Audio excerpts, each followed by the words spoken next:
scripting in Linux. Then after that, we'll see the difference between Unix and Linux. Then lastly, we'll be learning about Linux interview question and answers. So this is the agenda of this video. Now let's begin the session. So first let's get started with introduction to Linux. Linux is a Unix-like operating system developed by Linus Torvalds and thousands of open source contributors. So what does Unix-like operating system mean? So there was this Unix operating system even before Linux was existing. After that, Linus Torvalds came up with an idea of creating an open source distribution of Unix, which is now called as Linux. But right now Linux is more popular than Unix, but the base of any Linux operating system is Unix because it follows the same architecture of shell and kernel and other applications. So now Linus Torvalds is the main contributor for this large open source project Linux, but there are other contributors as well. Linus Torvalds started off this project, but later on, as this is an open source project, anyone could contribute to it. So like that, there were 11,413 different changes by individual contributors. So this was after version 2.6. Before that, still there were a lot of contributions. After that, there were again a large number of contributions, even from companies like Red Hat.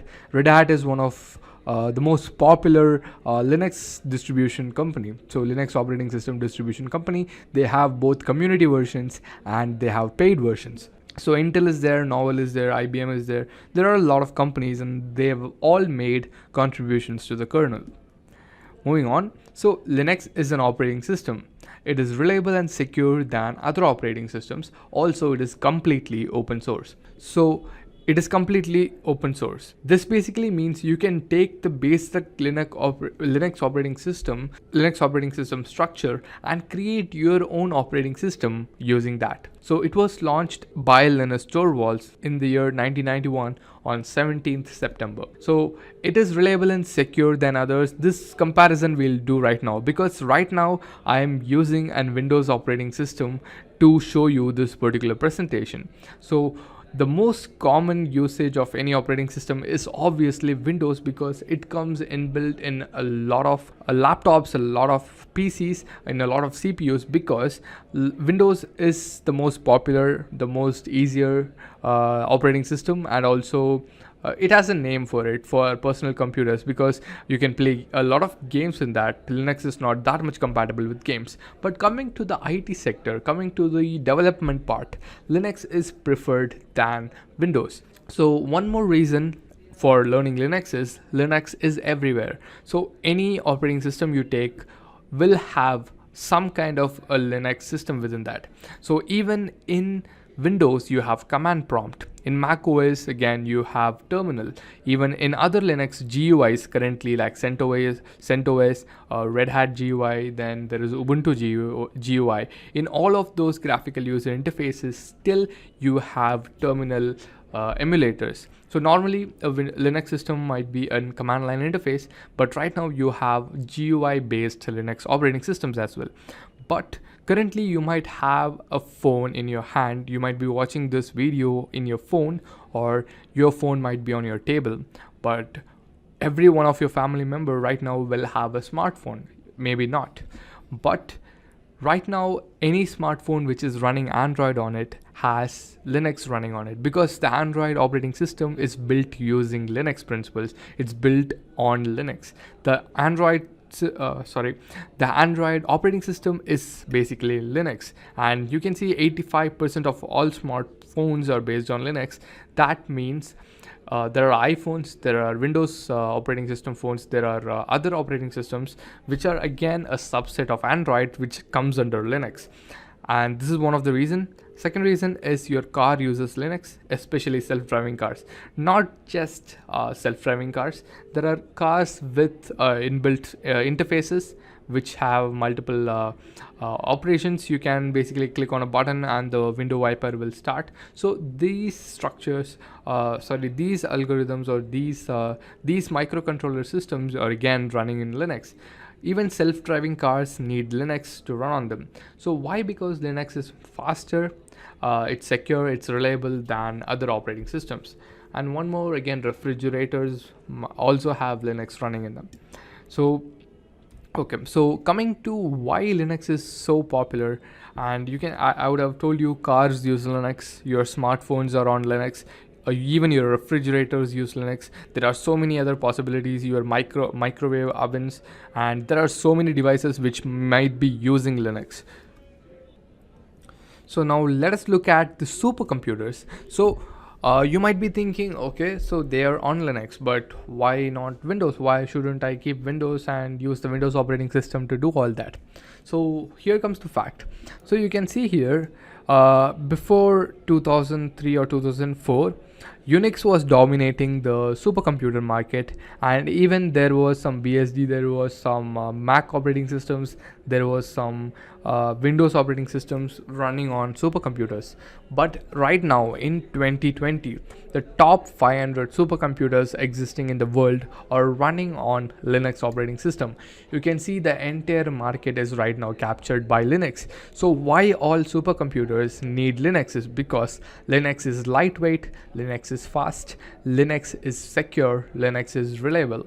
So coming to the fact, so if supercomputers are running Linux and they are successful using Linux, why not your PC? Why not your desktop? So basically, it's not a bad practice to use other operating systems. But coming to the development part, Linux is more preferred by developers. It's not my personal opinion, but Linux is more preferred by developers. But if you're building an application on the .NET framework, obviously you need Windows, or you can emulate it on Linux operating system as well. You can run a Windows virtual machine on Linux. So choosing an operating system is your wish. It's for what kind of a need you need that operating system. But right now we have come to learn Linux. Let us look at more data about this Linux. So right now let's compare between Windows and Linux. So this is one of the main questions asked. What is the difference between Windows and Linux? So this you should understand very well.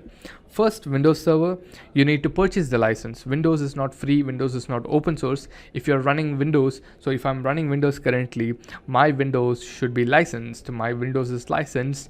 If it is not licensed, that means it's a pirated version of that operating system.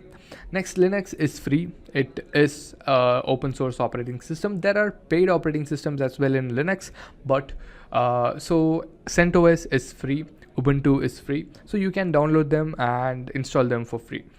And then not many customization options because like Windows releases few operating systems in few years. Like let's say right now we have Windows 10, maybe in a couple of years or the next year we might get a Windows 11 or 12, but you cannot customize it a lot. But in Linux there are so many different distributions. Even let's say Ubuntu, there are so many different versions in Ubuntu. Then there is CentOS, then there is Fedora. That we'll look at later. We'll look at the various distributions, but this is what is available. There are so many Linux distributions and you can choose one according to your needs. And then Windows is vulnerable to viruses and malware threats. A powerful antivirus software is a need. So in Windows, without an antivirus software, if you are trying to download something from the internet, I'm pretty sure you will catch up a malware in your system, because Windows operating system is quite weak in the security aspect.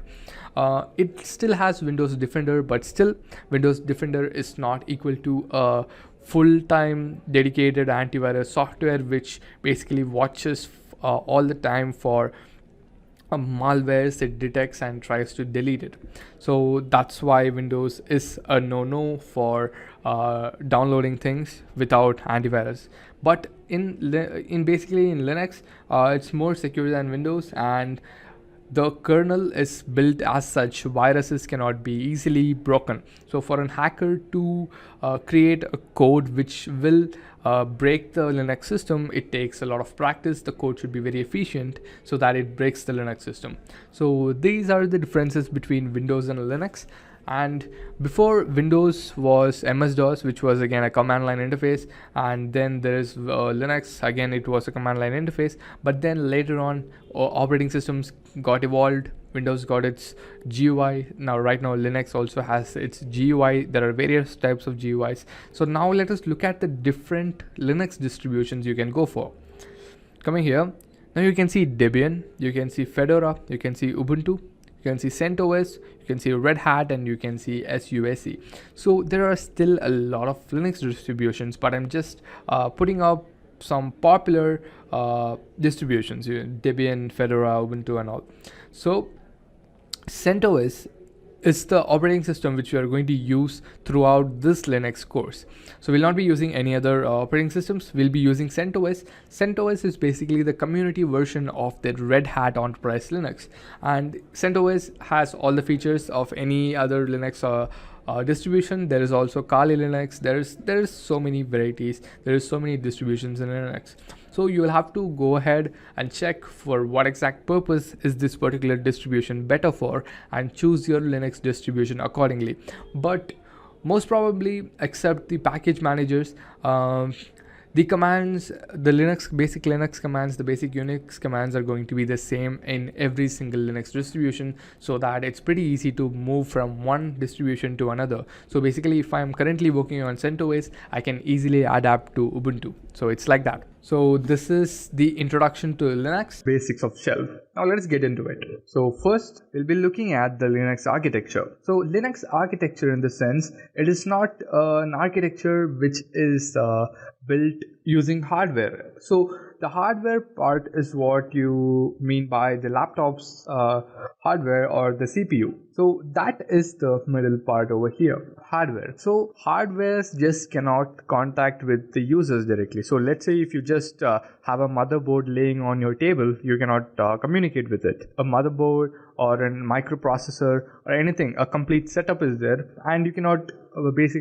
communicate with it, because there is no common language between you and that CPU. So to enable that, there comes kernel, which is the middleman, which basically contacts the hardware for us. So we are the users. We try to utilize few utilities or few applications. So let's consider the application is a calculator. So the calculator, as using the calculator, you want to do arithmetic operations. So now let's say this is the calculator. You are trying to use that application. So now the calculator will basically, this is the application. So there are some commands within the Linux, and those commands are executed on an entity called the shell. So we'll see what is shell, but right now let's consider the architecture. So you have the applications and you have this shell after that. Shell basically executes your commands for you. It will basically communicate with the kernel for you. So as an end user, you see the shell, you type in a command, or you type in something, or you just click on an application. The first instruction will be given to the shell. So the shell gets it. So let's say you want to copy a file, so you use the copy command. So shell knows that you're using a copy command and you're trying to copy a file to another file. So now the shell instructs the kernel. Basically, it interprets the command and it instructs the kernel to do this particular operation. So kernel will understand what exactly is the operation, and it will push that to the hardware,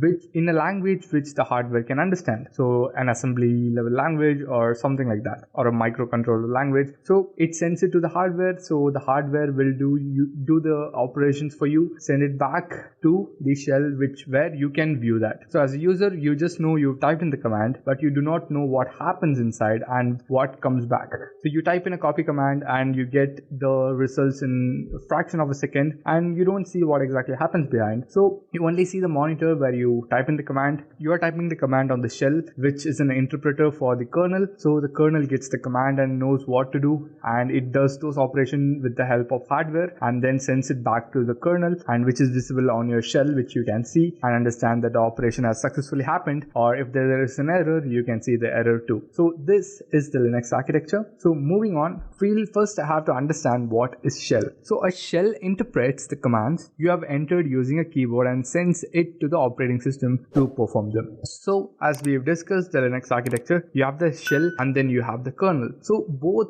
these entities, shell and kernel, are programs which are running on the operating system. The operating system is what making the shell and kernel possible. So kernel is trying to communicate with the hardware. Shell is the interface between the kernel and the user. So now what shell does is it interprets the commands which as an user you give into the system using the keyboard or the mouse. So shell interprets that, it understands what you're trying to say, and it translates it and sends it to the operating system in the sense the kernel. So it sends it to the kernel now understands what exactly should be happened. It uses the hardware help to complete those operations, and once it is done it sends it back to the shell so that you can view it on your monitor. So the basic explanation of shell is this. You need to understand this, only then you can go ahead with your Linux training. So we've understood what exactly is shell. Moving ahead, so nowadays there is a lot of graphical user interface based Linux systems.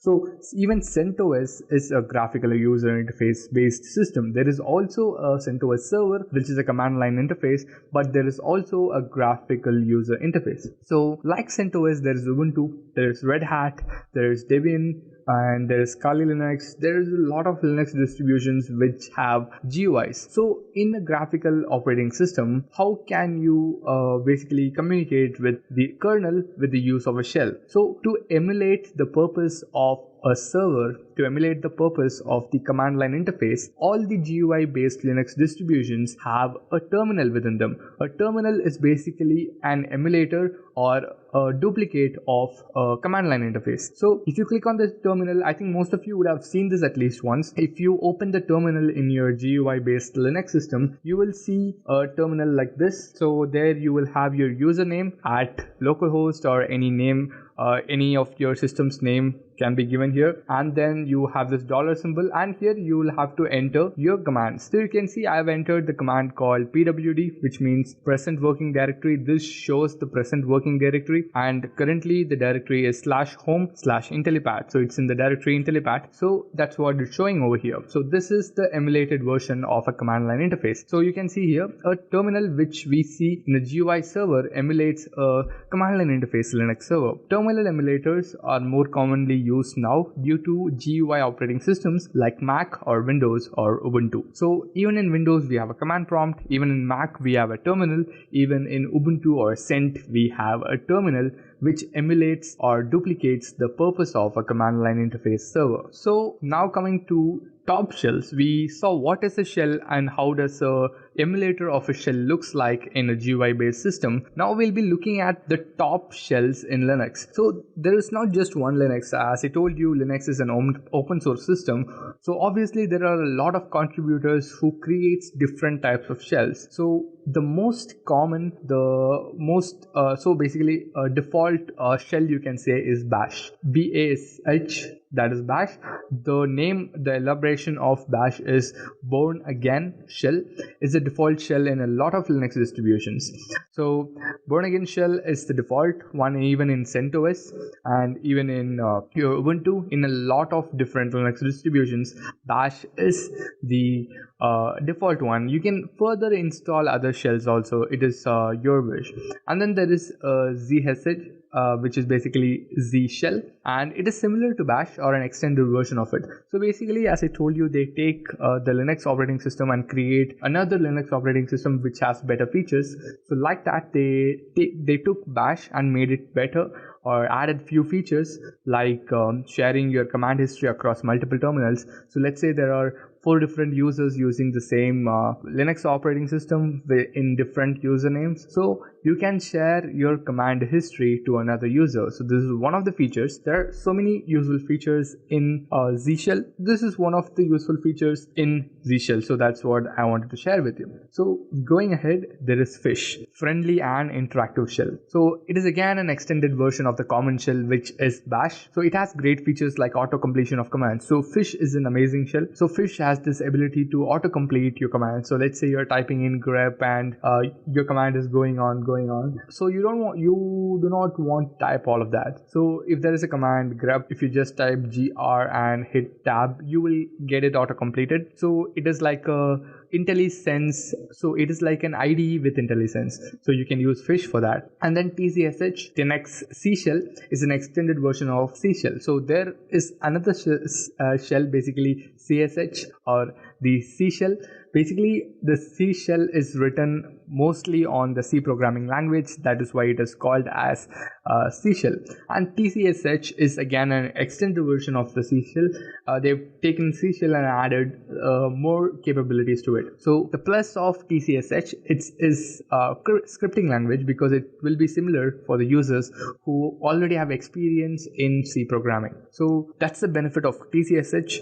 If you already have a good experience with C programming, if you know how to write code in C programming, so then you will find shell scripting pretty easy in TCSH because it might have the same method of writing. So that's what they're telling over here. There are still so many shells. You can just do a simple Google search and get to know about more multiple shells, but these are the top shells and these are the most popular shells, so that's why I'm showing them here. So going ahead, so this is the command which I executed in the previous window which I showed you while showing the GUI based terminals. So a simple command to interact with the shell. This command below provides the present working directory. So I wanted to show you an example of how you interact with the shell. So basically, if you type in pwd and you are interacting with the shell, when you hit enter, the shell understands that you are entering in a command. First, it validates the command whether this particular command is valid in this Linux distribution. Pwd is a valid command.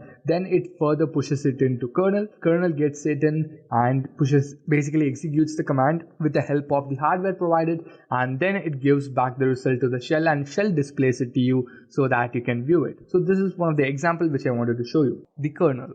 Okay, so first, a Linux kernel is a Unix-like operating system kernel. So again, as Linux is the Unix-like operating system, obviously the kernel of Linux will be a Unix-like kernel. So it is a computer program which is the core interface which connects the hardware components to the software processes. So the software processes which you are trying to establish or trying to interpret is basically you are typing in the command on the shell and hitting enter. So you will know this part. Basically you will know the application part where you are typing in the command and then you do not know what happens in the back. You get the result. So what happens is whenever you type in a command, you have the kernel in the middle. A kernel is basically a very huge program. It's a very huge program. Right now, I think it's standing up at 2 million lines of code. So it is a very complicated program. And so a kernel, as it's complicated, it is also that helpful. So a kernel is the main interconnection between the software application or the software processes and the hardware components. So let's say if you're trying to find out how much RAM your system is currently using. So you cannot directly go and check the RAM in your system. You need a process running in the background which basically connects to the hardware components and checks how much RAM is being used and sends that information back to you. So that is what the kernel does. So kernel does all kinds of operations that we'll see now. So the top operations performed by a kernel. First, resource management, and then memory management, and then device management, and finally system calls.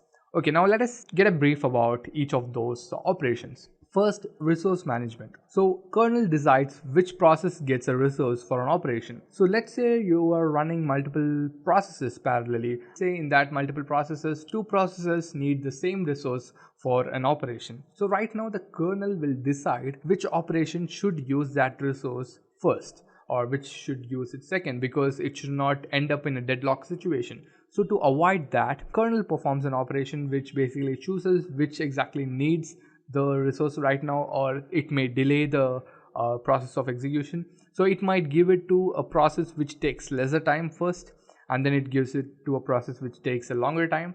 So the resource management, there are varieties, but this is one of the main operations which the kernel does. Second one is memory management. Memory management is very important for any server, for any computer. Even in your Windows system, you have 1 TB of space, and even then memory management is very important because memory management is taken care by your system, your operating system Windows, and it takes care of it well. So like that, kernel takes care of memory management as well. Kernel has complete access to the system memory and must efficiently manage it and allow memory access to process. So why do you need memory exactly? Memory is not for storing content. Memory is to run processes efficiently and effectively. So the kernel should know how much memory should be allocated to each processes so that your system is not completely taken away of free memory. So let's say you have 100 MB of memory and there are 10 processes. Your kernel should decide how much memory does each process deserve to use. So it should provide that efficiently. And then device management.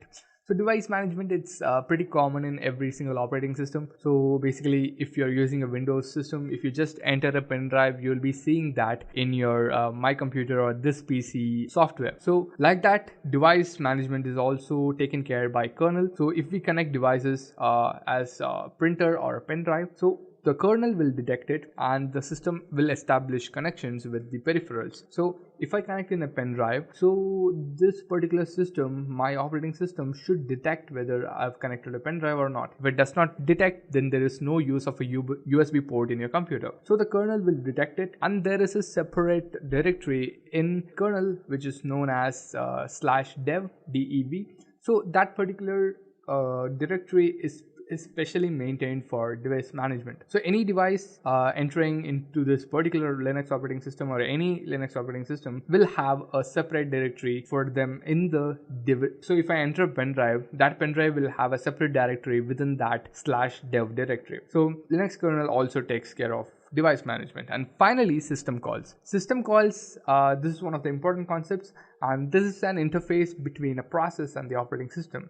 When the process does not have permissions to access a resource, a system call provides it without the process accessing the resource directly. So basically, let's say you're running a process, but you've not given the process enough permissions to use a particular resource. So you can use system calls for that process. You can embed system calls in your shell script or in your code. So that when that particular system call is used, your process will be given access to that resource indirectly using system calls. So that is the purpose of system calls itself, to not stop the process from running. It does not interrupt your execution. It helps your execution to complete as fast as possible. For that, you can use system calls, and also you can use system calls to basically do more operations on the operating system level. So let's say you want to abort a particular process immediately. You can use a system call for that. So there are various system calls.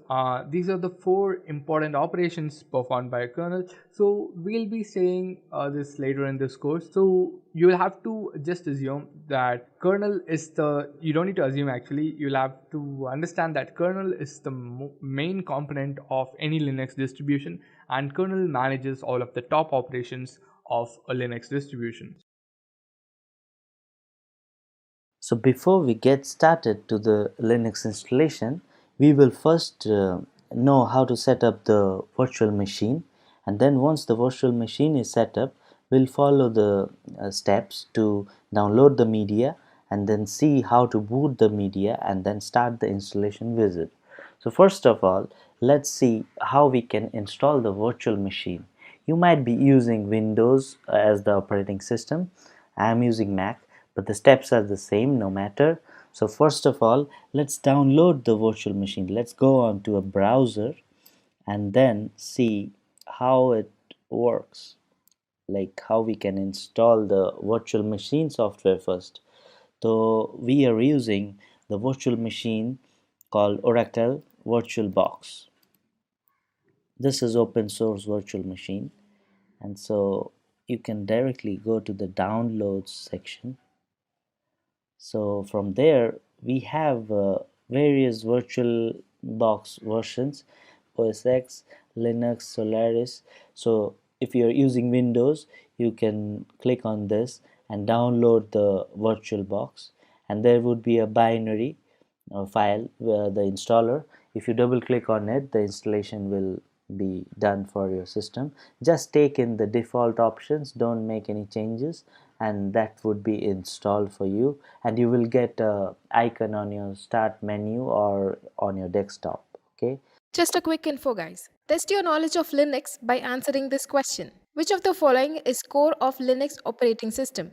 A. Shell. B. Kernel. C. Terminal. D. Command. Comment down your answers in the comment section below. Whoever gets the correct answers will win 5000 points in Intellipaat wallet. Subscribe to Intellipaat to know the winners. Now, let's continue with the session.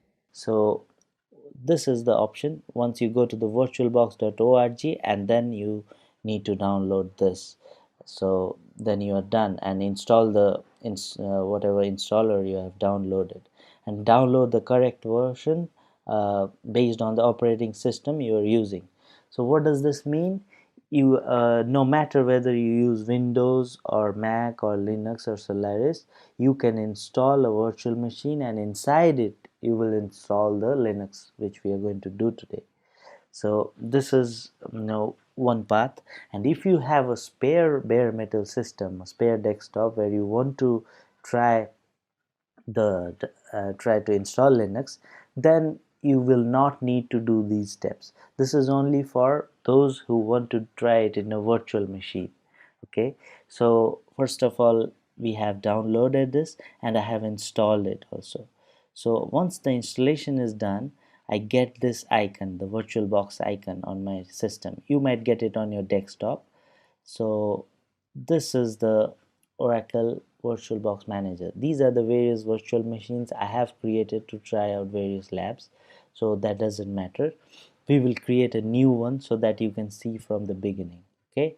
So first of all, we open the virtual machine VirtualBox Manager. When does this come up? After installing the binary which we downloaded and installed. Okay. So you click on the new. So it asks for the name and the operating system. So let's name it Linux installation lab. So once this is up, then we can install the Linux on it. The second is the type. Here you can mention what kind of Linux you are going to install. So this is the various types of operating system. So we are using Linux, and then the type of Linux we are using, you can choose this one. This is the kernel version. Actually, nowadays all kernels have 3.0 or 4.0 options, so 2.6 is past now. But still, if you want to be more specific on the version, then there are various flavors of Linux here. We are going to install CentOS, but as I said, CentOS is a clone of Red Hat, so that means we are installing Red Hat. CentOS option is not there, so we can choose Red Hat 64-bit. So this is done. So if you do continue, it will ask that the virtual machine you are going to make, how much RAM would it allocate to that virtual machine. So let's make it say 2 GB. I'll give it 2 GB RAM, but remember, you can give anything from 256 MB to whatever value you want on the upper end. So but to be on the safe side, to have things running pretty fast, you have to allocate at least 1 GB RAM. Okay, so I'm giving it 2 GB because I have enough RAM on my laptop. So 2048, this is it. I have set up the RAM, the memory, and then we have to create a hard disk to install Linux. So create a virtual hard disk now. So I'll create a new one. Then it asks for the format. VDI is the default format for the virtual box, so let's keep it at that, and then continue. Then we are asked that whether the hard disk size would be dynamically allocated or it would be a fixed size. What does this mean? This means you can set up a hard disk with say 15 GBs of size, but it will not allocate the entire space immediately. Once the hard disk gets used and slowly its space increases, that it would expand with the upper limit of 15 GB. It would not cross that. So that is quite convenient. Otherwise, if we give a fixed size, it straight away takes away 15 GB from your laptop or system's hard disk, and then it just reserves it, and that we don't need that. So we just need dynamically allocated, because it is for just this lab that we are going to use this virtual machine. So then continue. Then we get Linux installation lab. This is the system name, and here it is asking that what should be the virtual hard disk size. So as I told, I want 15 gigs, so I write this. Then I ask it to create the virtual machine, and it's done. So this is the Linux installation lab, the virtual machine we are talking about. We want to install CentOS 7 Linux over here. So now what do? We have to do certain changes, like we have to first set up a network for that.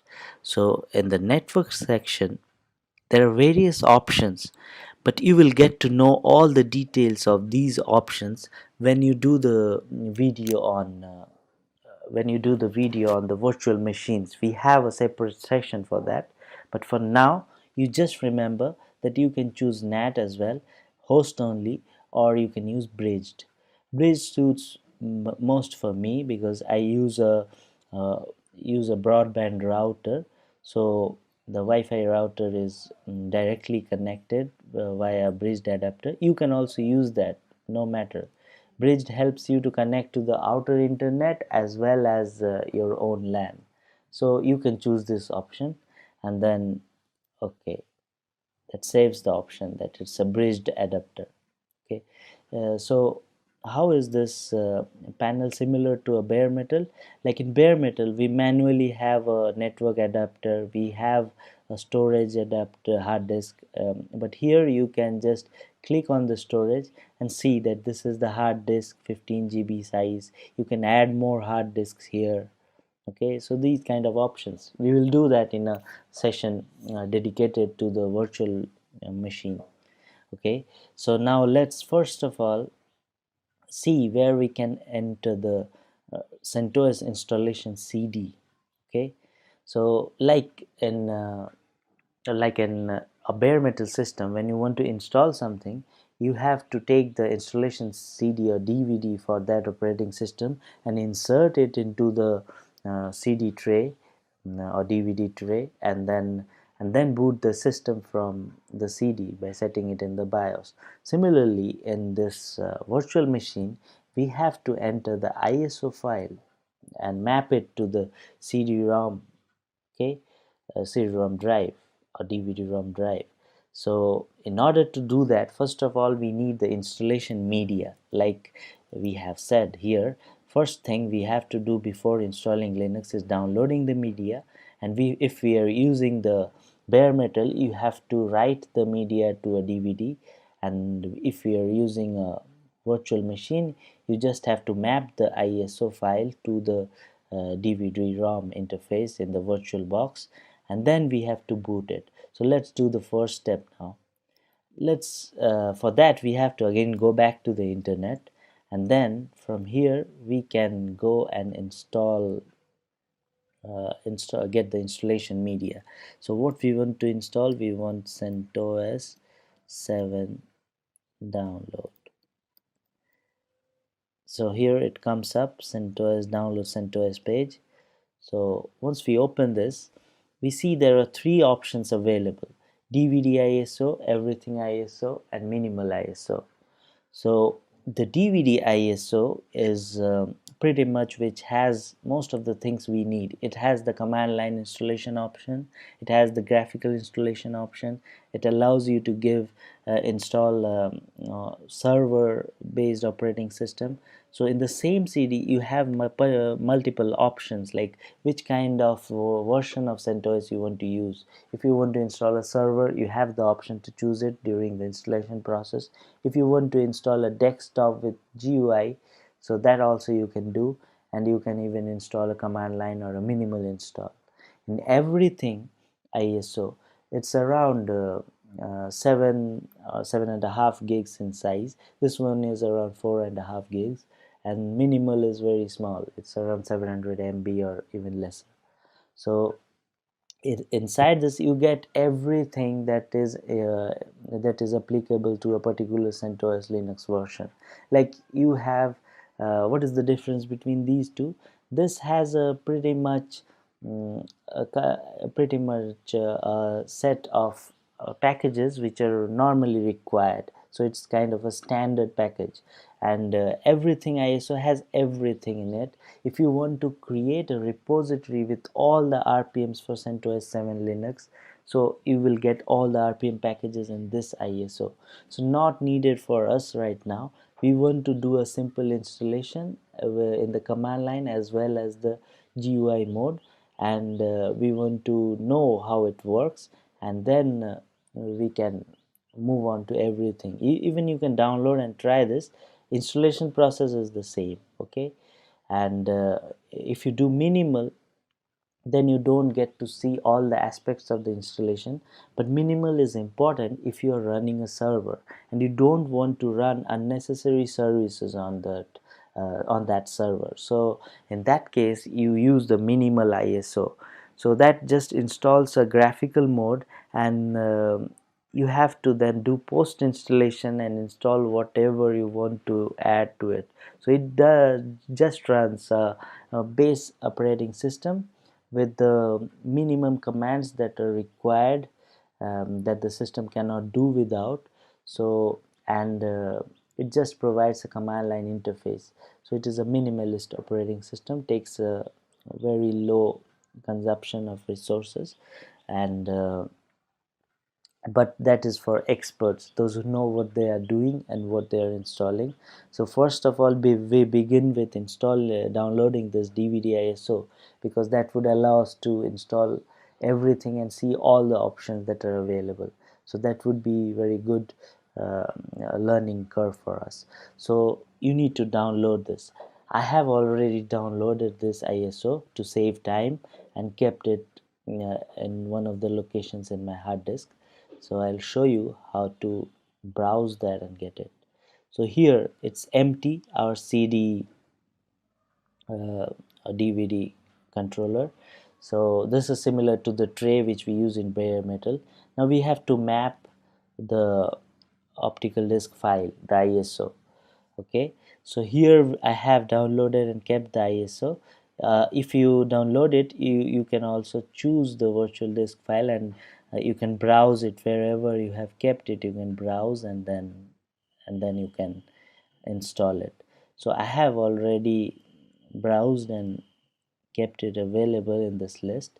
So this is that DVD file which we were talking about here, this in this page, the download page, this one. So this file is this one, DVD ISO. So we choose this. So it shows the location where the DVD file is kept, and then this file is mapped. So let's click on OK. So that file is mapped here. Now we boot this system. Like in bare metal, we press the power button, the system starts booting up. Similarly here, you just need to right click and click on start, normal start. So let's enlarge the screen, and we can go on with the installation. So what do we see here? We see three options: install CentOS 7. This is booting from the ISO, so this boot screen for CentOS comes up first, and there are three options: install, test media, troubleshooting. We don't need troubleshooting right now. This is when the system gets corrupted, or you have to rescue it from some failures. You can use the CD, and there is various options to rescue.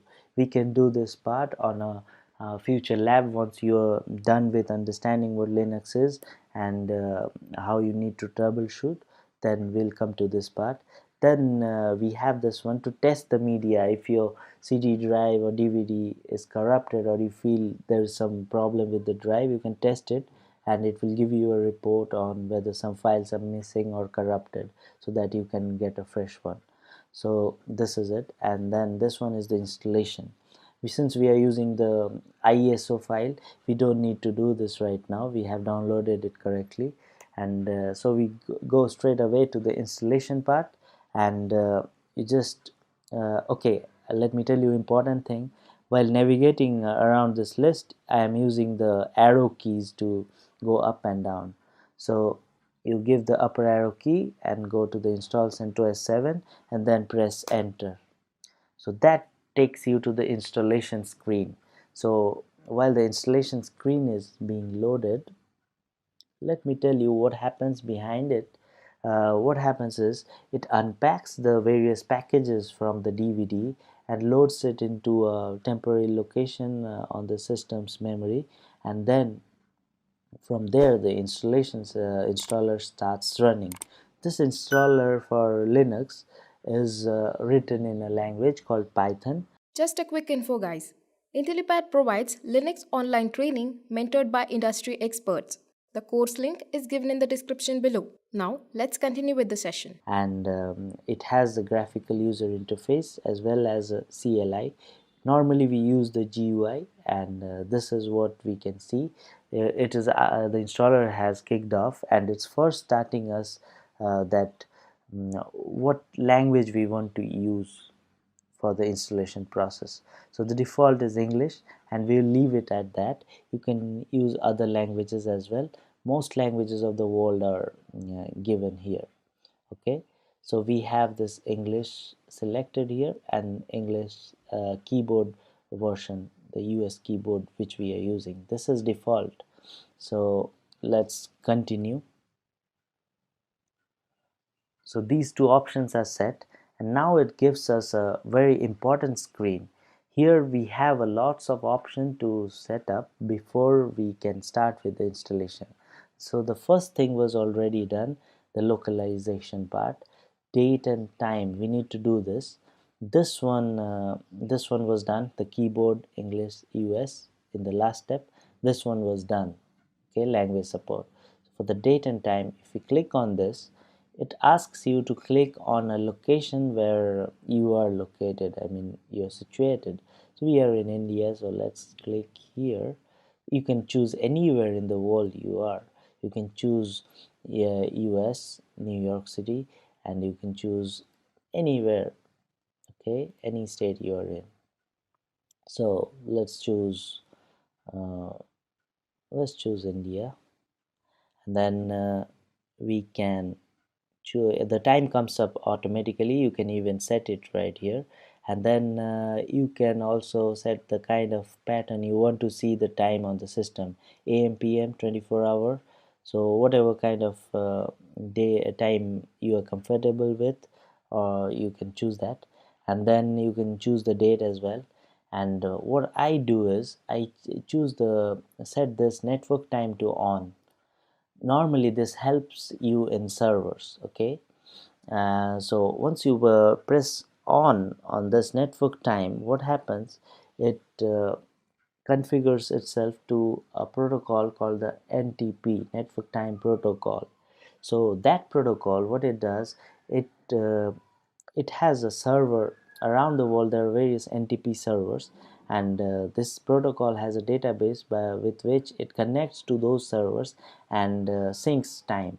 So if your server is down for a few days and you have NTP installed in it, once you switch it on, it will sync its time and get itself updated. So that is how it helps these kind of servers um, to manage time for them. Okay, so this is what we do here, and since we are doing a normal installation, we don't need to do any other changes here. So done. So once that is done, then we to the get back to the installation summary screen again, and here we have a security policy. Here what happens, if you can apply the security policy on or off. We have applied on, and we choose the default profile. So um, you can do that, and you can select that profile. So that default profile would be selected, but it has no rules for the pre-installation phase. What is it actually? While installation or post-installation, say we want to apply certain firewalls, certain rules to block certain networks or ports, we have an option to choose it during installation. But nevertheless, this is not mandatory. You don't need to do this thing. Why? Because it is always convenient to get the system installed first, and then you can install security policies, firewalls later on. So we will do that when we come to the exercise on security and firewalls. So here it is not a mandatory step, okay? And so you would learn all these options and their meanings at that stage. Now you just go with the default, right? So security policy is fine. So software, what does it say? It says that what is the local media you are using and from where you are getting the software to install. So here we have chosen the CentOS 7 DVD, so it's showing that one is mapped here. So we don't have to do anything else here. If people who install over the network, they have an option to give it here and get the installation running, but this is all disabled here. Why? Because we have already chosen a media and we have started the installation from there. And then the software selection, this is very important, and this is very important, these two options, software selection and installation destination. Software selection, this is an important screen. Why? Because this allows you to choose which kind of mode you want to choose for the installation. So as I said, we have options like minimal install, which installs only the graphical interface, only the text interface. So minimal install gives you CLI only. So what does it do? It allows you simple environment which is minimalist, and you can only run a few commands on it. It would take very low resources, and if you are good enough and if you are confident enough in Linux, you can install this, go into the command line, and then install the package which you need. Say you want to prepare a web server, so you need only the Apache package, so you can install a minimal version of server and then go on and install the Apache only. So that takes very low resources. There are no unnecessary services on the server, and it's very clean and bare minimum. So this is basically used for server environments where you don't want anything extra, you just want to run what you want. So this is a very good option. But now, since we are going to learn Linux, we have to know almost everything that is available in Linux. So we will go with we will not go with this installation. We will go with an option which allows us to install most of the things. Compute node, this is for those who are installing Linux on a cloud. So it provides those tools which would be necessary in the cloud, as well as provide a minimal install. So this is a mixture of minimal and some tools for the cloud. So what are those tools? These are on the right side, add-ons. You can add, suppose they are going to install a Java based application on the cloud, so they are going to choose compute node, and then they would click this. So this team who wants to use a Java application on Linux, they would and want to deploy it on the cloud, they would choose compute node. Development tools, that would comprise the development environment for most of the languages, so that would help them. So this is how it is done. You can choose various options like remote management, that would be needed for the cloud because they would want to connect to their server from outside, so they would need the tools to do that. So things like that. So this is how it is done. Let me uncheck this. We are not going for this option. Also, infrastructure server, this is a base installation. If someone wants to build a infrastructure comprising of multiple servers, so he can choose this option. This allows to integrate with other servers. I mean, if you have, say, a cluster which has 4 servers, all of them are database servers who sync each other, so you need to have those tools which comprise of this support to form an infrastructure. So this is needed. Similarly, the infrastructure would also add have a set of add-ons. Whatever is needed, that can be chosen here. You will get to know every detail of what FTP is, what file storage is, what hardware monitoring utilities are, everything once you get more acquainted with Linux. But for now, just know that this is an infrastructure server. When you are building clusters or multi-server farms, then you might use this option. But in Linux, the beauty is you can choose any of these and get to work whatever you like. So most of the cases, what I do is I go for a minimal install. So that installs a bare minimum base Linux, and then I install those packages which I need. So this is what we will learn, and this is what our philosophy will be. So next, there are options of file and print servers.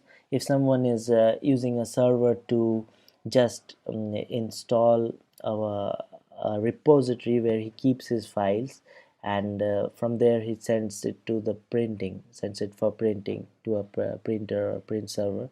So this server can manage multiple printers and files. It sources files and then sends it to the printer. So if you want to choose that, then you can use it. This is a basic web server which has a minimal install with Apache installed on it, and you can install other options. Like I said, if you want a backup for the web server, you can install this. You can install a Java platform if your website is Java Tomcat, Apache Tomcat, so you would need Java for that. If you have multiple of these web servers and you want to load balance between them, you can use the load balancer add-on selected, and then it would install it. You just have to go in and configure it later. So these are various options. Virtualization host, like if you want to run multiple operating system or virtual machines on your Linux installation, then this is the best option. It would enable all the softwares that are needed for creating a virtualization layer. So like this we have this option. This is the best option for learning. Why? Because it provides you a server infrastructure and also gives you a GUI, the graphical user interface. So if you do initially, when you feel uncomfortable with the command line, you can do some things with the GUI also, as well as try hands at command line, because in Linux, command line is the most important thing to learn. Why? Because it makes things faster and really effective when you manage. So a good system administrator in Linux should be very good in command line hands-on. So this is the option we are going to use to install our system. But before that, let me go through the entire list so that you get to know. Genome Desktop. If you want to install this, you would not get the option for the server. You would just have a working desktop installation.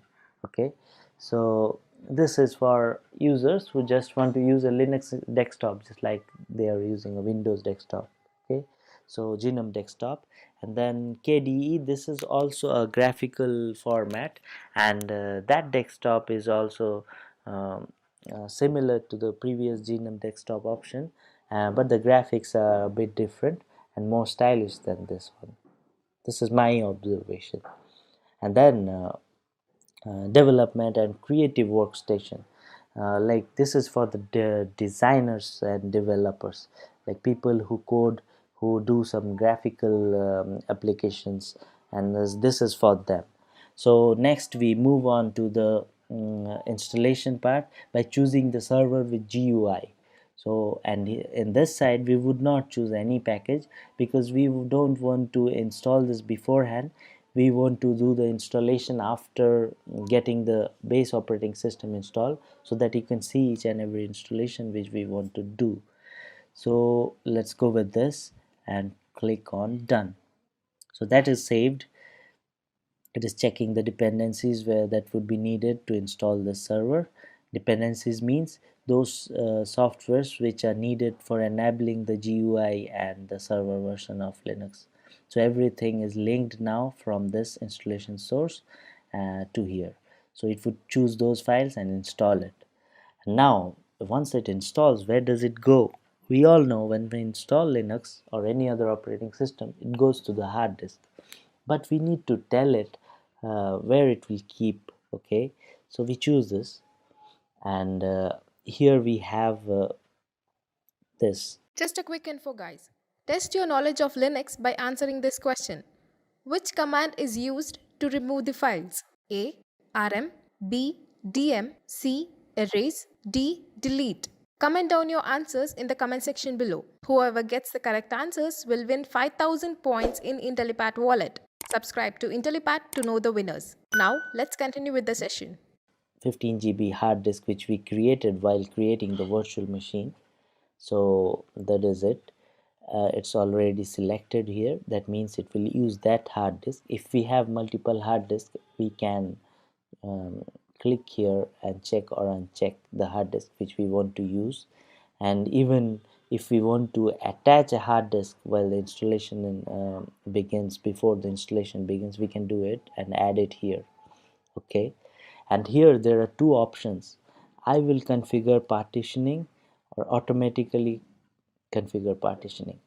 If I do this, the system will partition the hard disk on its own and then install the software. If I do this and click on done, it will take me to a screen where it will ask me to create the partitions. So today, since we are doing an initial installation, we will choose this because the system will select it. Then we have a separate session on file systems. That day I'll first tell you what are the various partitions in Linux, because we cannot straight away go and choose this and then you don't know what each partition means to Linux and why we should do that, and it would not work that way. So let's install a basic Linux, go inside it, know what partitions are in separate session in this series, and then the day we know what the partition means, then we have another installation exercise in this series of courses, and there we will do this partitioning, the one which you have to do yourself. So here we choose the automatic one. This is pretty robust enough to help us install this Linux version, so we'll go with this automatic one. I would like to make additional space available. This option is not needed. Okay, this is for provisioning some extra space to the server. So we have just 15 GB one hard disk, so we don't have this option. And encrypt my data. If you want to encrypt whatever you keep in your server, you have to choose this. This is good for security. People who would happen to take files from this server would not be able to decrypt it, because they would need some key files to decrypt. So it is good security option, but I would not recommend it right now because it makes things slower and not recommended at this point of time. So we click on done. So now it's saving the partitioning scheme which automatically was created by the Linux server. So if you choose this, you will get a running Linux system, so no problem with that. Kdump is enabled. We don't have to do anything here. We can just disable it if we want, but let it be enabled. What is it? It is a log sort of thing. It would log whatever we are doing while installation, so that in case the installation fails, it takes the dump from the kernel and shows us what what went wrong and why it went wrong. So it logs everything, and if the installation fails, the failure screen shows us that dump. And then we go to the network and host name section. Here we can set up the network, the internet that we created. Like you might remember, I created a bridge network, so here we can turn it on.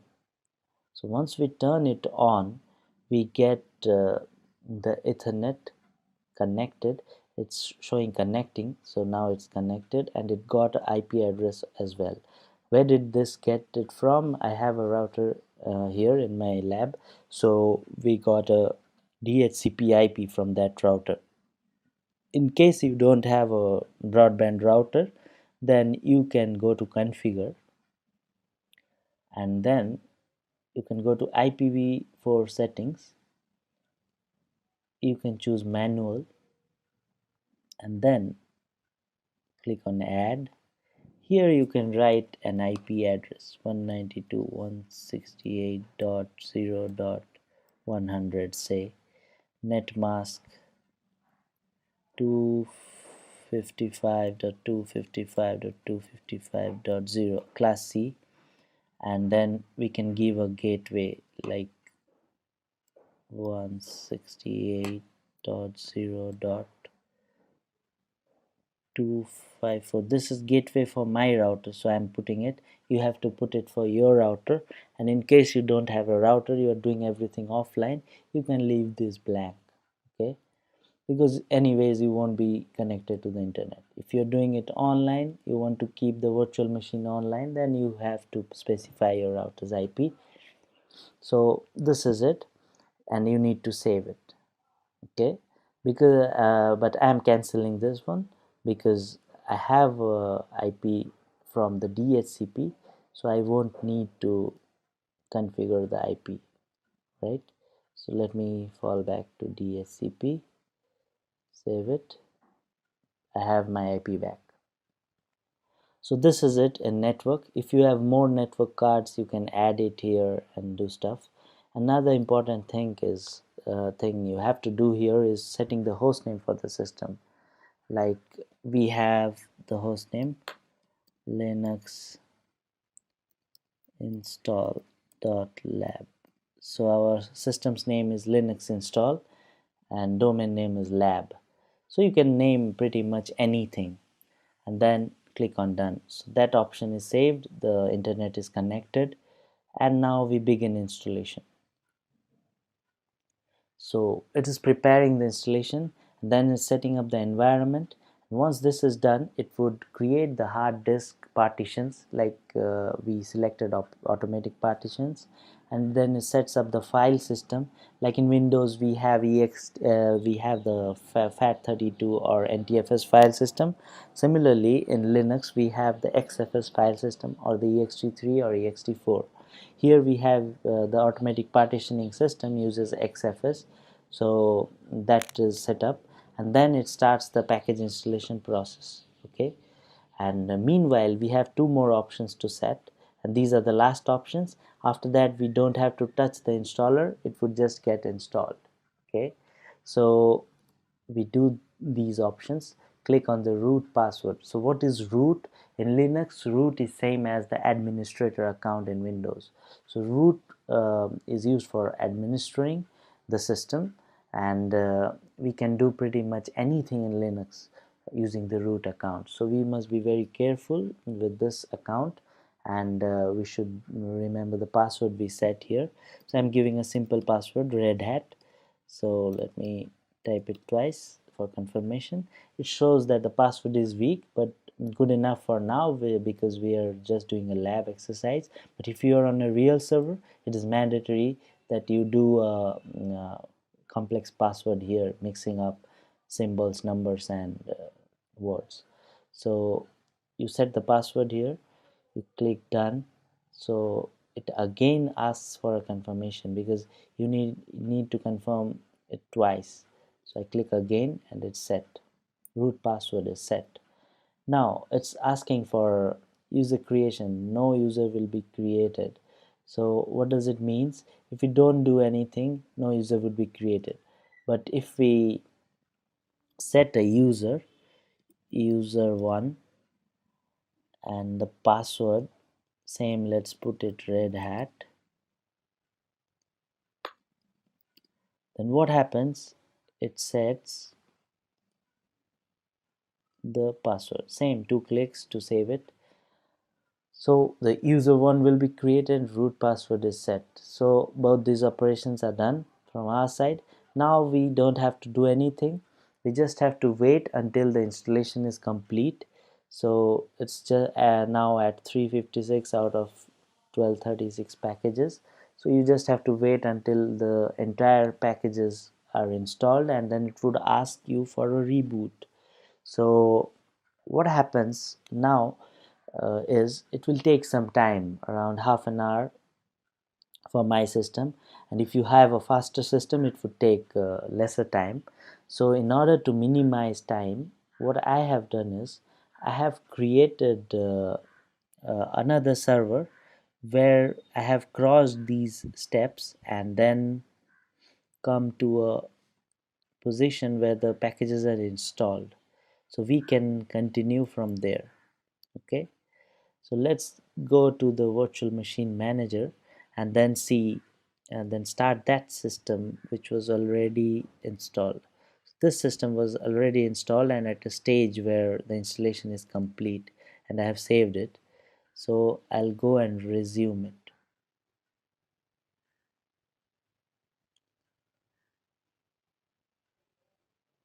So let's see what happens here. The root password was set and the user creation was also done, and the installation was in progress like the one where we were doing it. So this is the stage you would reach once you're done with that. Okay, so once the installation is completed, it would show this: complete, CentOS is successfully installed and ready for you to use. Go ahead and reboot to start using it. Okay, so we do the reboot.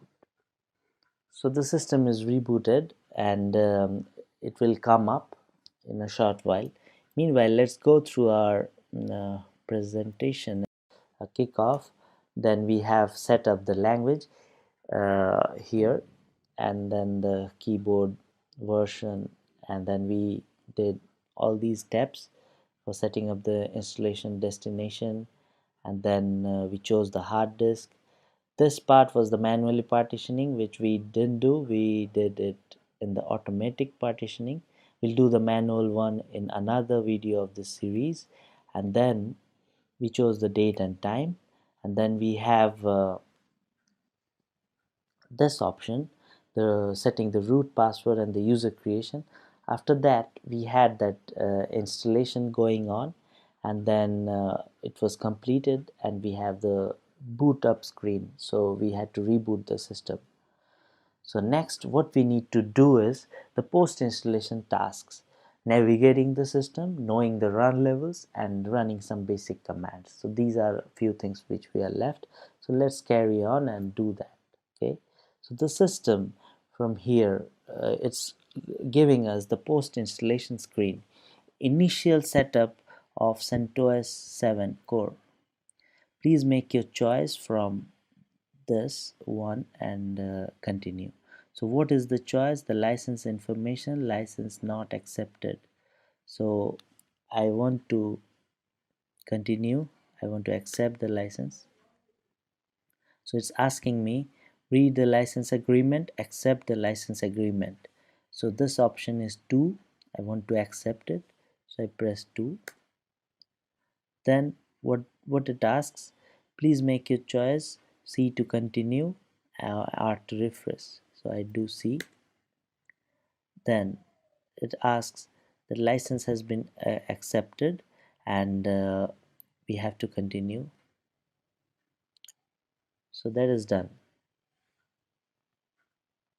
So now the system will boot up. Okay, and we created a user Tom for the other system, so it's showing up here. So if we click on it, it will ask for the password for this user. I had set it to Red Hat, so it would give me a desktop screen. Okay, so it takes some time for the first initialization of the desktop screen. Now here the desktop is up. So this is the CentOS 7 graphical user interface desktop. So initial, there is some other option that you may want to use. So it's asking for this kind of English which we want to set. It's US. So then we click next. It's asking to create some online accounts, which I skip, and then we are using CentOS now. So it's going to the getting started screen for helping you out with Genome Desktop. So we don't need that. You can yourself navigate and see what is around. And this is the graphical user interface. In Linux we also have a command line interface, and you can go to the command line for the system by opening the terminal. Before that, let me first show you what are options available here. There are two menus, applications and places. Pretty simple.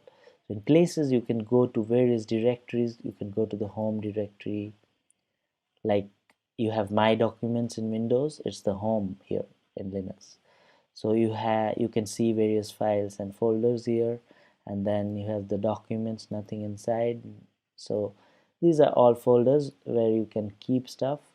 This is the recycle bin, the trash. Then this is the entire hard disk, and the various file systems are installed in here, the entire file system hierarchy. And if you go to the applications, you can see other options like internet. From here you can open the browser and see you are connected to the internet or not. Graphics, you have some options like LibreOffice Draw, like similar to Paint in Windows, and stuff like that. If you install most packages, it will show up here. So this is it.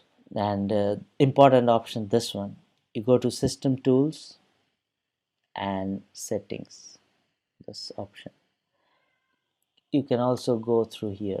You can go to this corner. Here you have the option to shut down the system and hibernate or shut down or log off. And here, this is to log the system if you are away for a short while, and this option is for going to the System Tools. From here you can create more users, like this. Like Tom is there, you want to add users, you click here. You have other options over there, like apart from creating users, you can change background of the desktop.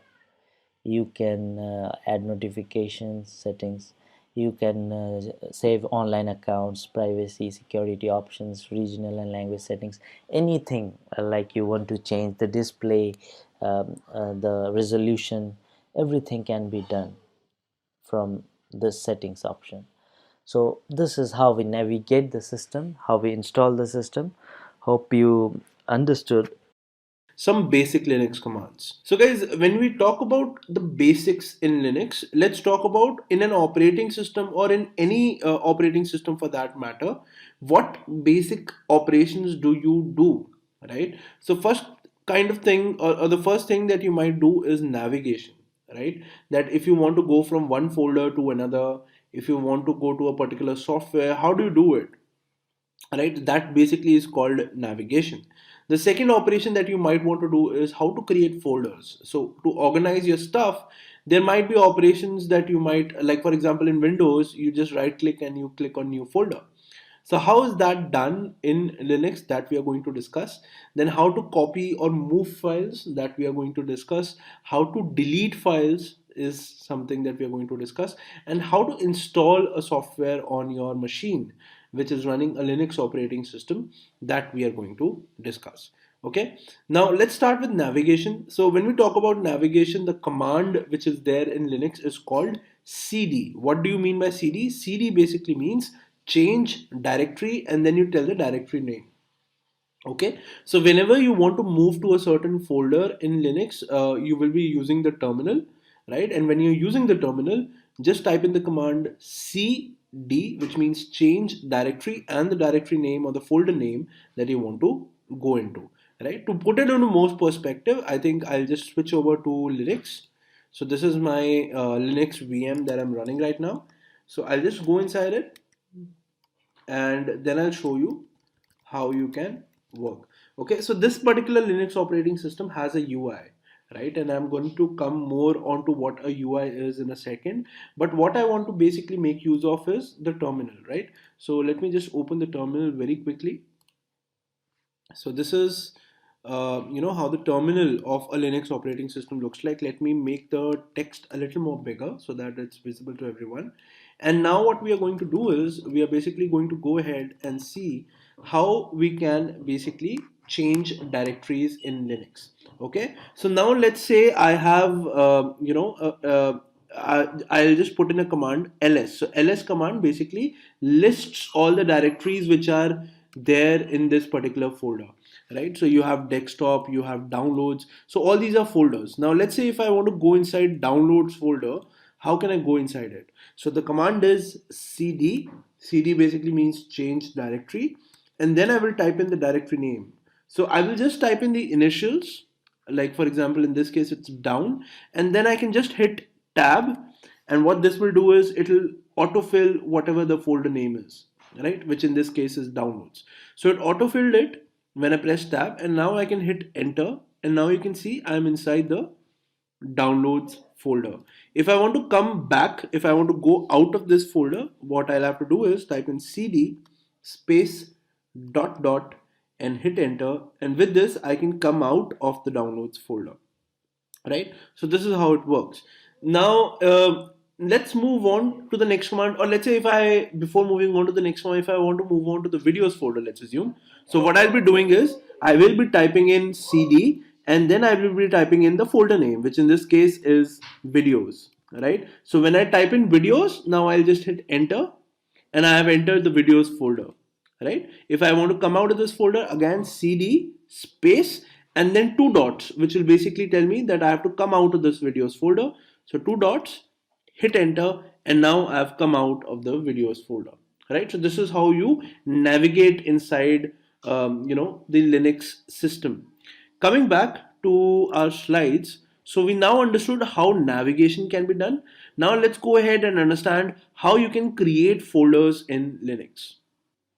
Alright guys, so for creating folders in Linux, the command is mkdir. Mk stands for make, dir stands for directory. So mk basically means make, dir directory. So make directory and then the directory name, which will basically create the folder, right? Now let's go ahead and do that in the terminal. So I'll just switch over to my Linux machine. And now let's say this was the terminal that we had. So again, to list out every folder which is there in the current folder that I'm in, basically the command is ls. So ls basically means list. So I'll type in ls, and now I see all the things which are there in the folder that I'm in right now. Now let's say I want to create a folder called demo, right? There's no demo folder over here as of now. I'll just type in mkdir, which is make directory, and then I will type in the folder name, which is demo, right? I hit enter. Now the folder has been created. I have not got any error. So I'll just do ls again. And now you can see the demo folder has been created. Okay. So now if I want, remembering the previous command that we learned, if I want to go inside this folder, I just have to type in cd demo, hit enter, and I'm inside the demo folder now. And now what I can do is I can just type in ls, and you can see there's nothing inside this folder. If I want to create one more folder inside this folder, I can just type in mkdir sample. Let's say this is the folder that we are trying to create in the demo folder. Hit enter, hit ls, and now you can see that I have the sample folder as well. Okay, so guys, this is how you can create directories in Linux.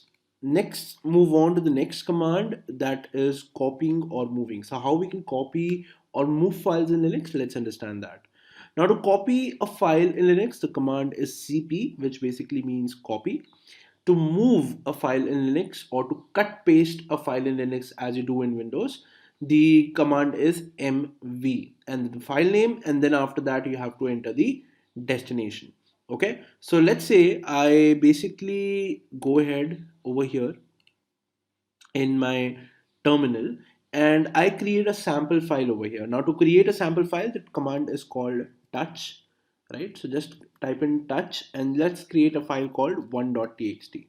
Okay, hit enter, and now what will happen is a 1.txt file will be created. This is an empty file, there is nothing inside this file. You can go ahead and edit it if you want, but right now it is empty. Now let's say I want to copy this file into this folder. How will I do it? right? So let me show you the sample folder first of all. So if I go inside the sample folder, you can see there is nothing inside the sample folder as of now. Coming out of this sample folder, the command is cd space dot dot. And now what I want to do is I want to copy 1.txt inside sample. So let's see how we can do that. So the command is cp, that means copy, 1.txt, that means the file name. And where do I want to copy it? I want to copy it inside the sample folder. Now there are two ways you can specify the destination over here. One way is to give the full path of the folder that you want to copy it in. That is, we are inside the demo folder and the demo folder must be inside some other folder. It must be inside some other folder. Either we can give the full path or we can make use of an expression called dot. Dot basically means the current folder, whatever we are in, consider that, slash, and then whichever folder you want to copy the file in, which is sample in this case. Okay, so now what we are going to do is we are going to copy 1.txt in the current folders slash sample folder, and now we are going to hit enter. So there are no errors that we got. So now if we go inside the sample folder and if I do an ls, you can see that 1.txt is present. Okay, so this is how you make use of the sample command. Now let's say I want to come out of this directory. I'll again type in cd space dot dot, clear the terminal, and coming back to my slides, let's say I want to move a file now. So how can I do that? If I want to cut paste a file, so let's create one more file. Let's call it 2.txt. And if I do an ls right now, you can see that since I copied 1.txt, it is present here itself, and it is present in the sample folder also, which I showed you just a moment back. Now if I want to move 2.txt inside sample, again the whole syntax is going to be the same, only the command is going to be different. So command is mb, which means move.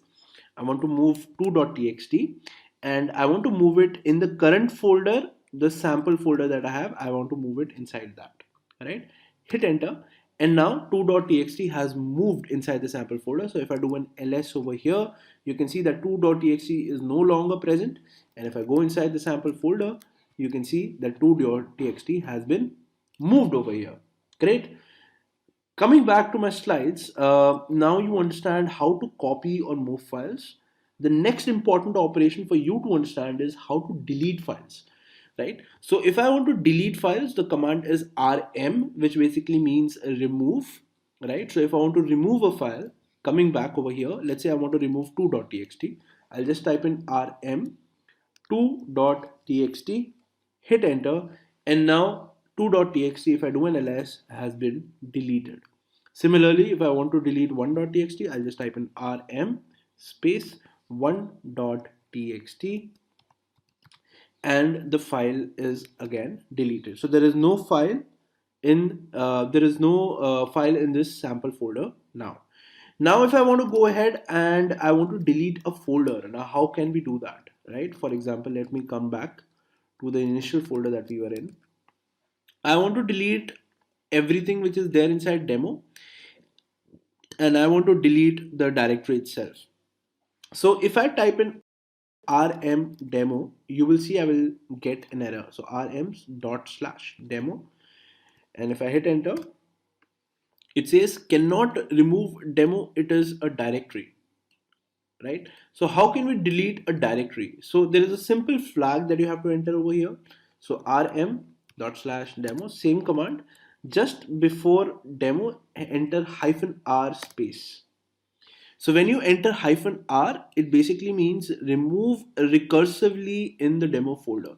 Recursively means whatever is there inside demo also you delete that, and then you delete the demo folder also. Now if I hit enter now, you can see that I didn't get any error, and if I do an ls now, you can see the demo folder has been removed. So this is how you can delete a directory as well. Right, so with this we have covered an important operation, that is how to delete a particular file or a folder in Linux. So if you are deleting a file, the command is rm space the file name. If you're deleting a folder, just enter -r along with the file name and the folder will be deleted. Okay, now the next important operation which happens in any operating system is installing a software. So how can you install a software in a Linux operating system? So in order to do that, so there are two kind of flavors which of Linux which are usually used worldwide. The first one being Ubuntu, and the other one being CentOS. Now there are other operating systems as well, such as Red Hat, such as ZOS. There are a lot of distributions, but basically the point is that every operating system will have its own package manager. A package manager is basically helps you to install software, right? So to put it down simply, what you can do is whenever you want to install a software, just search for that software on your browser and enter the operating system that you're using. For example, if I were to move to my browser, let's say I want to install Git. Just a quick info, guys. Test your knowledge of Linux by answering this question. Which of the following is core of Linux operating system? A. Shell. B. Kernel. C. Terminal. D. Command. Comment down your answers in the comment section below. Whoever gets the correct answers will win 5000 points in Intellipaat wallet. Subscribe to Intellipaat to know the winners. Now, let's continue with the session. Right? So what I can do is install Git on CentOS.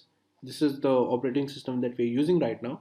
Hit enter, and any guide that you see, just open that, and these guides will basically give you some commands, right? So the command is sudo yum install git, and if you pass in this command, Git will be installed on this system, right? Just a quick info, guys. Intellipaat provides Linux online training mentored by industry experts. The course link is given in the description below. Now, let's continue with the session. So to just put it into perspective, I'll just copy this, and let me see if internet is connected in this terminal. I'll connect it. It's done. Now let's me paste this command and hit enter. It'll ask me for the password, so I'll enter password. You will notice I've entered sudo over here. What does sudo mean? I'll just explain you in a bit. Let me enter the password, and now you can see that Git will start installing on this system. This is how you can install a software, but I'm gonna stop that. I don't want to do it. I don't want to install the software. So what I can do is I can just enter Control C, and that will cancel the operation which is happening on the terminal. Okay, so this is how you can install softwares. I'll just come back to my PPT, right? So I mean, what I told you is use the package manager, which in our case is yum, install, and the package name. And obviously you will not know all the package names, so that's why I've suggested you that always search the internet for whatever software you want to install. You will automatically get the commands and use them. Okay, now one more important thing that you should understand about Linux is sometimes you will get a UI which I have in my case, and sometimes you will not, right? And I will show you both the scenarios. In what scenarios you will not get a UI, right? So why a UI is avoided in Linux is because Linux is a very you can say it's an operating system which basically is very practical, right? So whenever there is UI involved in any operating system, that basically leads to more consumption of RAM and CPU, right? So initially when Linux was developed, it was developed only on a terminal. There was no UI, but later to make it more easy to use, people added UIs or user interfaces in the Linux operating system, and that's how basically it looks like now, right? So but in still in production systems, when you work with companies, when they have softwares that they have to run in Linux, they prefer to use a terminal based operating system which does not have any UI. And the reason for that is it takes up a lot less memory and CPU, and the memory and CPU will now go to your softwares. That is exactly the intent behind using operating systems such as Linux. So Windows systems, you will see, are very heavy in nature. Why? Because they have a lot of UI components. There are a lot of things which make it easy to use. But Linux is all about practicality, and that's why most of the Linux distributions that you will see that run production environments or official work of companies, they basically do not have any user interface. Now, what is the difference between the user interface and a terminal? It's pretty simple. So I will just show you some things. Like for example, let me open the file manager. Okay, so this is what you see in the terminal over here right now, right? So for example, if I do an ls, I can see everything which is there inside uh, over here. Now if I want to go inside these folders, I can just double click, I can go inside this folder. This is how you use your Windows operating system as well. It's very simple and straightforward, but I showed you the terminal way because that is what you will be using mostly when you work in a certain job and when you have to work with Linux. But let me show you what operations you did, how it looks on the UI, right? For example, if we create a folder, let's say we create a folder called demo over here, you can see demo has been added in this user interface. If I want to go in this user interface, I'll just go double click demo. I'm inside this folder. Similarly, if I want to go inside the demo folder in the terminal, I'll just enter cd space demo. I'm inside this folder, right? Now let's say I create a 1.txt file. So I'll just touch 1.txt and you can see a 1.txt has been created in the UI.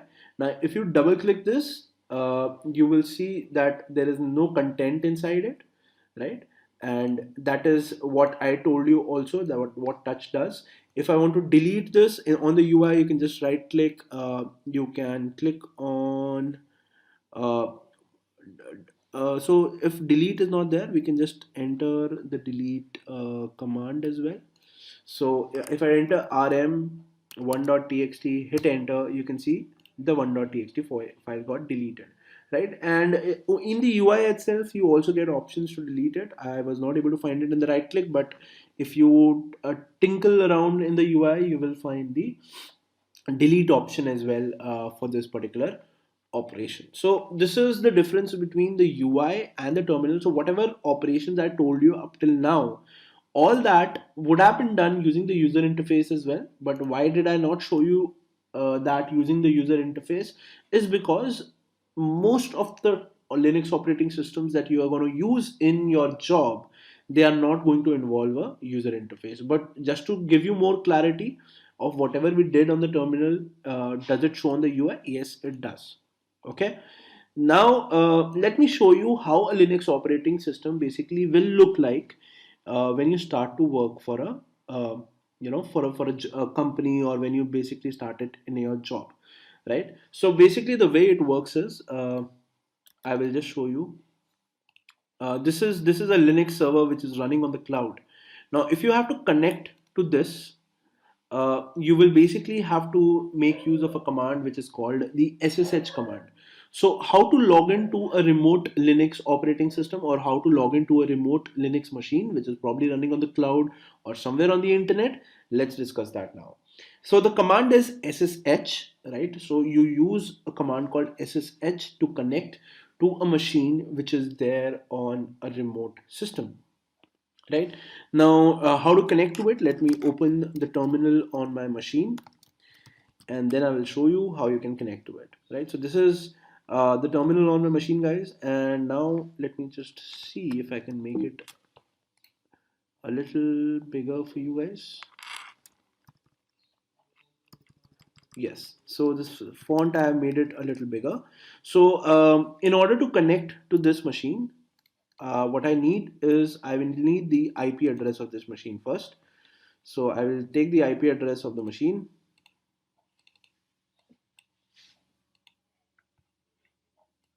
So this is the IP address of the machine. Let me copy it and let me come back to my terminal. Okay, so the command is SSH, the username at the rate the IP address. This is the syntax for the SSH command. Now the username in our case is CentOS, that the machine that we are trying to connect to, and the IP address is this. So when you enter this, it will ask you for a password in your Linux machine, which is there on the cloud. And then when you enter the password, you will be able to log into your machine. Okay. But usually when you launch any machine on the cloud, it does not ask for a password. It basically asks for a file, right? So as you can see, it says permission denied. Why? Because it basically is expecting a public key. So a public key is basically a file which the cloud provider gives you when you are launching a server. So I have that file on my system. It's in downloads. So I'll just cd into the downloads folder. And now I'm in downloads folder, and now I can enter the same command, SSH send to s at the rate IP address. But here I will just include the file as well. Now to include the file, the flag is -i space and then the name of the file, which is mac-mumbai. So this is the name of the file, mac-mumbai.pem. And now if I hit enter, you can see that I have entered into the Linux machine which is there on the cloud. And now I can just use this machine as I did my normal Linux machine on the virtual machine, and it will work exactly the same. Right. So what I can do is over here as well, if I do an ls, there is nothing inside it. So I'll just create a folder called demo, right? Mkdir demo. It creates a folder called demo. If I go inside the demo folder, I can go ahead and create files like 1.txt, right? Again, the same commands, touch 1.txt has been created. Similarly, if I want to delete this, rm1.txt, this will delete the file. If I want to come out of the demo folder, again the same command, cd space dot dot. I have come out of the demo folder. If I do an ls, if I want to delete this, again if I just type in rm demo, it will say it is a directory. So hence I will have to type in rm-r demo, and the directory has been deleted. So although this is an operating system on the cloud, it works exactly the same. But in this case, as you can notice, there is no user interface. It just has the terminal that I can use. Now, if I want to exit from this particular machine, which is there on the cloud, this is a remote machine, I can just type in exit, and I have logged out of the machine, and you can see connection to this IP address has been closed, and I'm back to my local machine. Right? Interesting, right? So this is how you can work with the Linux machine which is there on the cloud. Okay. Now moving forward, let's understand how to run a command as an admin in Linux. Let's understand that. So coming back to my CentOS machine, which has the user interface, let me just close this particular UI. All right. So whenever you want to work with a root machine, or whenever you want to work on the admin account in Linux, what you basically do is this admin account in Linux is called root. This is the first difference, right? So an administrator in Windows is called root in Linux. And whenever you want to change to your administrator user, for example, when you do that in Windows, you have to enter the administrator user on the login screen and then enter the password, and then you enter the administrator desktop. Similarly, over here in Linux, all you need to do is type in sudo su. Su basically means super user, which is the root account in this particular machine. It'll ask me for the password. I enter that, and now you can see the dollar prompt changed to a bang prompt, right? So this dollar prompt means that you are on a normal user. This hash prompt basically means that you are a root user now. There can only be one root user on a Linux machine, right? So this hash basically means you are now executing commands as root, and this should only be done when necessary. It should not be used every time, right? And when you will be working in your job, when you will be working on Linux, probably the access to the hash terminal is not given to you. So this privilege is not given to everyone. It is only given to administrators or people who probably will make big changes on the system, because when you are a root user, you can do anything on this system. But as in Windows, you can give specific permissions to a user. You can do that in Linux machines as well. So how to switch to the root user, I've told you. The command is sudo su. Let's exit this. But you might have noticed in Windows, when you basically want to do something which requires admin privileges, it gives you a prompt, right? This will require admin privileges. Do you have that? And if you do, click on yes. So similarly, if I from my normal account, that is the dollar prompt. So if you want to exit from your root account, just type in exit, you will exit it.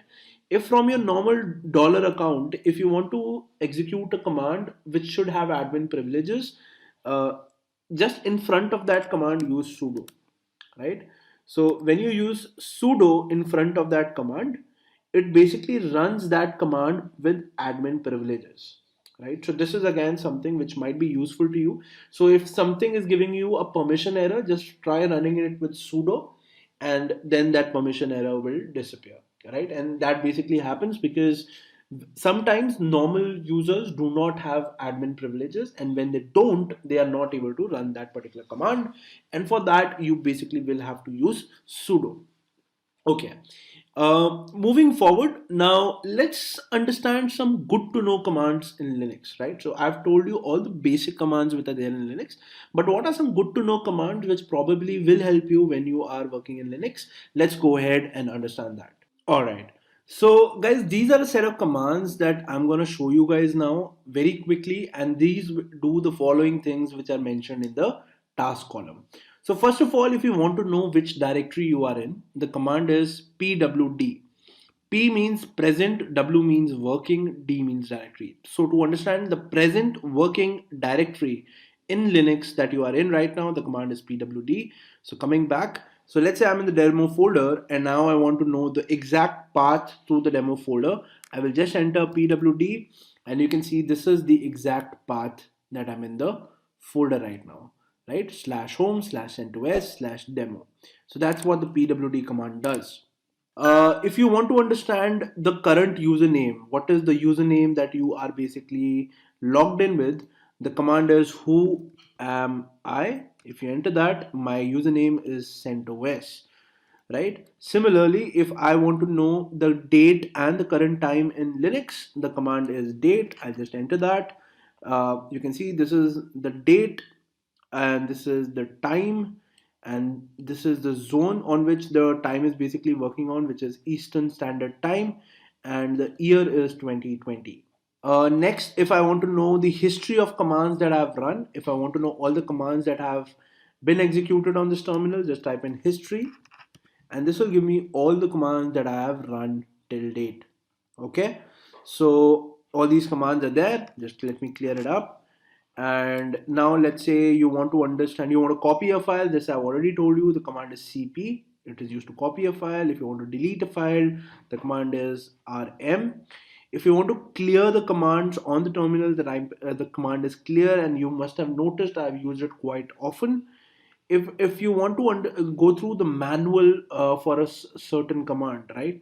For example, I can just switch to the terminal. If I type in man, it is now asking you what manual page do you want. So just type in man cp, and it will show you the whole syntax for the cp command, right? So if you want to understand the syntax for a certain command, just type in man space the command that you want to know about, and it will open the directory. If you want to quit the directory, just type in q, and your manual or your manual directory will basically be quit after you have read the commands, right? So this is again a very useful command, man, which basically opens the manual.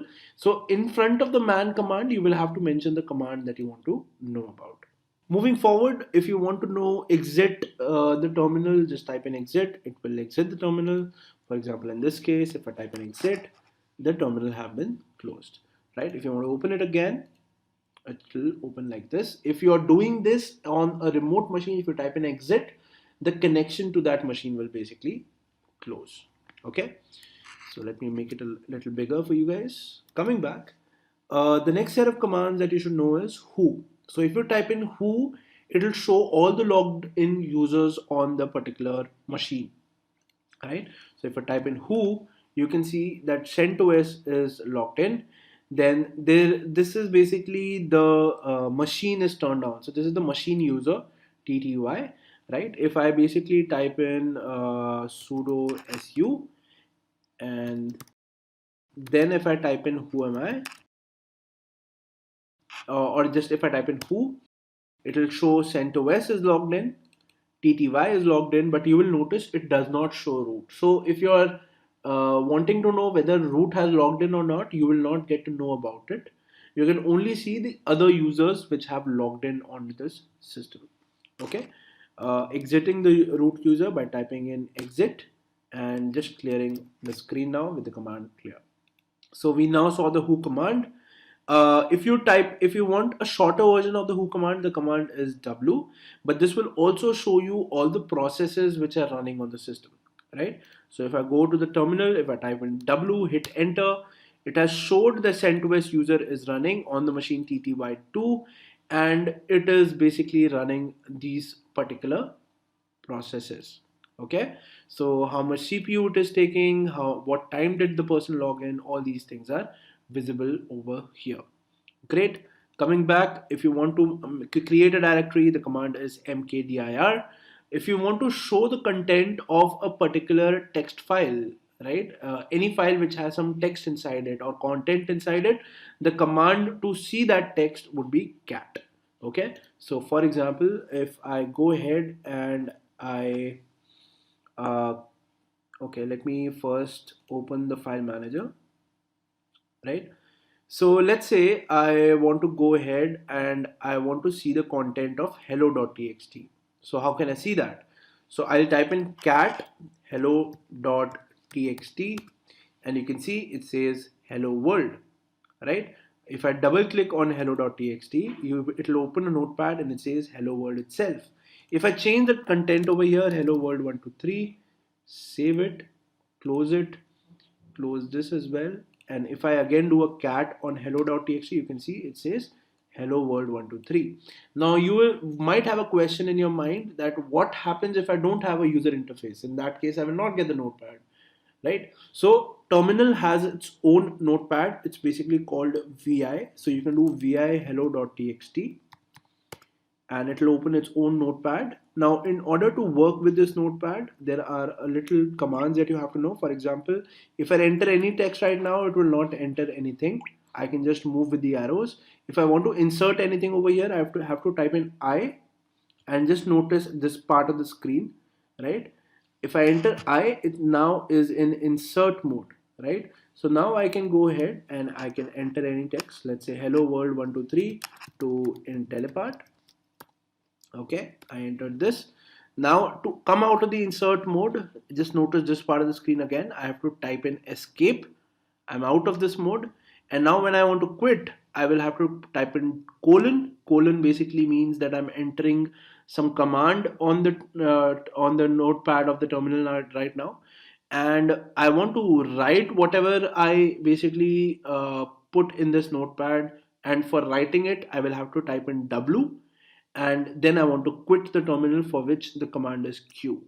So write whatever I have written in the notepad, and then Q means quit, hit enter, and now this particular file has all the content written inside it. If I do a cat on hello.txt, you can see that it now says hello world 123 to Intellipaat.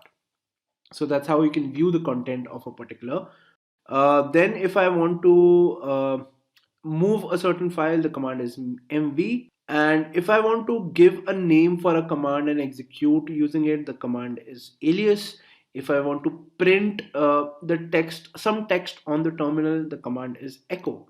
So if I type in echo hello world, it will print hello world. Okay, so this is one command which you can make use of. Then if you want to list any file, which I think I've already showed you guys, if you want to list files and folders in the folder that you are in on the terminal, just type in ls and it will list all the files and folders. So blue basically means it's a folder, green basically means it's a file, red basically means it's a file which is probably in a compressed format or a format which Linux does not understand. Okay, so guys, this is how you can basically get started with Linux, right? So right now we are going to see another command which is called echo, and it is one of the most important commands which you have to know. So moving ahead, so first, what exactly is echo? Echo is used to display a line of text or string by passing it as an argument. So now you can see this example over here, echo Intellipaat. It basically printed that over here. So again, you can see over here, echo So sorry for that. Again, you can see over here echo display text, display line of text. So this is what it does, displays a line of text, and there are some descriptions, trailing new line. So these are some examples which we'll be doing. So right now, just remember this. It is basically a command to display a line of text or string. So now there are some options. You can use these options while using echo. So echo, and if you use a -n, it gives you the output without a new line. It adds that particular option to the same line itself. So first, so let me clear this just a second. An option to, so I'll just make it huge so that it's clearly visible. Okay, so right now I've zoomed in. So guys, I wanted to share echo. So echo hello. So you can see it has printed hello. So echo hello world, how are you? It can also print a complete line, and then so if you do this hello -n, so as I told you, it will not use a new line. It prints with the command line itself. So this is one option of echo. Then another option is -e. This will allow usage of backslash escapes. So there are some backslash escapes. There is b, there's n, t, b. So b removes the space between text, and n prints the text in a new line, then does a horizontal tab, does a vertical tab. So let us execute these one by one. So first, let me do this. So if I type hello slash, so I'm using /b. So I don't want space between these two lines. But if I do this, it won't work because /b is not escaped over here. So coming back here, and also I've typed it in wrong. So even though if I've typed in the slash correctly, so again, you can see the slash is not there, but b has been added. So to escape this, you can use the option -e, hello, b world. So I think I'm doing another mistake. So the thing is, I think we'll try with quotes. Yeah, so that's what. /b basically, again, I did not put in quotes, so it thought that is again a part of the string itself. So right now I've used -e to escape the particular option, that is \b. So now hello world, in between that I used /b, and it removed the space between hello world. Now one more thing is /n. /n separates the words and prints them in separate lines. So let's say hello world, how are you? So you can see that hello world, how are you? So hello is in one line, and after that I have a new line. World how is in one line, then after that I have a new line, then are you. So this is one, and then you have two most commonly used ones, which are /h and /t. So /t does basically a horizontal tab, you can see here /t does a horizontal tab, /v does a vertical tab. So going here /v, and now you can see that horizontal tab, it left in 8 spaces, or a tab between hello and world, and vertical tab is basically a new line, but it will be on the same line, but it will be a line different. So let's see them with both, and now these are /t's. Now let's see both of them with /v's.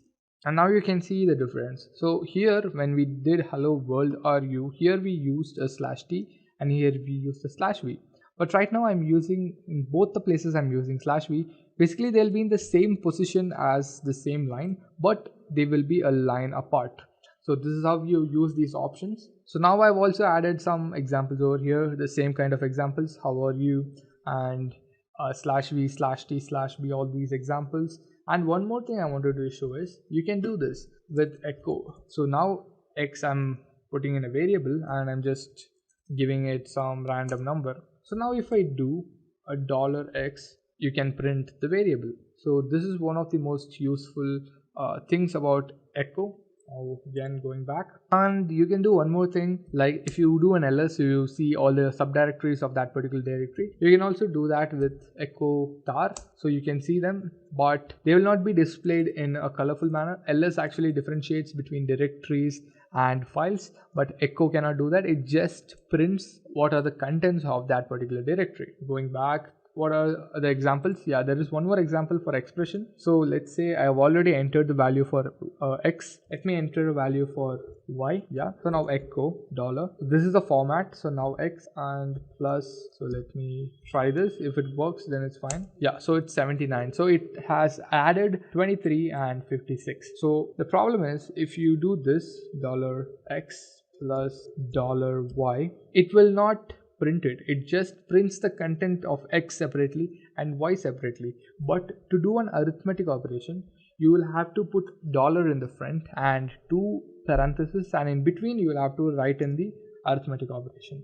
So let's say you want to subtract them, then you can go ahead and do it like this. So this is how you use the echo command, and these are the basic examples of it. Just a quick info, guys. Test your knowledge of Linux by answering this question. Which command is used to remove the files? A. rm, B. dm, C. erase, D. delete. Comment down your answers in the comment section below. Whoever gets the correct answers will win 5,000 points in Intellipaat wallet. Subscribe to Intellipaat to know the winners. Now let's continue with the session. So we've done the hands-on for echo command. So we've seen echo and other basic Linux commands. Now we are going to see set and unset. So set again is a command, but there are various types of doing it. There are various commands to set a variable, and there is this unset command. So if you have set already a variable as a global variable or a local variable, you can use the unset command to remove that. So now let's get started. First we'll learn what is set and unset. So first, the set command is a built-in function in bash and few other cells which you can use to define the values of system variables. Set is not required to set a variable. There are various ways to do it. So as I told you, set is the command. So in the backend, that is the command which will run. So I did x is equal to a number, doing an echo of it. So when I did that, it automatically took it as a variable. So that particular operation is a set operation. Set need not to be a command to be used, but that is the operation which happens whenever you are trying to give a variable a value. So you can use the command export to create environment variables. So while you create environment variables, you are using the command export. Basically, again, that is a set operation. Export is another command to set environment variables. Even though setting environment variables and variables are similar, the only difference is environment variables are for the complete system. Globally it is available, but normally setting a variable like x is equal to 23 are locally available. They are local variables. And finally, the unset command. The unset command is a built-in function in bash which you can use to remove a variable which is set. So if you have already set a variable using export, then you can use the unset command to remove them. So going ahead, we'll see some options. The first option is -b, notify of job termination immediately. Second one is -e, exit immediately if a command exits with a non-zero status. Then third one is job control will be enabled.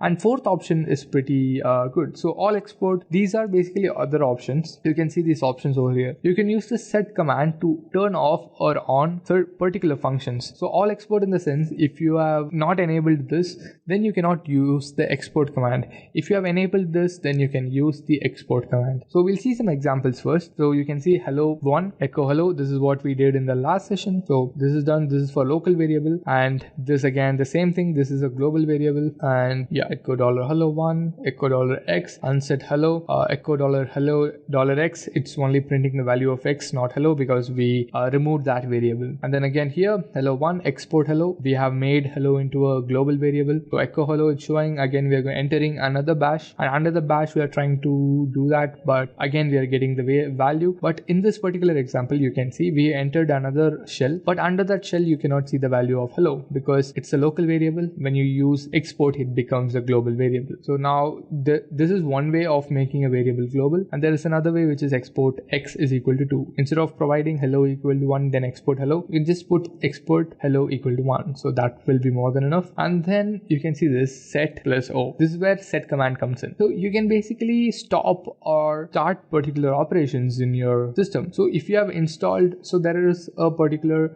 text editor called Emacs. It might not be installed in default. You can install it later. So even though if you have installed it, you can basically use it. If it is -o, that means you cannot launch Emacs. If it is +o, then you you can launch Emacs. So you can use the set command to stop and start particular operations. So that's one of the useful examples. So you can see to do that, set -o all export. If I do a set +o, it shows all the set operations over here, and you can see that it shows all export has become -o. That means I cannot use export. And here it's +o. Okay, so we've seen that. Now let's go and do the same commands in the operating system. So if we open it, I've entered the wrong password. Now I've entered it right. Okay, so right now guys, let's do some operations. So we did this hello, so let me use x itself. So x equal to 45. So let me echo this. So it's showing the value. Now if you enter bash, because as I told you in CentOS the default shell is bash, and if I use bash, so now I'm inside another shell. So you can see that if I do an ls, it's showing the content, but if I do an echo, it does not show the value. So basically this particular shell does not have the value for x. So here I can so let's say I'm giving 76, and if I'm doing an echo of x, so it's showing 76. But you might think, won't this overwrite the value of my already created x variable? So to exit a bash shell, it's basically exit. For any shell, it's exit. So if I do an exit, it comes out. So now again, if I do an echo of my command, now it again shows 45. Why it shows 45? Because that particular x is equal to 76.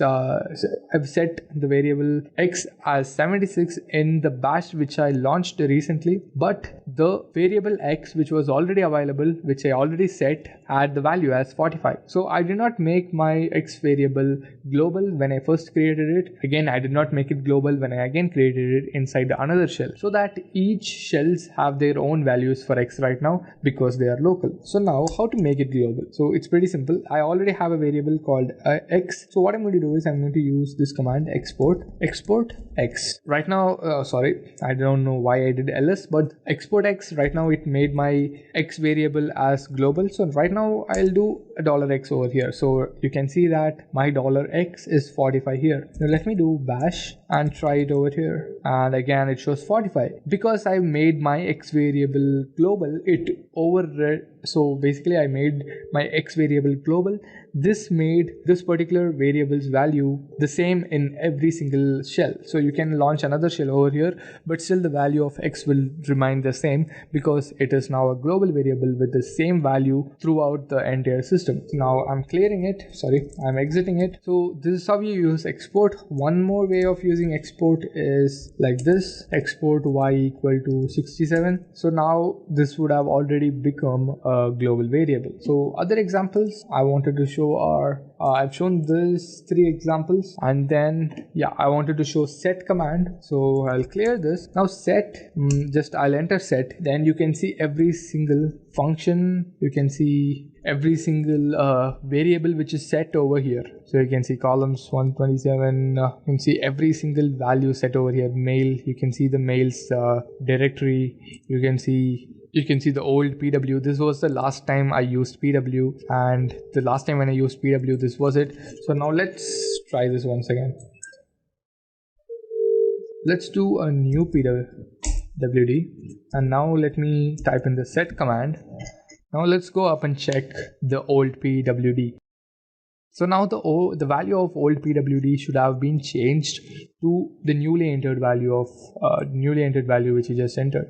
Going up, I came to the top. So it's over here. No login. That should be here.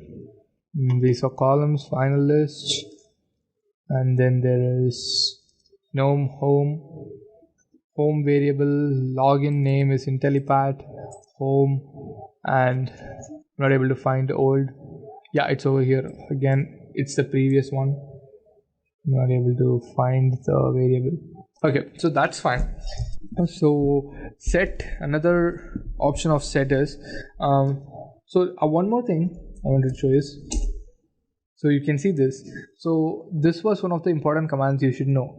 So let's say you've done let's say alias, and not alias, or so you can see I did exclamation and I typed in just PW. So it already recognized the PW means PWD, and it shows the latest execution of it. So let's see EC, which is echo. So it shows the execution of it. So if you have typed in a command which you don't want to type in completely again, or you don't want to search it in history and again type it, you can basically put an exclamation and type in the first two letters of your command, and it will detect and show you the latest results of it. So this is one of the things. Then coming to set, let me type in set plus O, and now you can see all the operations over here. So set plus keyboard, set -0 monitor, set plus notify, and all of these. So basically I can do a set -0 and all export. So now if I do another, so now you can see it would have been changed to -O. So this particular option stopped this. So let me try. So to understand this better, the set command, so let's do this. So there is history over here. So let me type in history, and it shows the complete history with the history command. So let us try this plus O history. So now let us do a plus O. So I think now it would have changed history. Where is it? History is plus O. Let's try history once again. So it's showing the complete set of everything. So now let us stop it once again. So basically it disables, but it does not stop it from working. So again, you can see history, the latest one. So this is, so now coming back to set, I think to understand set, you can check the manual page. So if I open it, it's not showing the exact command, but it's showing other things. So you can see bash, echo, enable, eval, execute, exit. It's showing all of the commands in this particular bash, but it's not considering set. Let me quit this. Now let us do a man for export. What exactly is export? So again, it's not showing that it is a default command. So now we've seen the export command and how to set a variable. Now let us see how to unset it. It's pretty simple. So now echo $x. So it has a variable. Then use the command unset and just type in x. So now let me run this again. So right now we don't have a variable. So this particular variable x does not have a value. So now I have unset that variable. So this is how you set it up. And there is one more command, env. So env is for setting environment variables. So if you type in env, you can see the complete environment variables, and you can see that username is Intellipaat, and then you can see user is Intellipaat again, and what else? So I wanted to show something relatable, so that's why I wanted to show this. And then there is the shell, because as I told you, the default shell here is bin bash. It is bash actually, so the location of bash is under bin, so that's why it is showing the shell over here. So this shows the environment variables. The set command basically shows the complete variables inside this virtual machine or this particular operating system. So the set command shows the entire variables of this complete operating system, but env just shows the environment variables of this particular operating system. So we've seen these commands. So the next command is expr or expression. So let's see the basic definition of it. So the command expr computes a given expression and displays the output. So the expr command is used to calculate an arithmetic expression which we have provided, and it gives the output of it. So the below command, which is expr -- version, shows whether expr is installed in your system or not. Normally it will be already installed in your system while installing any Linux distribution, because expr is one of the most common commands. So check it if you want to, and if it is not installed, then you can install it normally. And then I've checked this in the man page. So these are the operations which expr is capable of. There are still more operations, but these are the most common operations. So you can see argument 1 and then argument 2. Then so basically argument 1 slash is basically OR operation, and you can see if it is either null or null not 0, otherwise argument 2. So it shows argument 1 if it is neither null or 0. If argument 1 is nothing, or if it is 0, then it considers argument 1. If not, it will go to argument 2. And then this is an AND command, and then argument 1 lesser than or argument 2. If argument 1 is lesser than argument 2, it will give a number 1. If not, it will deliver a number 0. So these are some again some logical operations. Then coming to arithmetic operations, plus minus, you can see arithmetic sum, arithmetic difference, product, quotient, and remainder. So moving ahead, and these are some examples. So first you can see an addition, second you can see a subtraction, then multiplication, division, and you can see expr length as well. You can check the length of a string, then you can see some logical operations which I did in the right side. Okay, so let us do these in the shell. So okay, let's start off with it. So expr, let me do the first command. So I'm going to check whether expr is installed. So yeah, it is installed, it should be installed. So now expr 1 plus 2, so there should be a space in between, only then it works. So otherwise it considers it as a single argument. So expr 1 plus 2, it gives me this, then 1 minus 2, it gives me this. But one more thing you'll have to consider is, while doing an operation like multiplication or subtraction, you should add the backslash in front of it. So let's say backslash star, I'm going to multiply 1 and 2. So only if you add a star in front of it, it gives that. So let me change this. So now you can see it's 8. So only if you give a backslash it will work. If you don't give a backslash, it will not work because the argument is wrong. So now I will do the, yeah, so this is division, and then you can see the quotient 0 because it divides perfectly. So I'll just give a random number and give a random number here. So it's 16, so you can see the quotient also is shown, and we can also divide them. It can be any big number, so it will not show the decimal point over here, so it will show you a perfect number. So then we'll do some logical operations. Expr 10 equals 10. So if it is equal to, then it gives 1. If it is not, it gives a 0. Then you can see the OR operation also. Sorry. One more thing I wanted to show is 10 lesser than 11. Okay, sorry. I forgot the backslash. So now you can see it's 1. So now you can see it's 10. So let me make it small. Again it's 10.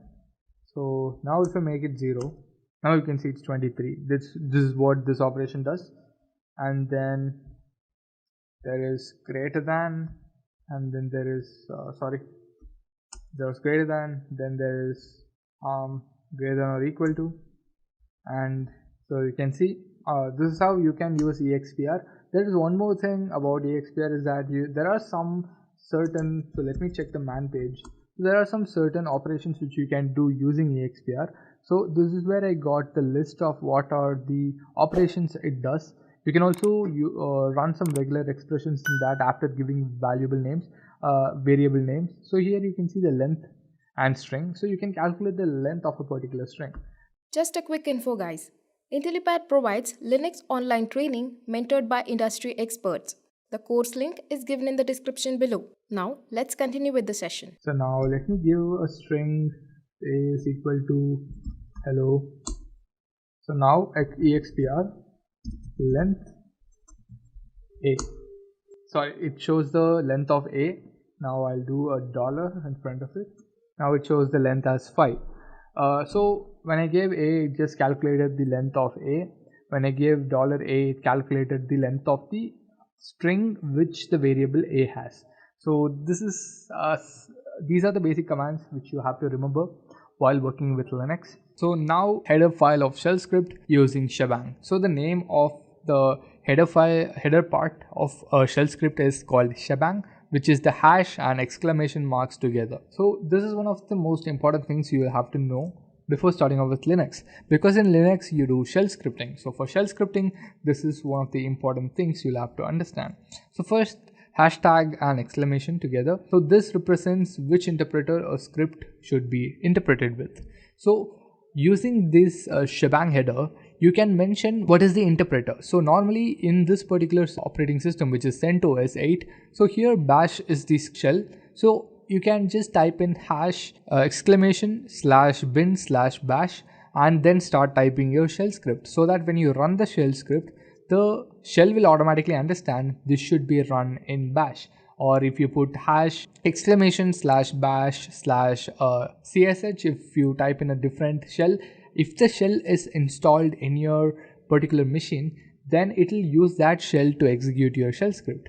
So this is how it works. So the last one is bin/bash. Is this not provider if it often considers bin/sh. So sh is the most basic format. So normally if you do not provide the header file for a shell script, it automatically considers it as a normal shell script and it uses the default shell and it uses that to execute that shell script. When you put that particular shell script shebang header, so hash !bin/bash in your script, so that particular kernel will understand that it should be executed in bash and it will be executed. So this is the use of shebang. And coming down, so this is a small script, the small shell script. So you can see the use of the shebang over there. It understands it is bash, and echo, this is a sample script. So sh, using sh or using bash, there are various ways to run a particular script file. I'll show that. So this is the sample script. Okay, so this is a sample script. Let us go to our system and run it out. So okay, so first you will have to create a file. I'm going to create a file nano. Let me just type in 1.sh. I've opened the file. So hash !bin/bash echo hello. Oh, so this is going to be my script file. I'm saving it. So I've saved it. So the first way of executing this is using sh. Second way is using bash.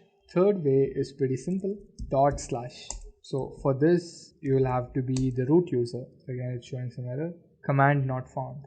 So that is the basic way of doing it. Or you can do one more thing. So let me do another file, create another file. So I'm going to type in just echo hello and saving it. So now there is a 1.sh and a 2.sh file. So if I do this, it's showing hello, even though I did not enter a shebang file because it is stored in a format called .sh, and also I'm running it using sh.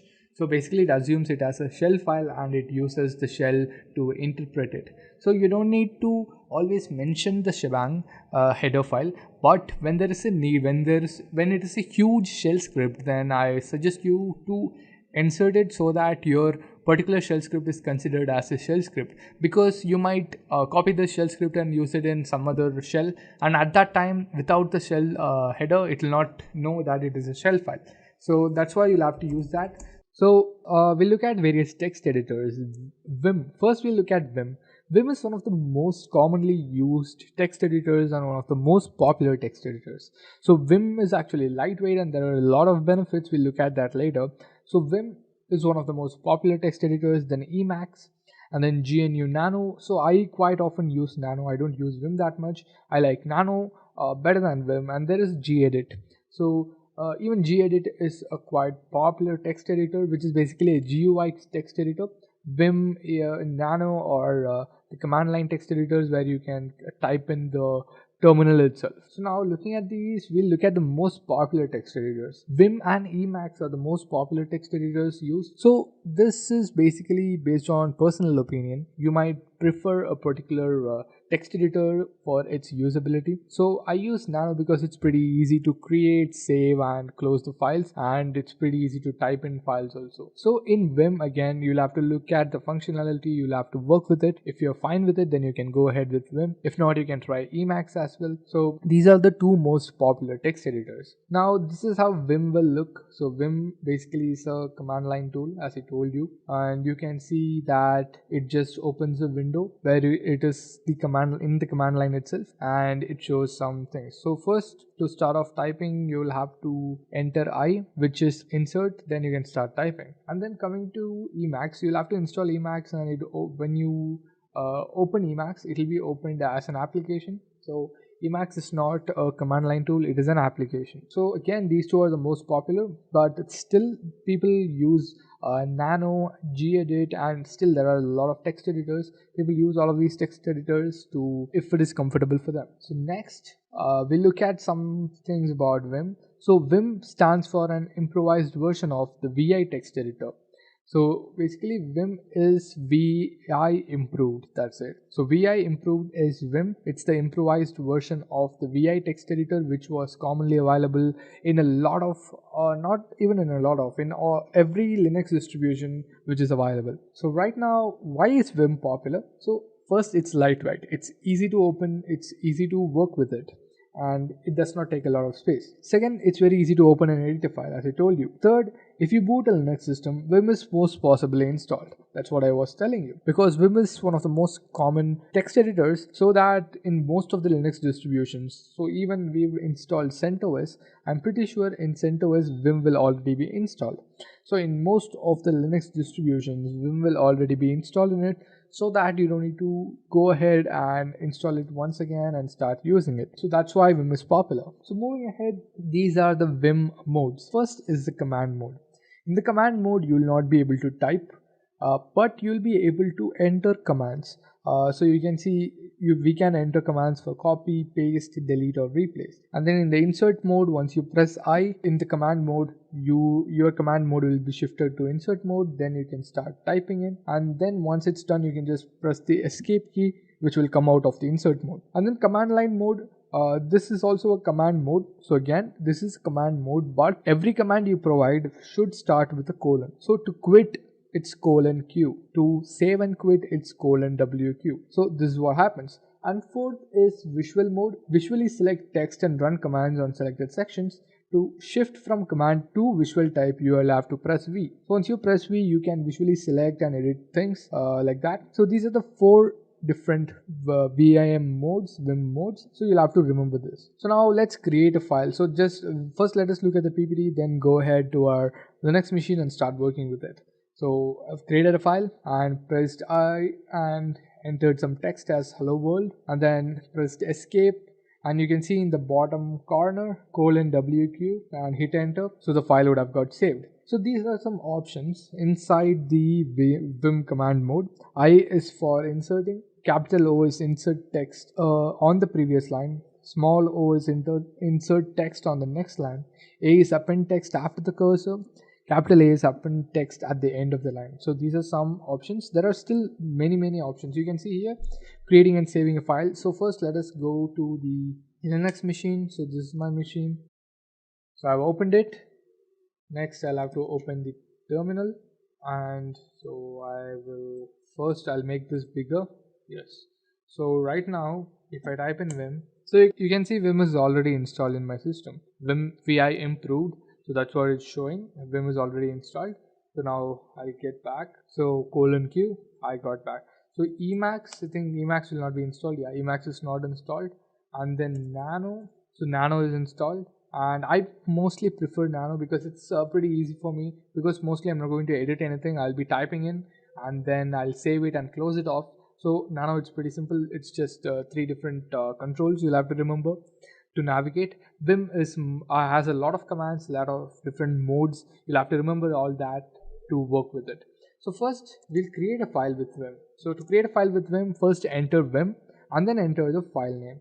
So let's say 1.txt. So I have created the file, but so now I'll not be able to. So now you can see I'm able to type in, but you can see there is nothing over here. So I'm going to press I and you can see the insert word over there. So this means I'm in the insert mode. So in the insert mode, I will be able to type. So once I hit escape, now I'll not be able to type. I'll be given here. So if I hit Q, what will happen is it will just quit. It won't save the file. But if I hit WQ, it basically means write and quit. It will save and then quit.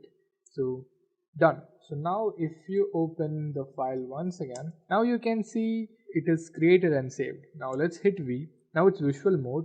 So in visual mode again, you should learn some things, and see I'm selecting everything and I'm able to change it accordingly. So basically visual mode is to select, so let's say select a particular text or select a particular line and then use that line. On that line you can change it, but in insert mode basically you cannot do that in insert mode. So you can see I'm trying to do that exact same thing, so you cannot do that, but in visual mode you can do that. So you can see I can do that in visual mode but not in insert mode. So now I'm saving it once again. So if I do a cat of 1.txt, so this is the latest saved ones. So going back to the PPT, so we've done the first part. We saw the various text editors, and we also saw what is Vim and how to create a file and save it in Vim. So these are some other options. We also saw the visual mode and the command mode does not show the name command over there, but you can type in commands like what I did, :q, :wq, all those commands you can type in. So ownership of Linux file. So when you create a file, basically in a Linux system, you have three types of owners. One is the user, which right now in my Linux system, it's Intellipaat. Intellipaat, it's a user. And then there is groups. Groups are basically, you can create a group and add in some users and give them some permissions, so that give that group some permissions, so all that users will have only those permissions. And then finally, others and processes. So processes in the sense, when a process is running, that process might require a particular resource to work on a particular file to use for that particular process. So that process should be given permission to use that particular file. So these are the three different types of owners. So you can see the purpose of users and groups or for access and permissions. So let's say if there are no users and groups, then anyone can log into your system and anyone can use any file, access any file, even if you're the owner. Like if I'm the owner of a file, you can log into the system and you can change the contents of that file, which is not good for me because it's my file and I want that content. So for that, you have users and groups. So if my user logs in and creates that file, only my user will be given owner permissions. Only I can edit that file and you cannot edit it because you're a different user. Now every user has their own directory. Every user have their own directory, usually with /home/username. So under /home, you will have a directory with your username. In our particular virtual machine, you saw that /home/Intellipaat. Intellipaat is the user which we created. So basically this particular user has a directory under their name. And then even processes need permission to access specific files and locations. Yes, so while some process is running, obviously that process will have the permission to use a particular file. Or just a quick info, guys. Test your knowledge of Linux by answering this question. Which of the following is core of Linux operating system? A. Shell. B. Kernel. C. Terminal. D. Command. Comment down your answers in the comment section below. Whoever gets the correct answers will win 5,000 points in Intellipaat wallet. Subscribe to Intellipaat to know the winners. Now let's continue with the session. Log into or go into a particular location and access a file. So these are the three different types of owners. Now, what is the difference between a user and a group? So first, user, owner of the file. And then, so these are not the differences. These are basically the characteristics of users and groups. So first, let us see the users. So users, again, the owner of the file. And then system uses user IDs to manage users. So let's say there are 100 different users and in that 10 people have the same name. So the system will not understand that if all of them have the same name, it will think they're all the same user. So to differentiate between the users, the system has its own identity. So system has its own identity scheme which uses user IDs. So every user will have their own unique user ID. Whenever that particular user is working on the system will check for the user ID and it will know who exactly is working on the system right now. And then the system identifies daemon processes as users. So daemon processes are background processes, and system will assume that a background process is running because a user has induced it. Because mostly it is the user who is inducing it. Only if user switches on to the system, only then those background processes will start to run. So now groups. Groups contains 2 or more users. So all users in the group have same permissions as given to the group. So let's say you've created a group, or let's now not assume group. So let's say now you have 10 users. In that 5 users are database admins. Now all of the database admins need the same kind of permissions. So instead of providing every single user the same permissions, you can create a group, add these 5 users to that particular group and give that group those permissions. So once you give that group that permissions, it will be applied to all the users under that particular group. So that is why groups are used. And then finally, groups are identified by GID. Like how users are identified by user IDs, groups are identified by group IDs. Now, authors and processes. A process can open a file and even read or write in a file. Yeah, it can, if provided with enough permissions. And if a process is using a file and we delete it, it does not get deleted. So what does this sentence exactly means? Let me explain it to you. So while a process is running and it is using a particular file, so while that process is running, you're basically deleting that file. You would see that that file is not available in the system, but the file will not be deleted. It will be just deleted blatantly from the top, but from the memory it will not be erased. Only when the process is complete and the result is successful, or if it is failed, only when the process is complete, that particular file will be deleted from the memory. Because if you delete that file while that process is happening and you stop that process, that is not beneficial for the process as well as the user. So this is what happens while a process is using a file. And finally, there are three types of user IDs: effective user IDs, real user IDs, and saved user IDs. So we look at these user IDs in detail. Okay. So first, effective UID. So an effective UID and a real user UID is basically the same once you log into the system, because Intellipaat, the user which I created, and the root are the same person, and the UID will be the same because I'm logged into the same system and I'm using both the super user privileges and the normal user privileges. That is super user in the sense when I use sudo su or sudo -s to become the root. And in most of the time while you're running a process, effective UID is used. So effective UID in the sense your normal UID of the user. So the system will understand which user is exactly trying to access this particular process, or which user is attempting this process using the effective UID. And the real user UID comes into play only when you're shifting the user from your normal user to the root user. So while you're doing that, it will check for the UID. It will check for whether the effective UID and the real user UID is the same or not. If it is the same, then it will accept and move ahead, because sometimes using the normally without super user privileges, when you're trying to execute something, it might fail and ask for the it might say it does not allow because super user privileges are not provided. But once you use sudo in front of it and provide the password for it, it will work. So how this basically works is, while you're normally using it, it will take the effective UID and it will assume you do not have those permissions. But once you provided sudo and the password, it will assume that you are root, and even though you are root, you will have the same UID because you're just shifting from the normal user to the root user. And finally, saved user UID is basically once the system knows it's the same user, and then it will be automatically saved, and then once you hit sudo su and the password, it will automatically change the user privileges. So that's what saved user UID is. The first time it might ask you that are you the same user, please enter the password. But once you've done that, after that it will not ask, it will directly ask for the password and you can move ahead. So these are processes. Moving ahead, now let's create a user and groups so that we can understand better. So let me open my system. So first let me log into it, and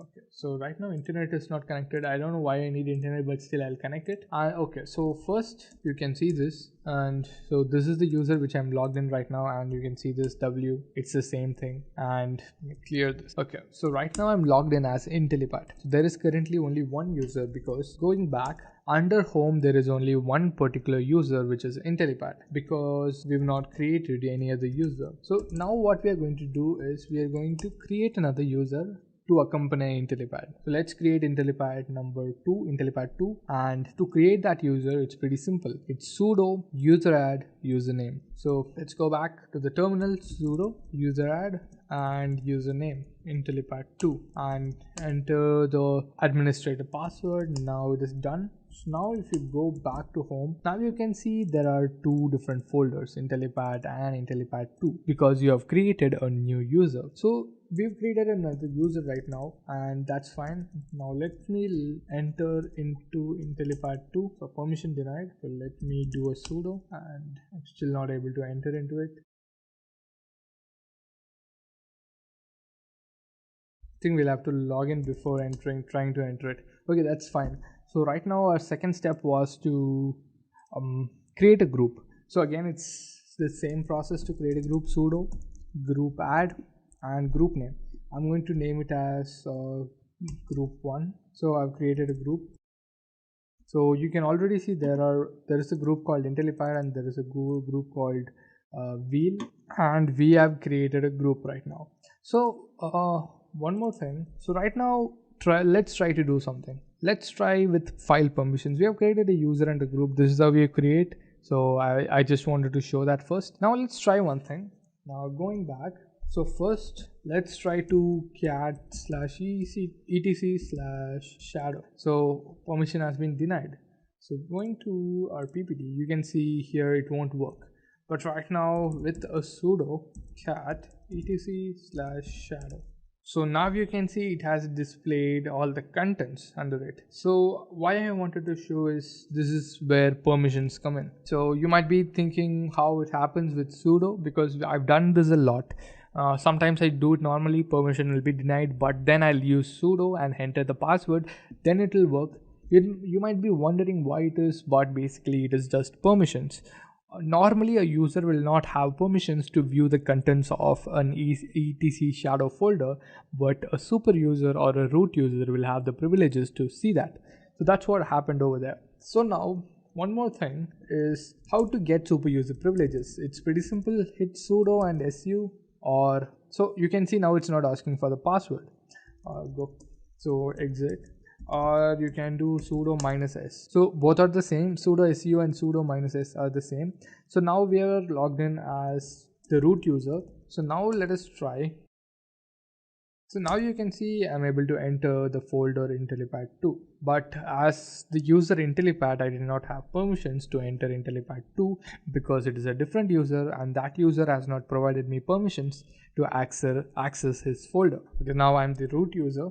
So now you can see I can just type in cat etc shadow and I will be provided with the result. Yeah, you can see this. So I'm provided with the result. So why I'm provided with the result is because I'm the root user, I'm the super user, and I have the privileges and permissions to do this. So let me clear this and let's go back to the slides. So this is how it works. Now coming down. So now root, let's look at the root. And it is the directory at the top of the hierarchy.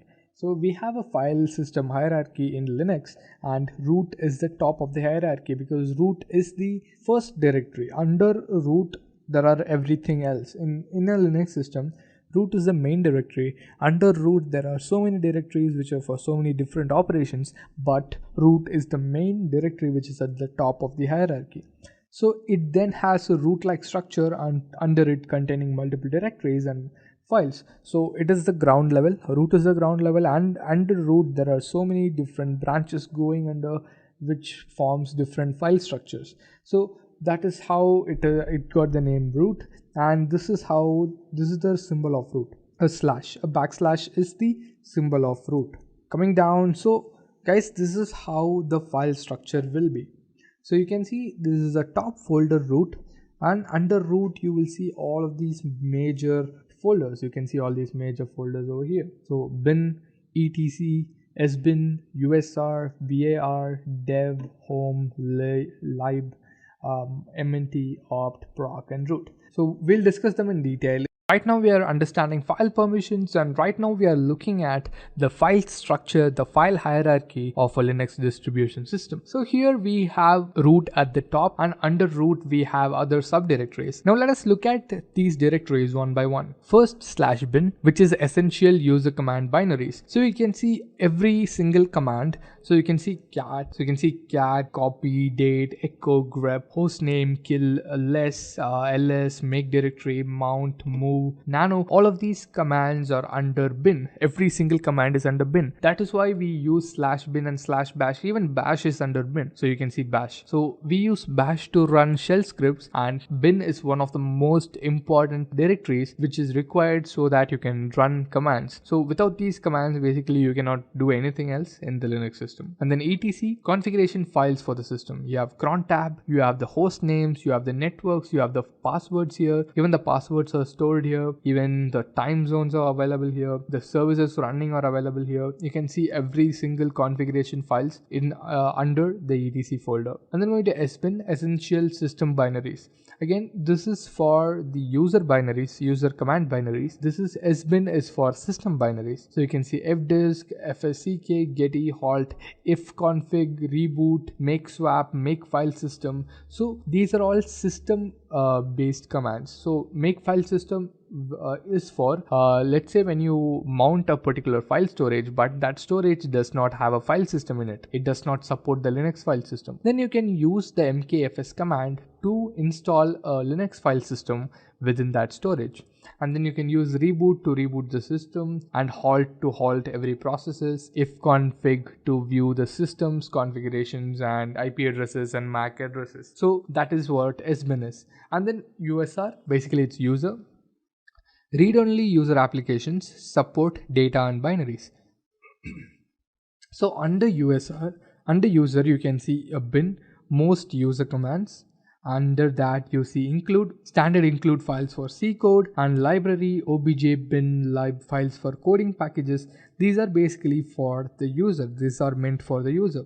Even the man pages are under user, because a user is going to look for the man pages. Because if I don't know a command, so let's say I don't know what ping is, so I'll just type in man ping, and the man pages are actually stored under the USR directory. Under USR it is stored under share, under share it is stored under man. So from there it will be fetched and it will be given to me. So that's what static, so you can see here, static data shareable across all architectures. So you can share this particular data across every single Linux distribution, and it will not stop your functionality. And then VAR, variable data files. You have VAR cache, application cache data. So once some application is running, you need this cache data. So without this, that application will not know what exactly is happening, and once you delete it, it has to do the processes again, and again it has to store that data in cache. Even the history command needs cache. While you type in history, you'll be seeing all the commands which were previously executed, but where will that be stored? It will be stored in the cache. And then you have var lib, data modified as program runs. You have log, you have the log files, you have the opt, variable data for installed packages. So basically any package you install, first it will be under the var opt package. And there are temporary files as well, temporary files saved between reboots. So once you're rebooting, there might be some files which is getting saved, so that will be saved and stored in the temporary directory, and once it is rebooted, it will be regained again.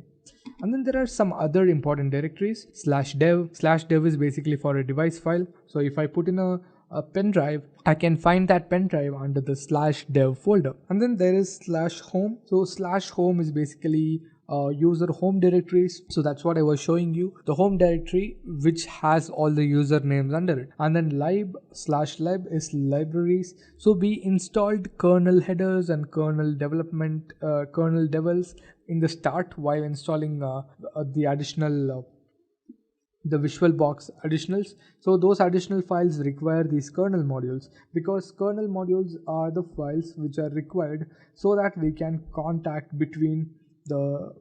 have contact between us, the shell, and the kernel. So that's why we need the libraries and the kernel modules. And then /mnt is basically for mounting. If a new file system is getting mounted to the system, you can find it in the /mount directory. Then again opt is there, proc is there, and finally one root is there. Home directory for the root user. So even under root there is a folder called root. Under that folder you will find some subdirectories again, and that particular directory is for the root user, and that is the home directory for the root user. So normally for a user like Intellipaat, the home directory is /home, but for a root user the home directory is /root. So that's what we'll have to look at. So this is the file hierarchy in a Linux distribution. In every single Linux distribution, this is how it will look. So understand this particular concept very well. So because everything in Linux is a file, as I told you, /dev/ the device name. Basically, if you enter a pen drive, again that pen drive will consider it as a file in the Linux system. So every single entity is a file in Linux. So that's why files and file permissions are very important in Linux. We've seen a lot about file permissions, users, and groups. So now let us look at these two commands which are really important and highly used commands, which is chmod and chown. Basically, it's ch modifications and ch ownership. So these commands are highly used. Now let us look at these commands. So first, modifying permissions. Chmod is the command which you can use to modify the permission of a file or a directory. So you saw that read permissions were there, then write permissions and all that. So let's say you have a file and you have written it and you have saved it. Now you don't want anybody to write inside that file. Now you can basically change your file permissions and remove the write permission from that file so that even you cannot write inside that file unknowingly. So that's how you can use it. And to add or remove a permission, you can use plus or minus. So you can see some examples in the behind. You can see chmod u plus x 1.txt and doing an ls minus l 1.txt. Basically what it did is it removed or it added x over here and it removed x from both of these places. And then again chmod u minus x 1 minus txt. So basically this particular file did not have permissions already, so that's why it is showing that this place is empty. And then while removing minus x, that is execution, it removes x from every single place of this entire permission. So rw dash, rw dash, r dash dash. So x was removed from every single permission, that is the user permission, the group permission, as well as the other or process permission. And then another way to modify permissions are providing numbers. Now numbers, let's say 4 is read permission, 2 is write permission, and 1 is execute permission. So here you can see rw and x. So rw and x. So the addition of rw and x is 7. That is 4, 2 and 1, which is 7. So now coming down, so you can see here chmod 7551.txt. So now what this would have done is 7 in the sense it is 4 plus 2 plus 1, which is 7. That means give all reader access, and 5 means it is 4 plus 1. Then it is remove write access from group permissions and remove write access from other permissions. So that is what 755 means. And you can see here rwx, the read permissions has every single permission. The group permission does not have write, as I said, and even the other permissions does not have write, as I said. So now you can see here, but what is 755? There was no 7 or 5 over here. So now coming over here, 4 plus 2 plus 1 is equal to 7. So all access is permitted. So that's what happened here in the first place, that is 7. Then 5, which is basically 4 plus 1 is equal to 5, read and execute permissions. So that's what was provided in the second and third options. But we did not use 6 over here. 6 basically provides read and write permissions and it does not provide execute permissions. So this is one more way to change it. One way is to use plus and minus, second way is to use numbers. Then ownership permission. Ownership permission is chown. So like modifying the file's permissions, we can also modify the users and groups ownership of the file, and for that we must use chown. So you can see here again ls minus l2.txt. So forget about the part where we saw the file permissions. Now just concentrate on this particular part, which is root and root, which are basically the ownership of this particular file. So 2.txt, you can see the ownership was with root and root. So now I wanted permission, so I used the command chown cody 2.txt, and you can see the change over here. So even as a user cody, I've got the permission to use this particular file called 2.txt. So this is how you can use chown, and there are some other ways of doing it. So now you can see here chown username, file name, ownership of file for user. So let's say I created a file, but let's say Intellipaat created a file, the user Intellipaat, and this particular user wants to give that permissions to Intellipaat 2 user. So now this particular user Intellipaat can simply provide chown Intellipaat 2 and file name, and the file permissions will be provided to that particular user. And then there is group and group name and file name. So group is basically changing the ownership of a group. So if you have created a group, you can use the command grp and group name and file name, so that that group has the file permissions. So let's say this 2.txt, that particular file will have, so every user under that group will have permissions to either access or not access that file according to the permissions provided. And then chown username colon group name file name. So now both user and group at the same time. So let's say you want to give permissions to a user who's not in a group and also to the entire group. So now you can use this way of doing it. Ch own username colon group name file name. So this will give permissions to both to the user as well as the group. Now hands-on chmod and chown. Let us do this in the console. You can let us proceed with the hands-on part. So let me open my, it's just a little bit slow. This is again, I'll just restart it. So I've restarted it. Okay, now let's get started with chmod and chown.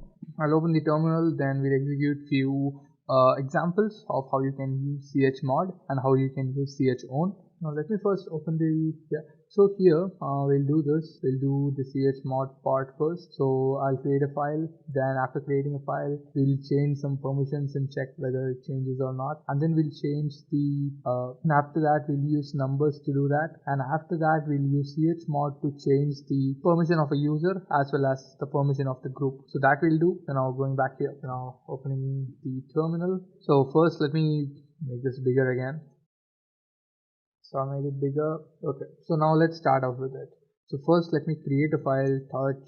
So as I told you, touch is just to create a file. I'm going to make it as hello.txt or just file1.txt. Yeah, I've created the file and there is a file file1.txt ls minus l. So this command will show me whether it, about the file permissions. So you can see it has read write permissions for users, read write permissions for the group, and only read permission for processes. So the user is Intellipaat and the group is also Intellipaat. So now I'm going to use chmod to change this. So chmod u plus x, this is just for the user, u plus x, and file1.txt. So done. Now again lsl. So now you can see I've added the execute permissions just for the user. So now let me do one more thing. Now I'll do for G for the group. Sorry. Now let us try. There it goes. Yeah, so I've added it for the group as well. So now let me add the write permissions. Sorry, let me remove the write permissions from group. So done. So you can see I've removed the write permissions from the group, but I've provided the execute permissions. So now I want to remove write and provide only read for others or processes. So for that it is O and it is going to be, I'm going to remove R and I'm going to add W. I gave 0 instead of O. So done. So now if I do an ls, so now you can see I've provided only W, the write permissions for others or permissions, others or processes. So this is what I did using chmod. So now let's do one more thing. So now we'll give permissions using numbers. Now I'm giving 777. So what does 777 mean? 777 is basically providing every single permission to that file. So file1.txt. So now if you view it, now you can see this particular file has every single permission. So let me change it to 756. So what will this do? So this will basically make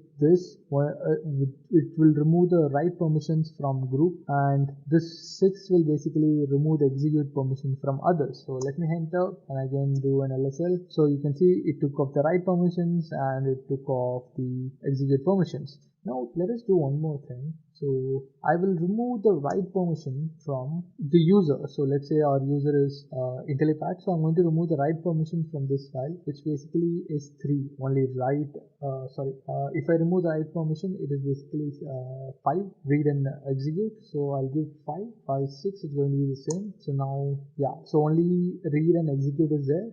Now let me open this file and you can see it is unwritable because the user does not have permissions. Coming back, let me change this once again. I'll provide write permissions as well as read and execute because they are already available. So now let me try nano again. So now I can write because I have provided the permissions to write.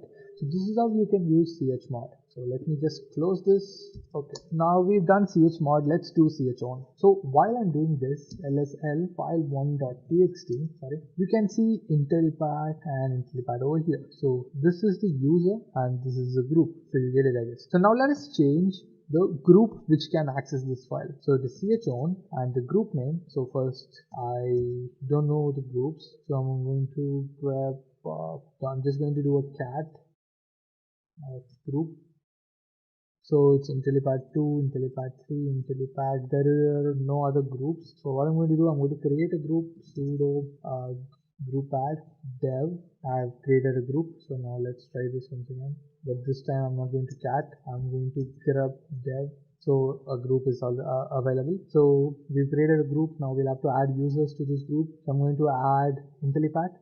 So sudo g password. So you'll have to provide this. For add it's -a. Then you'll have to provide the username, which is going to be Intellipaat, and then the group name, which is dev. So adding user Intellipaat to group dev, it's added. So now we can check by doing this, and it is added. You can see that over here. So now we've created a group and added it. Now let us change the permission of file.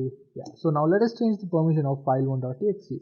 So this particular group Intellipaat is going to change to group dev. So to do that, it's simple chown. So we saw this file name, username and group name and file name. This is the syntax. You can provide the username over here, group name over here, and file name over here. So right now we just want to change the group name. So for that we can either give the group name like this, dev and file1.txt. So it needs, so now it has changed. Now let us check file1 once again. So now you can see Intellipaat and dev, the group name has changed. So we've done that. You also have another option to change that.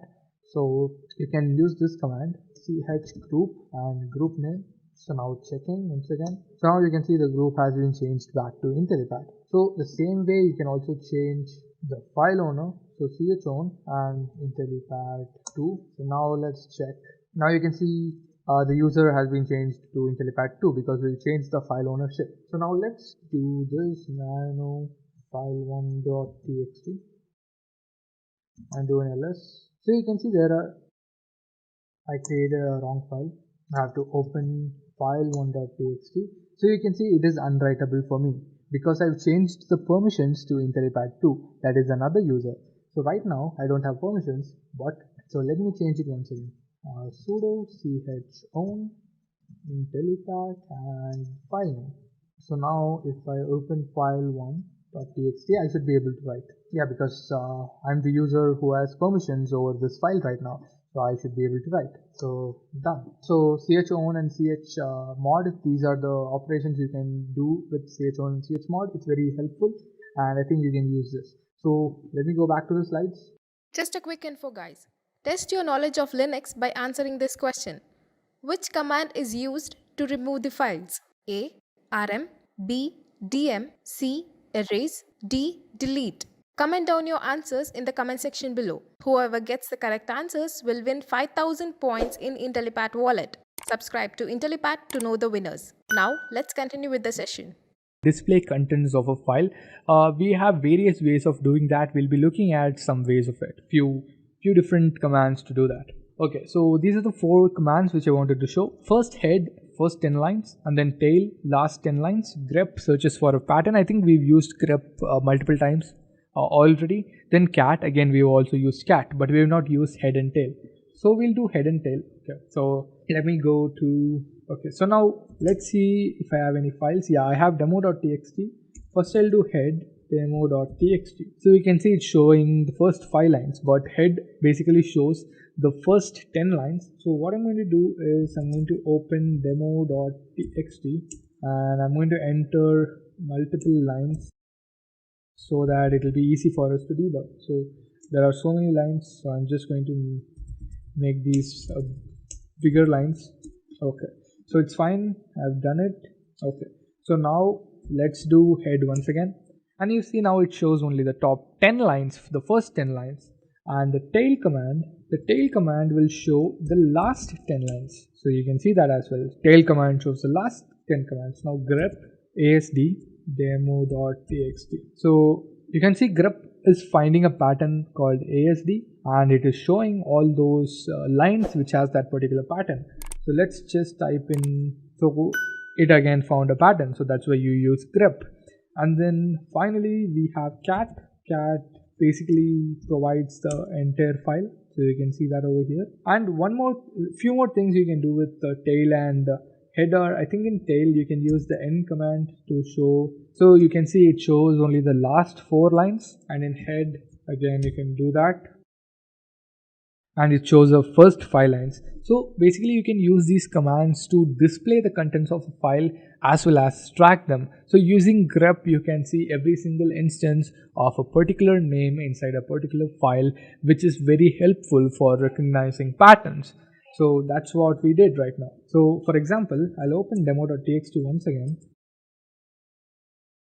Okay, so I've opened demo.txt. Now what I'm going to do is I'm going to enter the username, which is Intellipaat, in various places. It's a wrong spelling. Okay, so I've entered in 3 different places. So what I'm going to do is I'm going to use grep to find it, but I'm not going to use my username directly. I'm going to use a meta character dollar and a command called whoami, which basically reads the username. So grep whoami demo.txt.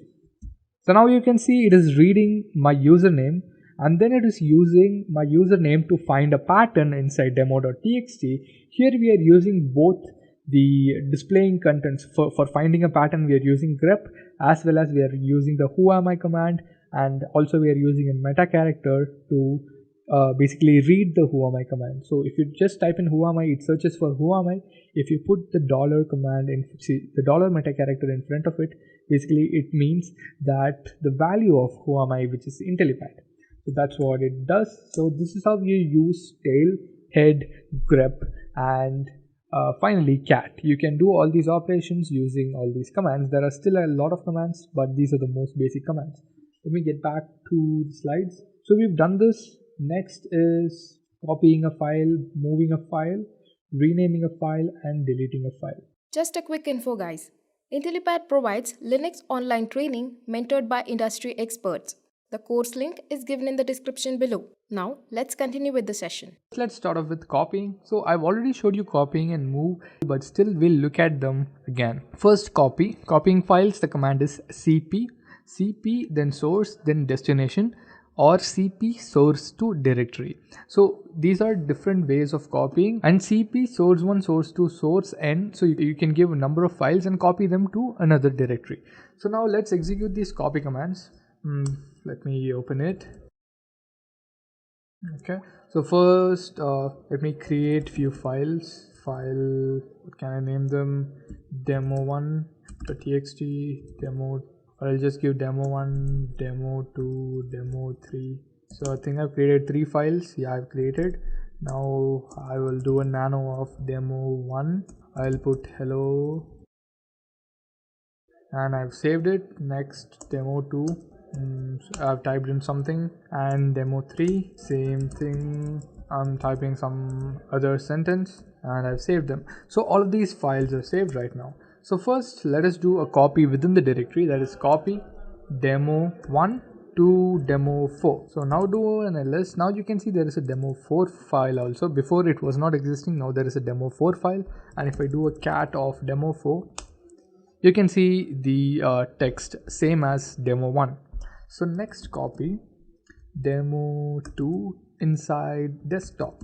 Let's move it inside desktop. So I've copied it. Right now you can see demo2 will be available here as well as desktop. So you can see demo2 over here as well. Coming back, next we'll copy multiple files into another folder, another directory. That is first demo1, demo2, demo3, and demo4. We'll move these 3 files inside downloads. So done. So right now these files will be available here as well, available in downloads as well. So you can see these files are available over here. So we've done copy. Next we'll do the move command. So again, move has the same functionalities.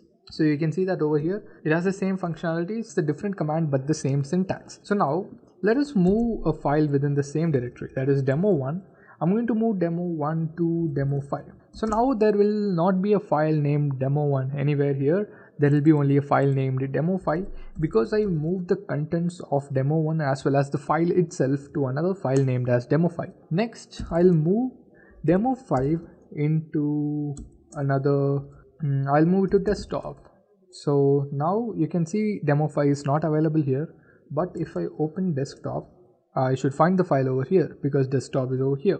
Next, I will do one more thing. Coming back, We'll move multiple files, so demo3, demo4. I'll move these two files into documents. Too many arguments, sorry, I've provided the wrong command. It is move. I'm done. So right now demo3 and demo4 will not be here, but if I go into documents, they'll be available and you can see them over here. So this is how you use move and copy. Now going back, now renaming a file. To rename, again, it is the same command as move. So let's see, rename once again. So let's say I've created a file named, so no, I'm not going to create another file. So let's say I have one.txt. So I want to make this as the word, that is one.txt, one.txt. So I'm going to use move command one.txt to one.txt. So now you can see there is a file named one.txt, but there is no file named one.txt because I renamed it. But here the process is not actually renaming the file, it's actually moving the file, but you will have to use the move command to rename the file as well. And we've seen rename as well. Now deleting.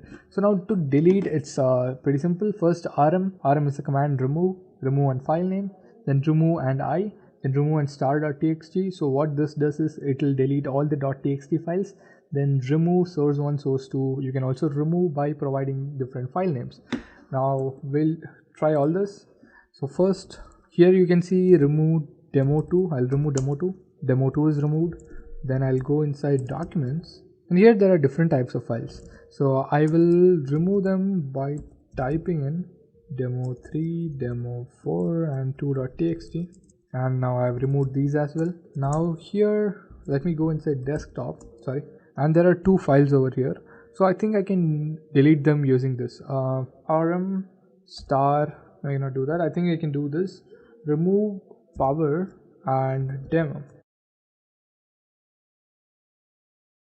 So it's not considering it, so let's leave that. Okay, so now let's remove these files normally. First demo2 and demo5, it's not there.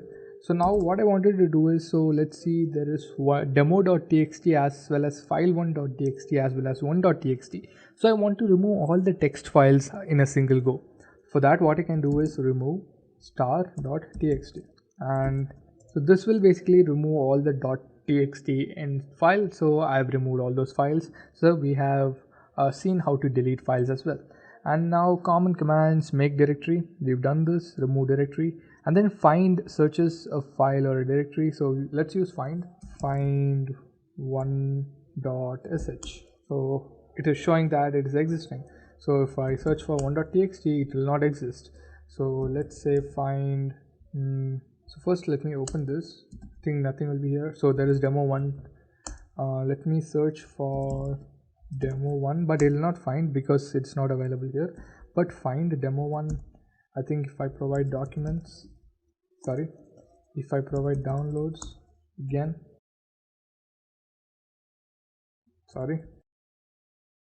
so it's finding downloads, and it also shows the files under downloads.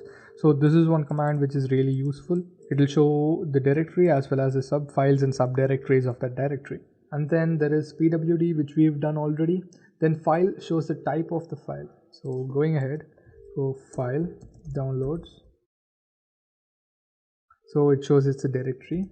Now file, first let me see, one.sh. so file one.sh, it's a shell script. Now let me create a text file,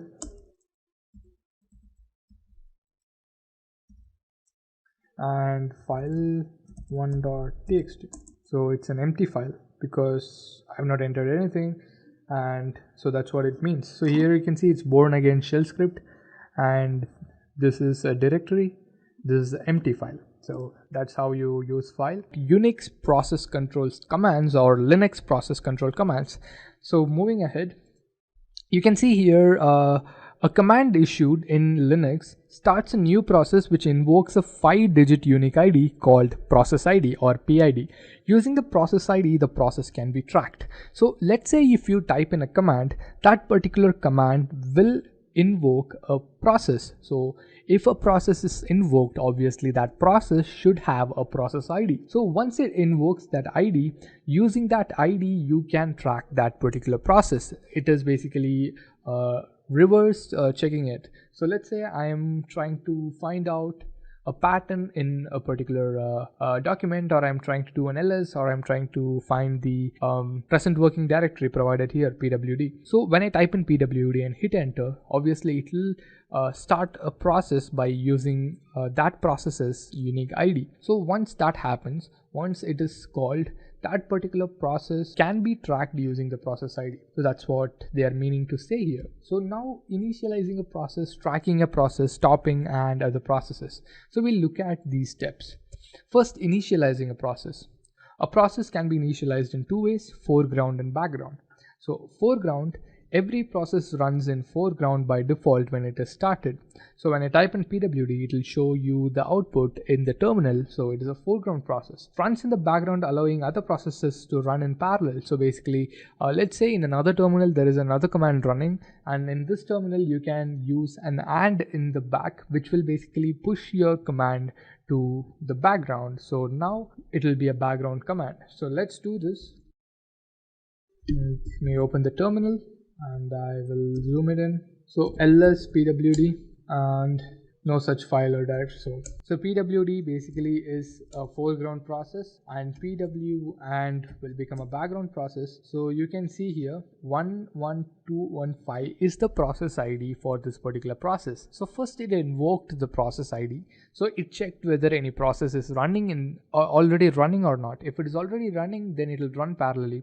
If it does not, it will again execute it and show you the result. So the result is over here and it shows it's done. So this is what it means. So normally when you run any command, it will run in the foreground. Once you use an and in the end, then it will become background. So let's do for ls ls and. So let's do this ls and pipe pwd and. Okay, so I think I'll remove this and I'll put an and here. So you can see the second process has completed. So let us try once again. ls pwd and. So now you can see it first did this particular process, but it did not do the second one because it took the or. So now let us use and. So now you can see it did both the processes. That is, it first did ls, then it did pwd, but it did it in a single go. Basically it considered it as a single process and it executed it, but it also considered it as a background process. That's why it is showing the process ID as well as the done mark. Now going ahead, next, tracking a process. To track a process, you have the command ps. We'll look at these commands in depth in upcoming modules.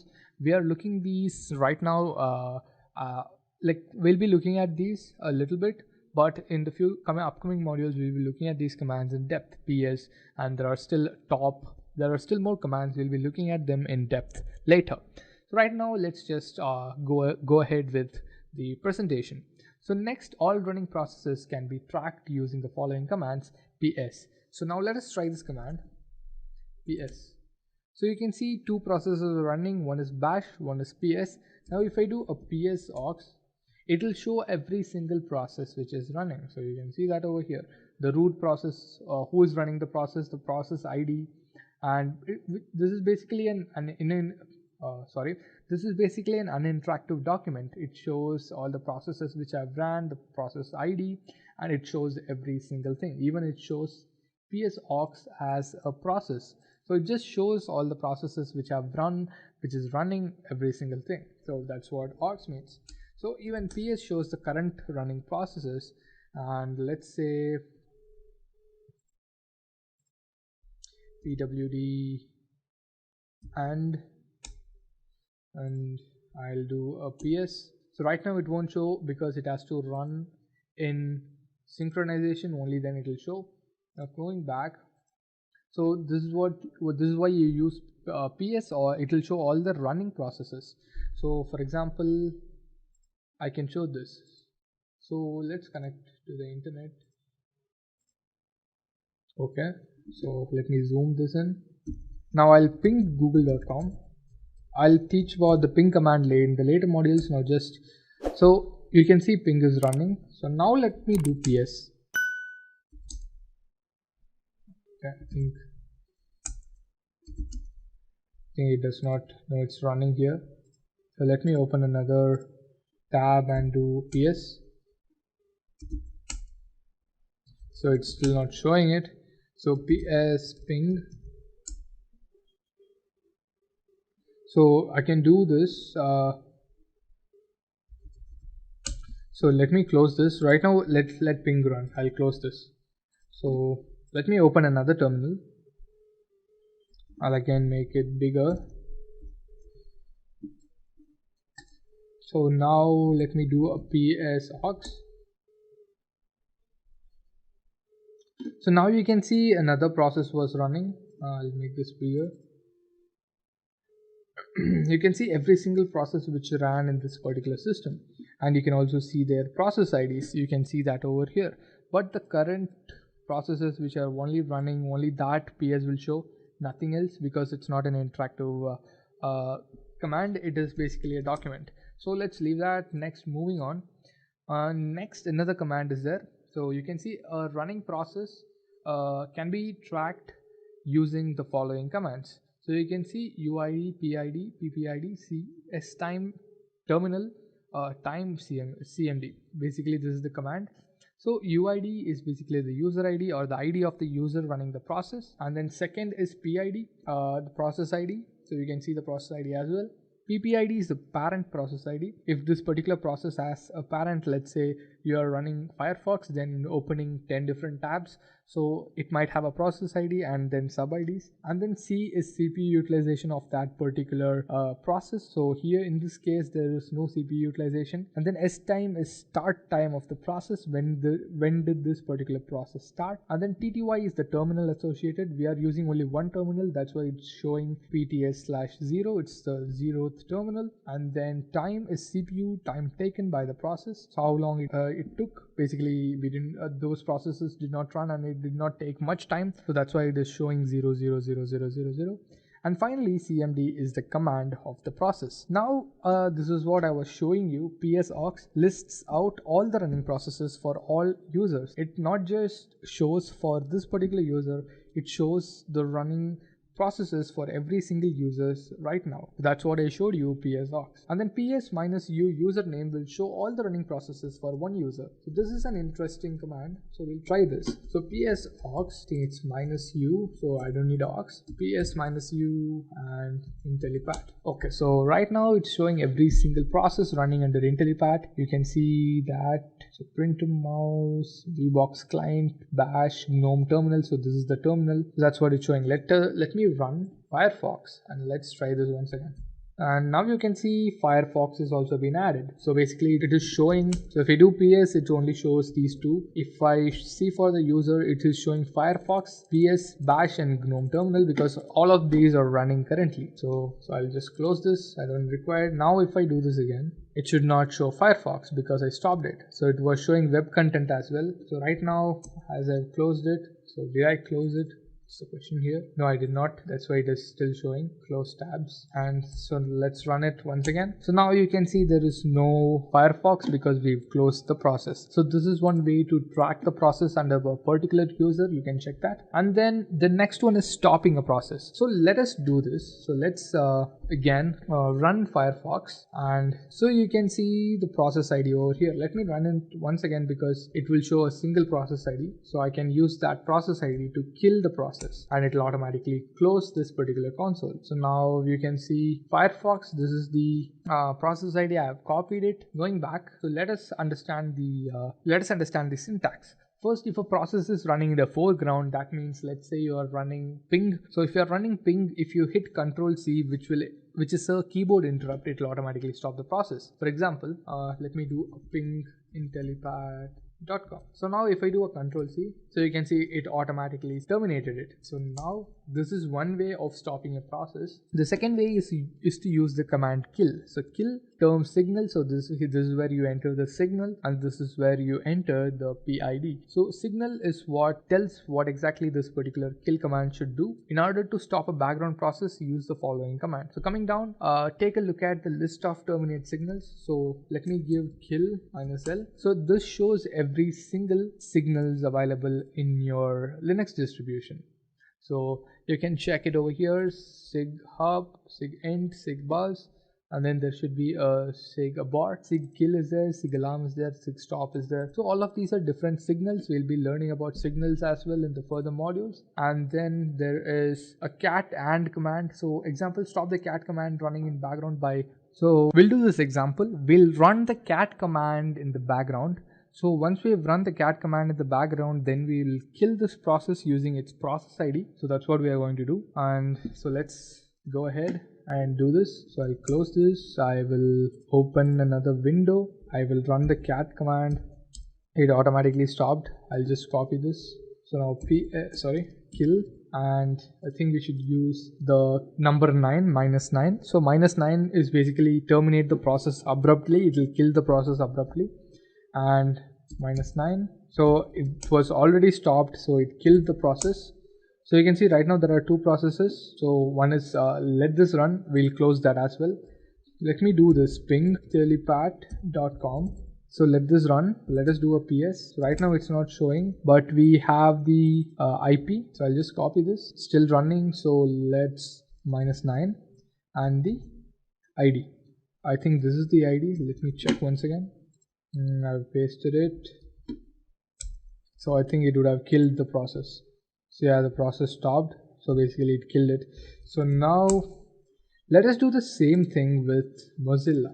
So now first I'll do PSOX, and you can see every single process running. And for Firefox, you can see here, and Firefox Content Pro, Firefox Content Pro. So I'm going to just stop this particular, I'm going to kill this. So kill -9, which is for terminating, or sig abort. So this will basically, it is sig kill. This will basically kill the process. So kill -9, and I'm pasting it. And you saw the Mozilla window disappeared from behind. Basically it killed the process. So let me do a PSOX once again. So now you cannot see the Firefox process running because I have killed it. So this is how you can use the kill command to kill the process. So we did that particular example. We used Mozilla and we saw how to kill a process. Right now we saw up till PS, the command PS. Now we'll look at top and few more commands. So first, top. So the following command is used to see all the running processes within the working environment of Linux. Basically this is an interactive shell. You can see the processes changing in real time. So if a process is killed, you can see that in real time. If a process is invoked, you can see that in real time. You can use the top command for that. So we'll do them one by one. Now let us just see what are the commands available. So next we have nice. So you can see the following command is used to start a process and assign it a priority value at the same time. So nice, -nice value and process. So nice value ranges from -20 to 19, where -20 is of the highest priority. So you can see cat and it started the process in the background, and then ps -l, it was showing all the running processes, and you can see priority is 80, nice value is 0, default priority is 80, and the command is cat. So you can see all the priority values over here, and you can see cat is stopped over here. Coming down, you can see nice -19 cat. And so basically what this will do, as we told you, -20 is the highest priority. So -19 obviously will be the highest priority right now. So you can see the priority has changed from 80. So here you can see the priority has changed from 80 to 99. Nice value is 19, priority is reduced to 99. And this is again cat, and nice 19 cat,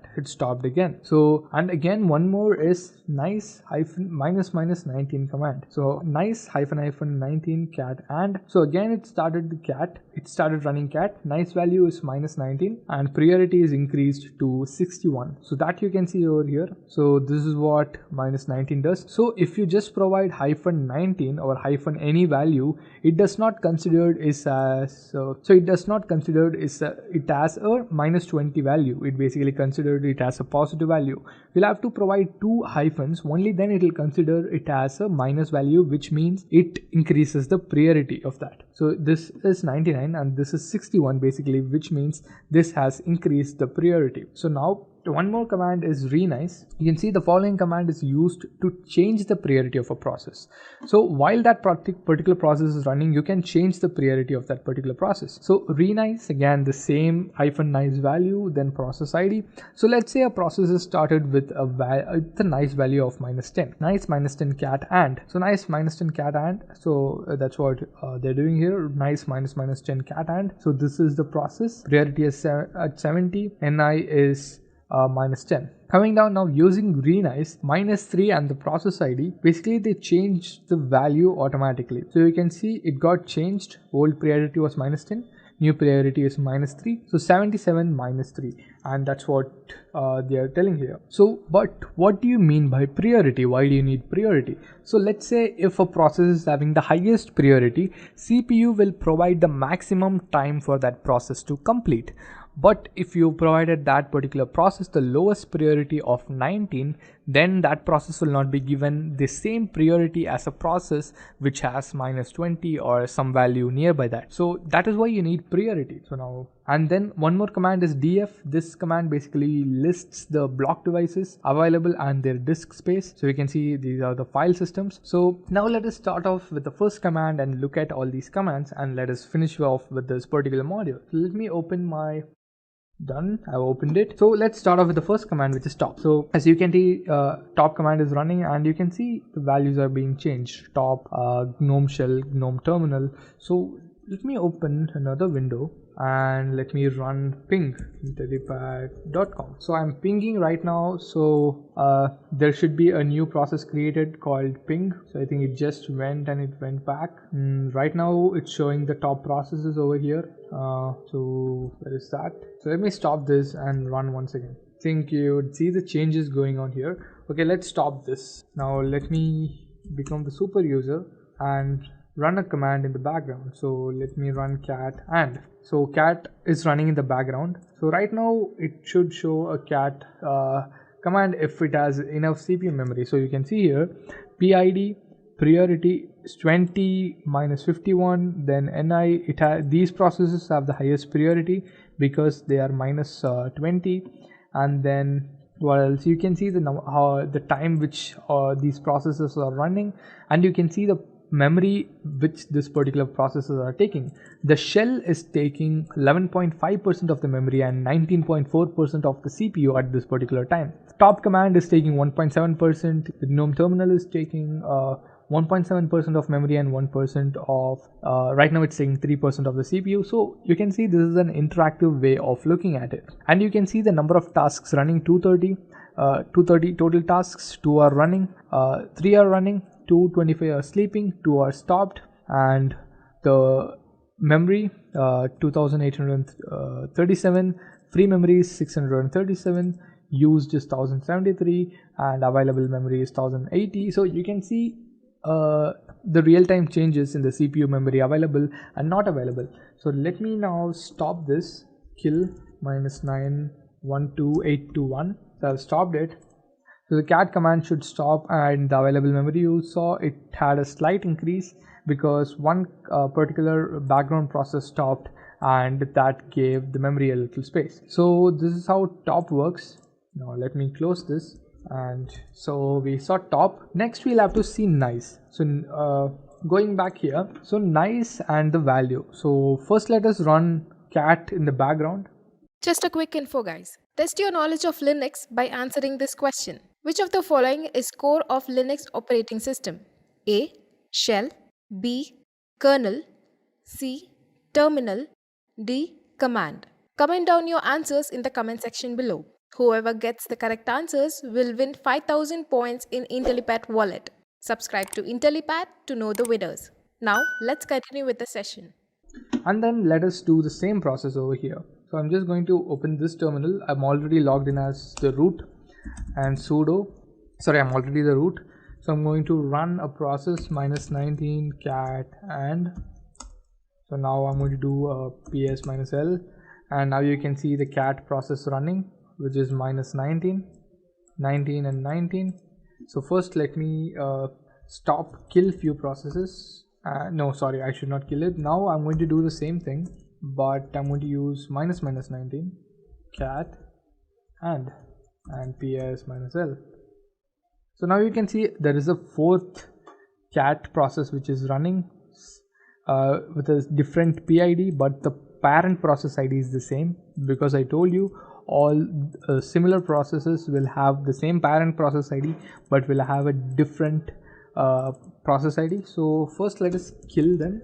13152 done, 13175 done, 13177 done. So right now only 178 is running. So 13086 process is running. So let this run. So right now what I'm going to do is I'm going to renize this process. So that's what we'll have to do. That is renize. We did both of these commands. We've changed this particular value. So now we'll use renize. That is you can see renize -3 and the process ID. So I'll put renize. So I'm changing the niceness. Basically I'm changing the priority so that the CPU will give memory and time accordingly. So renize, I'm going to give -6 and I'm going to give the process ID.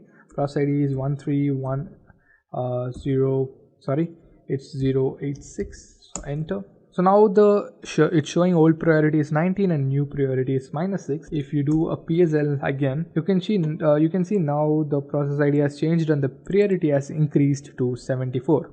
So this is how you use renize. And then finally there is a df command. So let me clear this and hit df. So now you can see there's a /dev which is mounted. It is completely available because no other dev device is attached. Then there is /run, then there is /boot. So boot is the directory which is used for booting the system to basically to start the system. Without the boot directory you cannot start the system. And there is run user 42 and 1000. So 1000 is the user ID of Intellipaat user. So that's what. And there is a fourth one for the guest editions. So the guest editions is running and the use is 100%. This particular directory is used 100% because it's running all the time. So this is how you can view the mounted devices, the device files, as well as the storage which is used by them and the storage which is available. And you can see the mounted location also. So this is root. So you can see in the root, so this is the root, and you can see it's mounted to the root folder, and 11% of this particular root folder's space is used. And you can see the available storage and the used storage. So this is how you can view it. So now we viewed all kinds of processes. Going back, so we've completed this module, guys. Let's begin with trying to write a shell script and understand how it puts together a list of commands. Before we go ahead and start the shell scripting, let me tell you, I have a virtual box running, okay, with the Linux distribution here. And what I will do is I will log into this system using the SSH, because that will make it more convenient. This is the shell from which I will log in to that system. Let me put in the password. Yes, I have logged into the system. So this is a Linux system where I have installed CentOS 7 for, yes, this is a CentOS Linux system, CentOS 7. So here we will try out our shell scripting. If you are using a Windows system, you can install VirtualBox with Linux running on it, and then simply you can do it this way. You can just log into that system, open up a terminal like this, like I have done here. To open a terminal, by now you know how to do that, but let me just tell you again. You can go to applications. We are in the same system. Actually, I have logged in to this VirtualBox, okay. And for making things very organized, I have created a directory. You too can do it, where I will store all the shell script we will be learning and creating for each tutorial. So here,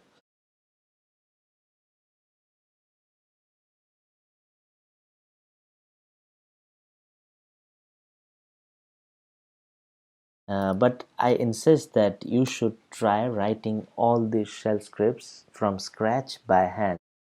If you just copy and paste scripts or read other scripts, you are going to learn, but you would not be very comfortable with scripting. Scripting is just like swimming, you can say. You have to try it yourself to know what it is.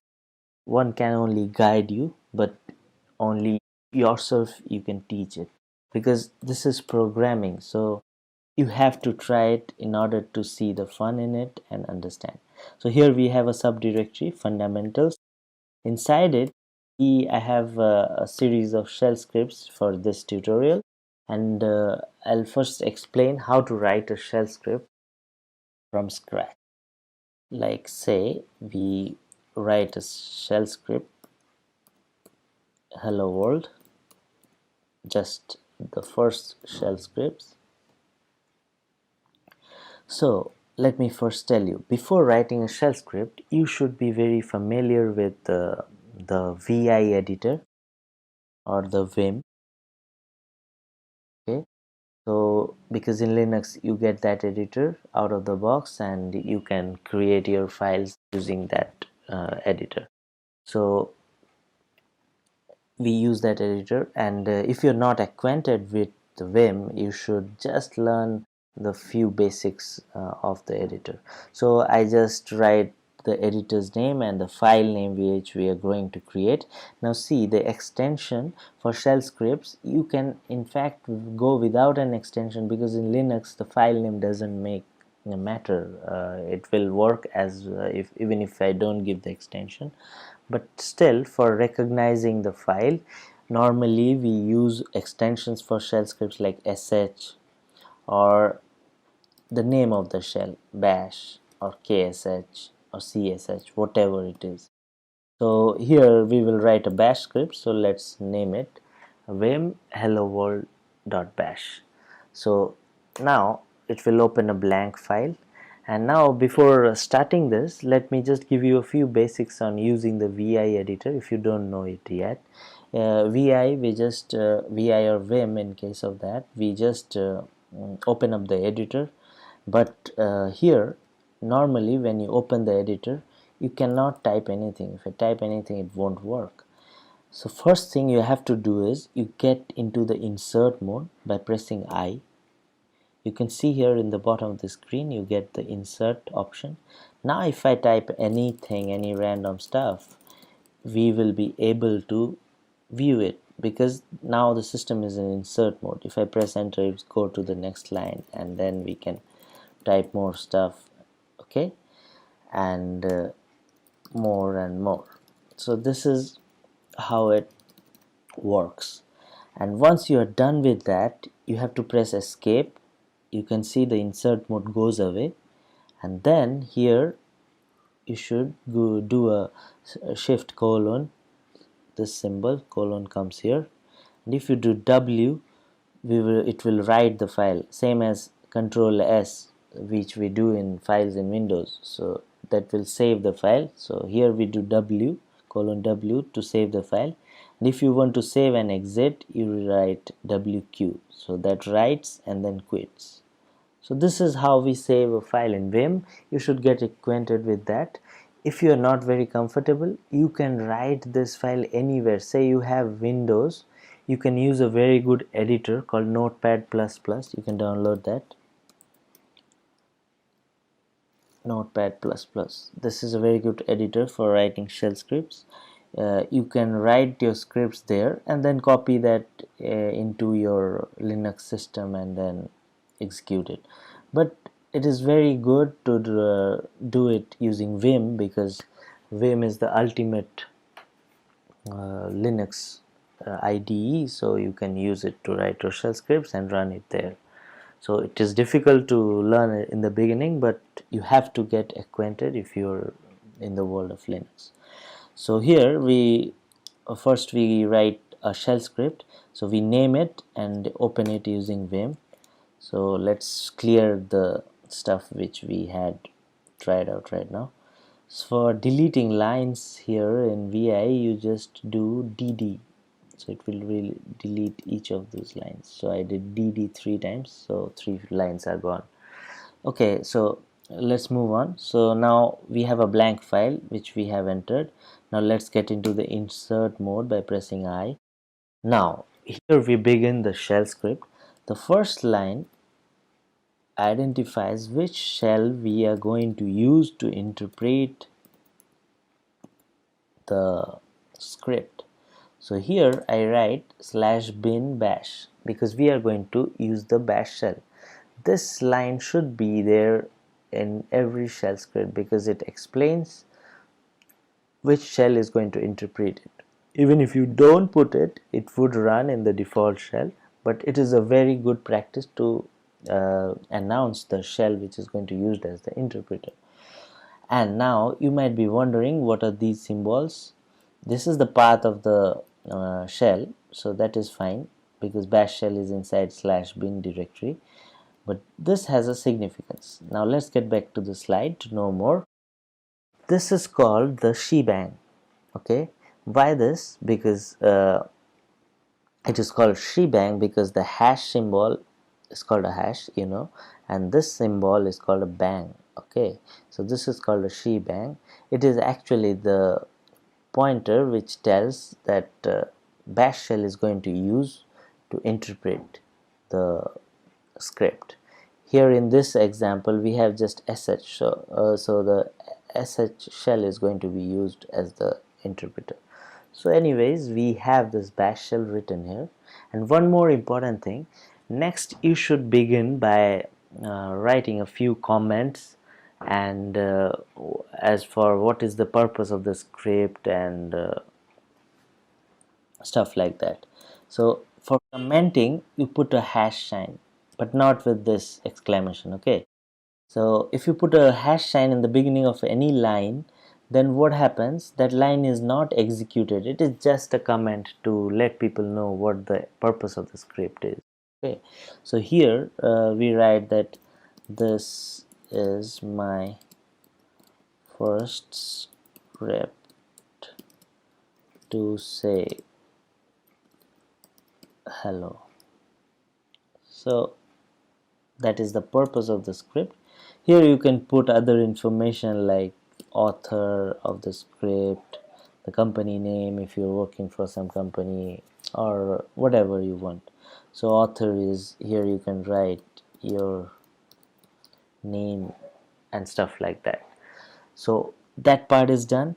So we have commented the script, and now here you can write the Linux commands, the conditions, whatever, and then the script is ready. So here we just want to say hello to everyone. So for that we use the echo command in Linux. One more thing, to do shell scripts very well you should be very good at Linux commands. So try to use the man pages, try to use the internet and learn more and more Linux commands as they come. It's not going to happen overnight or in a few days you learn lots of commands. It doesn't happen that way. If you keep on using Linux you will be faced with different problems and start learning commands. It's just like increasing your vocabulary in English. So we learn more and more words as we grow. So that's how it happens in Linux as well. You learn more and more commands as you start using it more frequently, but you should be knowing the basic commands, and that is enough for writing shell scripts. You can always refer to the internet for knowing more and more, or even you can mail us to ask questions if you are stuck somewhere. We are always there to help you out. And then let's get back here. So first we want to say hello to everyone. So we write echo. Echo is the command to echo something or say something back. So we want to say hello. So I put double quotes just to make that string is a text string. So that's why I want to ensure that everything works well.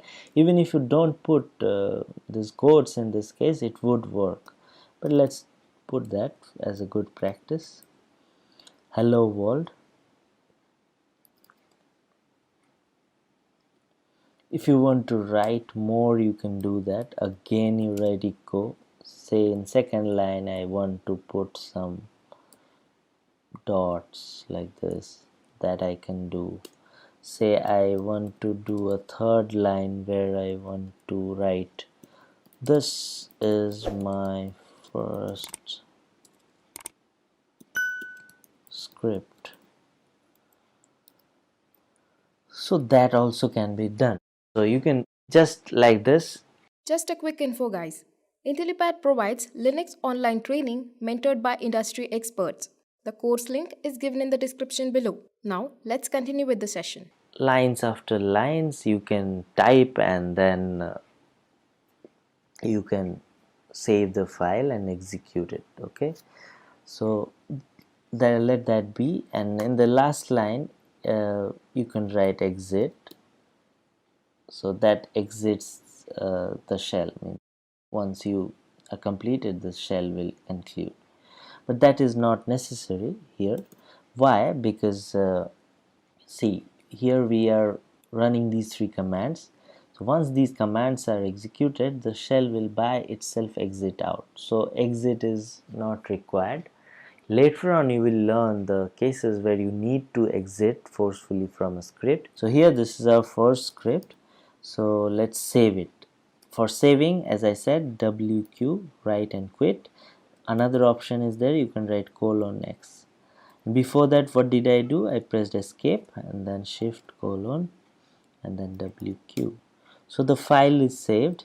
If we do the listing, we can see this is our file which we created right now. So our file is ready, but if we execute it, it would not work. Why? Because as we can see that here this file has read write permission, that's fine, and read for the group users and read for the other users. So this is not going to execute because it does not have the executable permission. This X is not present. So for that, what we have to do, first of all, we have to put the executable permission for the file to execute. So when you write a shell script, you write it and then do this chmod plus X, that makes the file executable, and then the file name. Okay, so this is the second step. Don't worry, we have all this documented here. Say here is the shell script example, like one we were trying right now. You can make the script executable in that manner as I showed you, chmod plus X, this file name. You can also do it in this way, chmod 75555 makes it readable, writable, and executable. Okay, so then the file name hello world. If I press enter, this will also make it executable, but you can use any one of these commands. So I have used this command chmod plus X, the name of the file. So now this is done. Let's clear the screen, do an ls-l. So now we can see this has turned to green. What does that mean? That the file has become executable. See here, X has appeared for each of the users. So we can now execute this file. Now how to execute a script? There are many ways of doing that. First of all, you can do this // and the name of the script. Okay, now if you do this and press enter, the script would execute. See, it prints hello world, then the dotted line which we did, and then this is my first script. So the script is working. And even you can learn, execute the same script by using this. You can write bash, because the bash shell will execute, and then the name of the script. Same thing, the output is same because it executes. So you can execute in either of the ways you like. Only thing you have to remember is you have to provide the path where the script is running. Now since we are inside the fundamentals, this directory, and the script is here in the same directory, so we are just writing // and the name of the directory, or bash name of the directory. Say we are in some other directory, and if we want to run this, then from there we will have to give the entire path. Say I go to the /temp directory. Now if I run this previous command, it won't run because no such file is there inside temp. Temp has some other stuff. So from temp, if I want to run the same file, what can I do?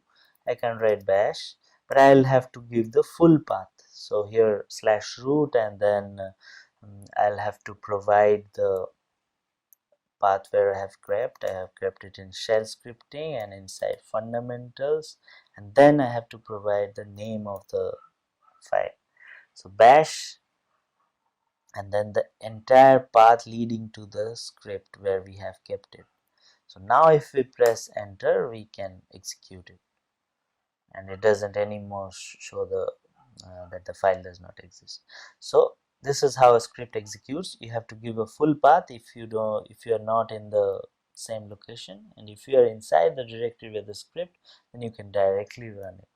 So let's get into that directory again and start proceeding to our next script. So here we have this script successfully run. You should try it in your own hands and see if it works, and you should remember the syntax, the shebang first, then the comments, and then you start writing. So here are some more examples, so we can try those as well.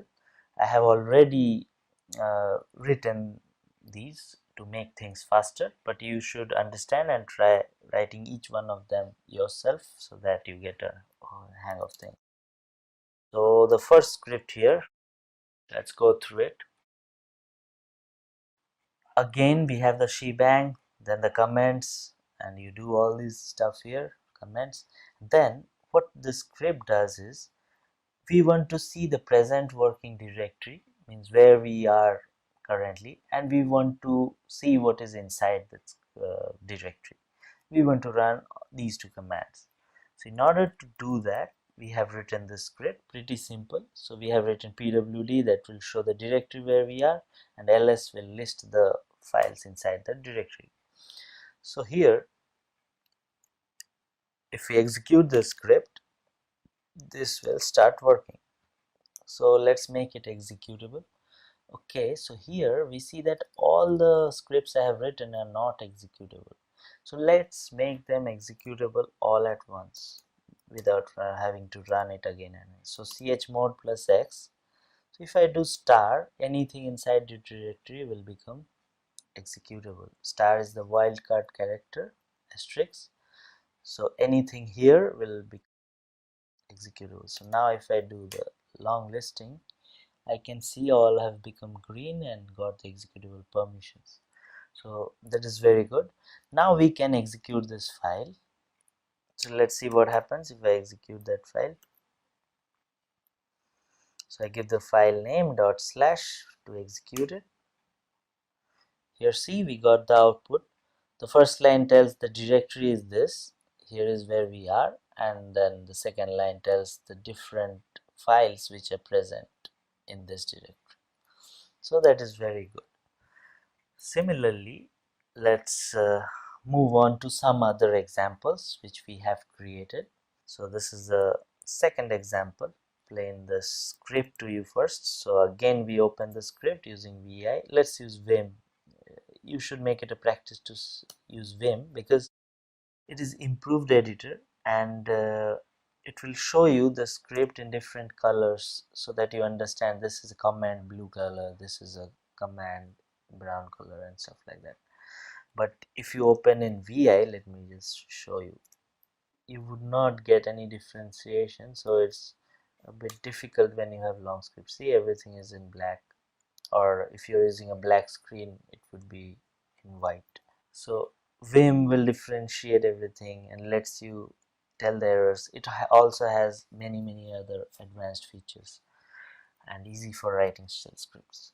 So here the second shell script, what does it do?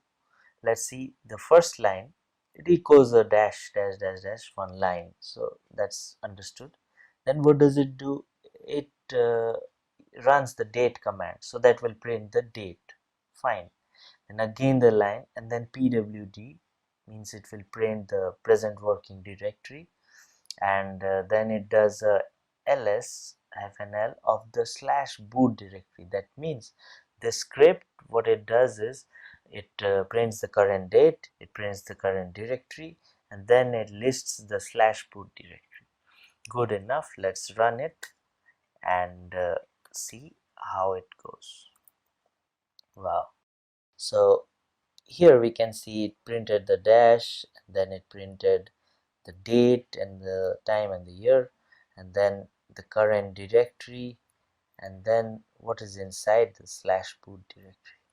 So this is wonderful. So you can see you have run 3-4 commands at a time. You can format it, make it beautiful and pretty printed.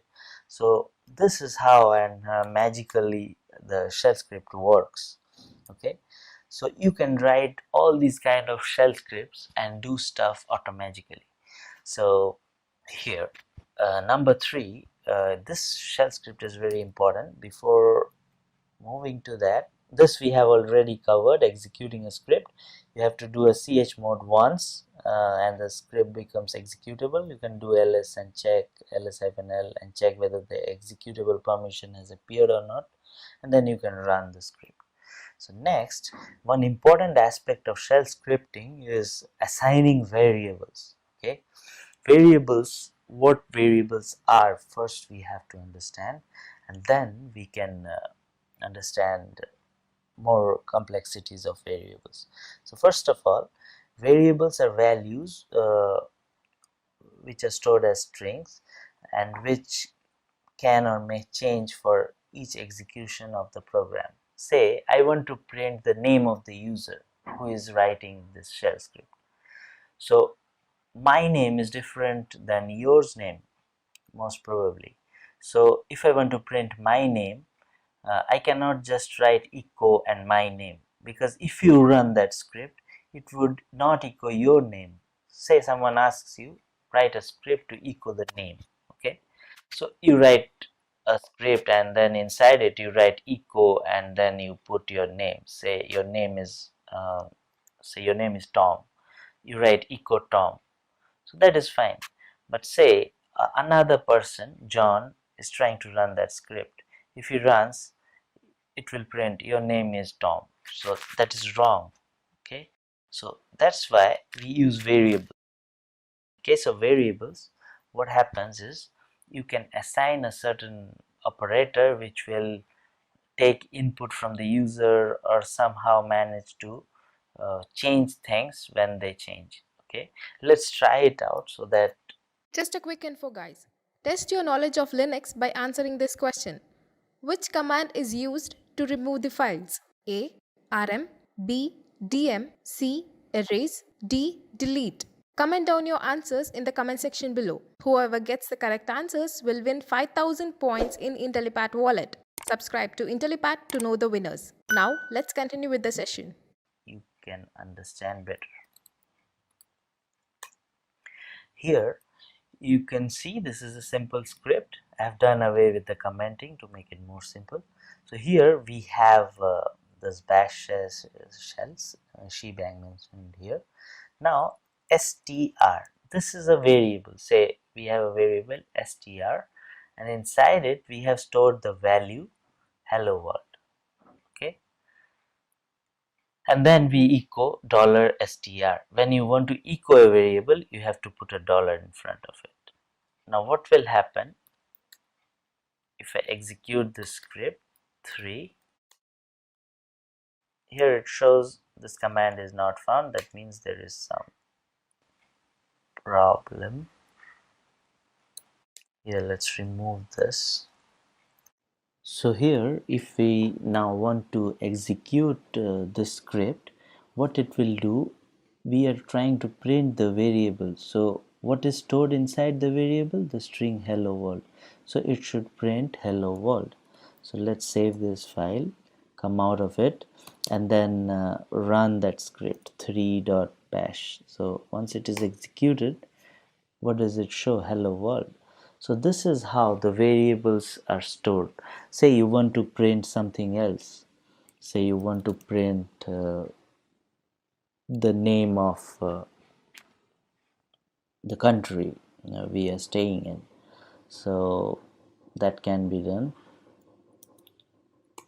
You just change the string, that is the variable value. So you don't have to change the entire script or write something in echo. So you can directly change it over here. Say we want to write India here, or anything, any country name. So if we run it, it will print India. So this is how this scripting thing works. So I hope you understood how to store stuff inside a variable. Just write the variable name. Let's reiterate, because this is very important. You are going to need all this knowledge again and again writing shell scripts. So this is the name of the variable, and inside it you write the value. If you are writing a string, so you can write it with double quotes. If you're just writing a number, you can leave it like that, and then echo the variable name that will print the variable. Okay, so this is how a variable is stored. Now let's get to a bit more advanced stuff about variables. This is in the fourth script which we have written. What this script does, it takes the variable from the user. So this is very important and interesting as well.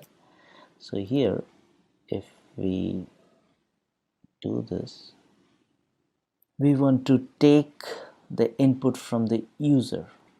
So for that we use a command called read command. Read command will take the input from the user. As said, read command allows you to prompt for input and store it in a variable. So let's see the example. What it is doing, the shebang line, that's fine. Next, what it does is it touches two files, that is it creates two blank files called file1 and file2. Okay, and then what it does, it echoes something. Echo with -n will wait for the user input. Okay, so if you do this, it will echo the enter the name of the file to delete. That means you have created two files. Now it will ask you to delete one of them.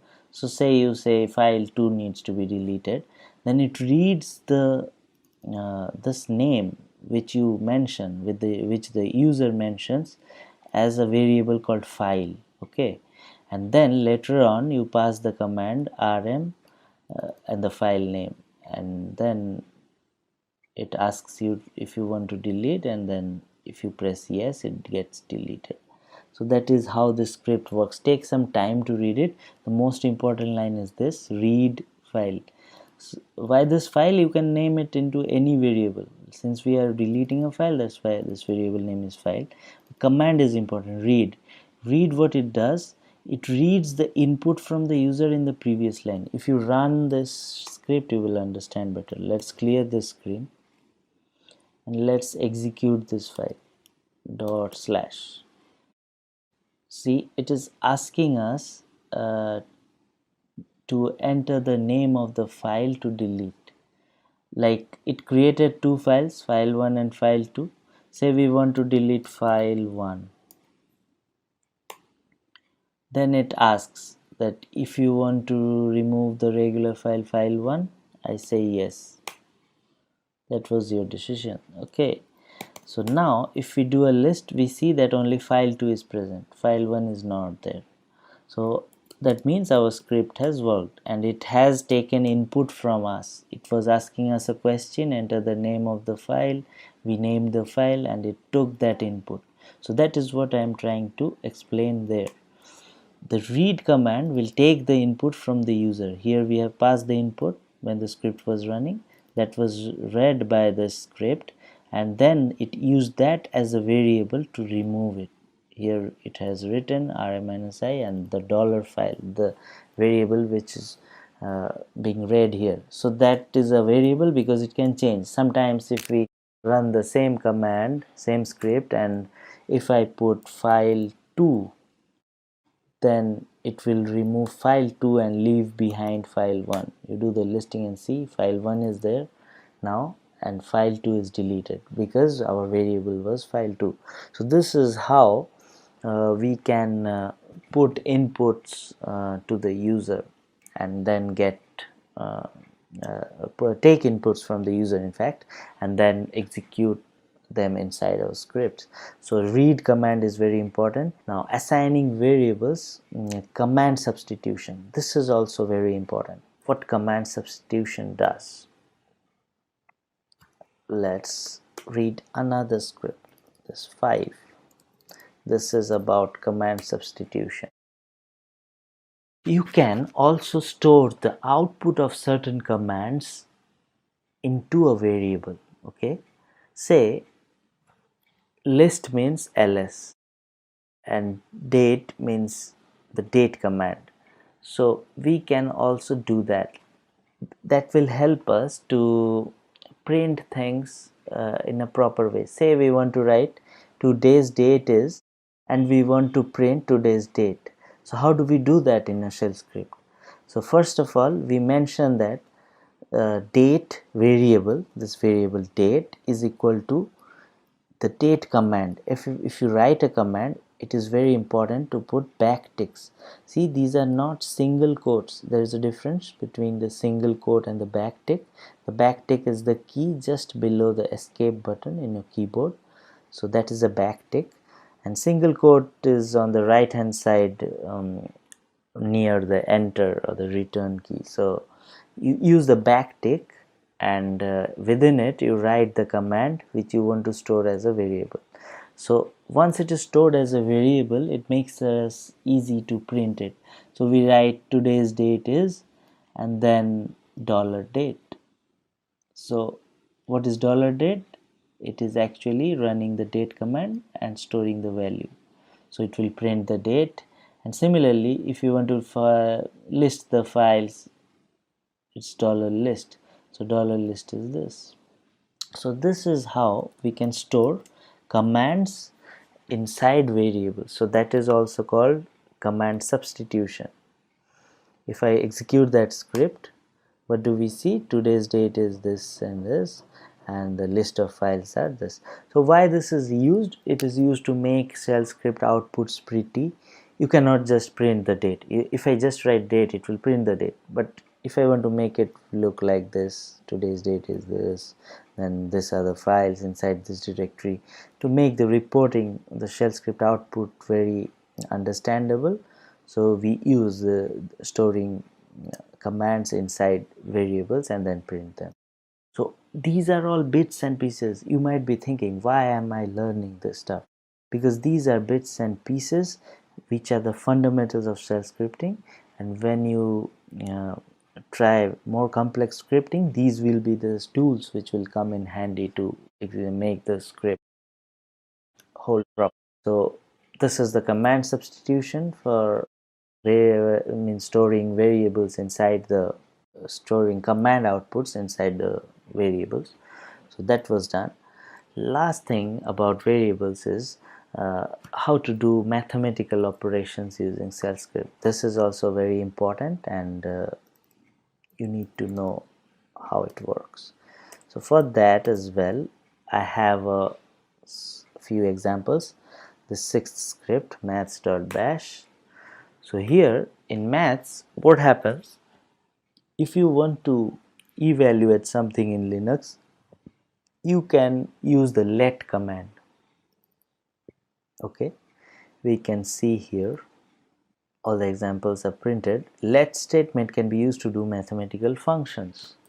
So here we will learn how to use that. Say you want to do this operation 10 plus 2 into 7. Okay, so how it is done, you just write what you want to do, store it into a variable and put let beforehand. That means let x is equal to so and so, let y is equal to so and so. One important thing is here, even you can use the previous variable and then operate on it.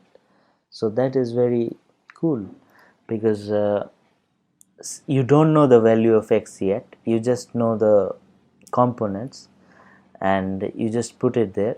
And y, what it will do, it will execute x, use the value of x and do other operations over it and print the result.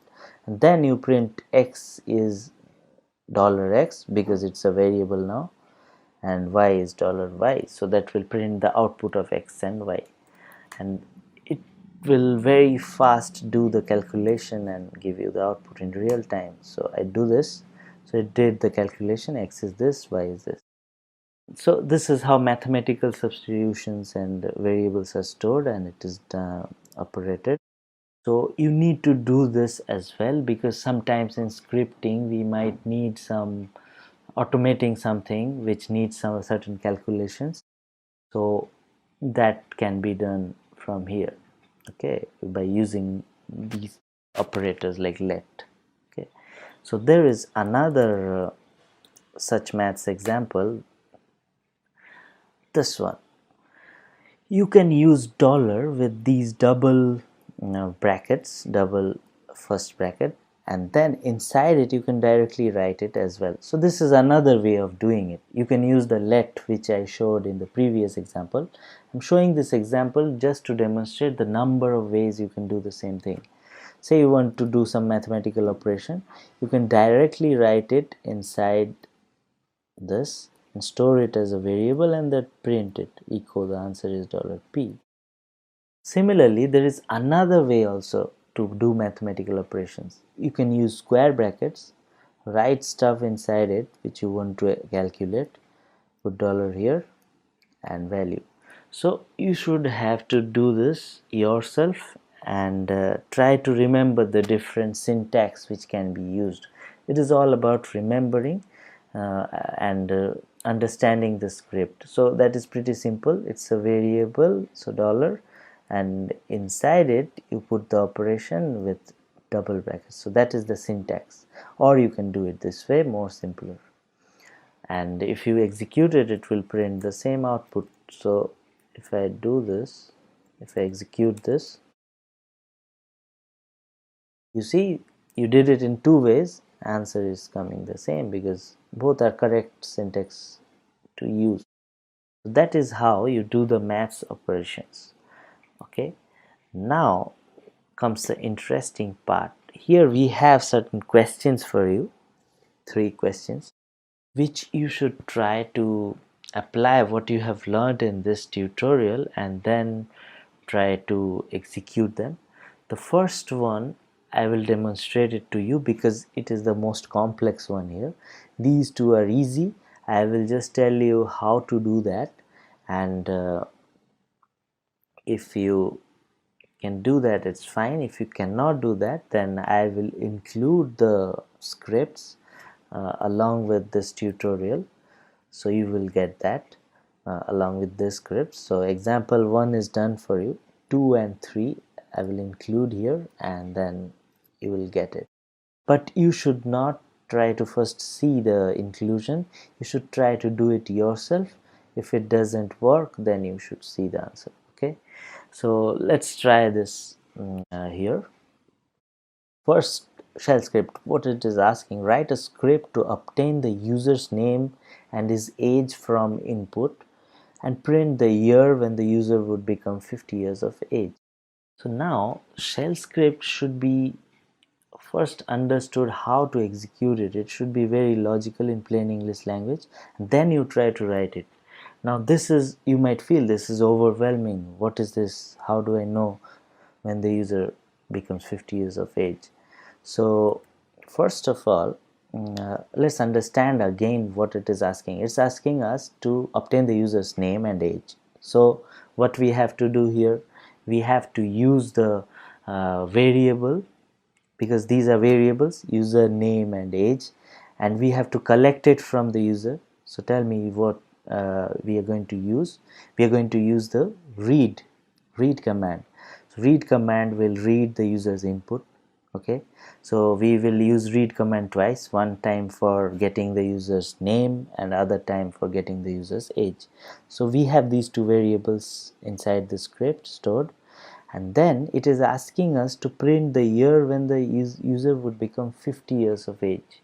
So this is a bit complex and requires some mathematical calculations. So we have learned that as well, so we can use that. So for that, let's say, how do I calculate when I am going to be 50? Say I am 30 years old now. So when I will be 50? After 20 years. So how do I know what is the year after 20 years? Now it is 2016, 2016. So after 20 years it would be 3036, right? So how do I calculate that? First I know the current year. So current year is 2016, and then I know the current age, which I get from the input from the user. He says he's 30 years old, so I add that current year to his age to I did the difference. Now he's 30, so I subtract 30 from 50 and get 20. So after 20 years he would be 50, so I add 2016 to 20 and I get 2036. So this is the logic.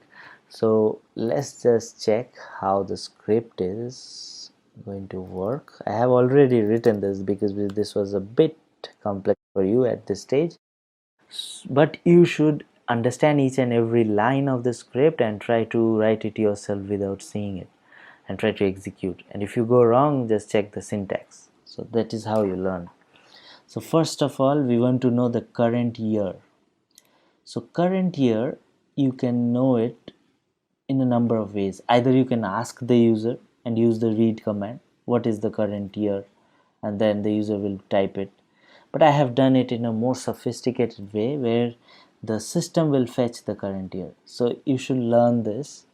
If I write the date command with plus the percentage y and this syntax, then it prints the current year. You can try it outside the script as well. So I am outside the script. So if I just write this command, it shows 2016.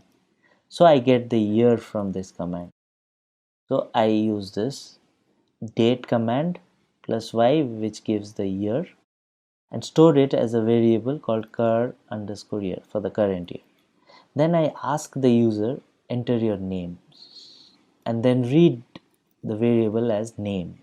Okay. Then I ask the user the age and read the variable as age. Okay. So that is done. Then I will do the mathematical calculation where I write 50th year is equal to the 50 minus the current age. Say his current age is 30. 50 minus 30, that is 20. So after 20 years he will become 50. So that is this calculation plus the current year 2016. If I add them, that will give us 2036. So the user will become 50 years old in 2036. So we print that hello $name. $name will be the name which has been captured here after asking the user. So hello, that username will be printed. You will be 50 years old in $50 at the year. So this variable. So after the calculations of this entire thing, whatever value will become, it will be stored here. So that will be printed here. So if I run this script, let's see what magic happens. Example 1, the script. So it's asking me to enter my name. Say I enter the name John. And it's asking the age. I write 30. It's asking, hello John, you will be 50 years old in 2036. So that is wonderful. The shell script automatically calculates stuff and lets you know. The only thing is you have to do it properly. Now let's move on to the other two scripts, and I'll explain you. So it's asking to write a shell script to create a directory called test00 inside /temp and 3 blank files inside it and list them. So this is very simple. First we have to create a folder inside /temp called test00, 3 files inside that, and then list them. So let's write the script vim and then example2.bash Inside it, first what do? I write /bin/bash, the shebang. Then I write example2 as the comment. And then what it is asking me to do, it's asking me to first create a folder called test00 inside /temp. So to create a folder, I write the command mkdir test00. That is done. And inside where, /temp. So that gives the entire thing. And then it is asking me to create 3 files, file01, file02, and file03, I suppose. Yes. And then it's asking me to list them. So here the folder is created. We can echo it for informing the user. Folder test00 is created in /temp. That's fine. Now I create 3 blank files. For that we use the touch command /temp and then test00, because we want to create these files inside this directory. So let's first enter the directory. That would make things simpler. So we write cd, we enter the directory, and inside it we do touch file01, file02, and file03. That is good enough. Now we can echo again. Files are created. Then it's asking us to write to list those files. So let's do the simple command ls-l, because we are inside this directory already, so this would execute as well. So this is our shell script. It's ready for the second example. Now we will put executable permissions. For example, 2.bash, so that becomes executable. Now we execute it.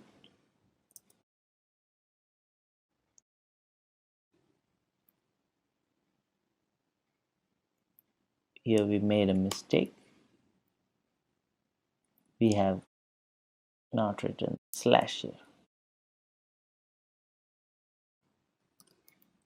So here that's corrected.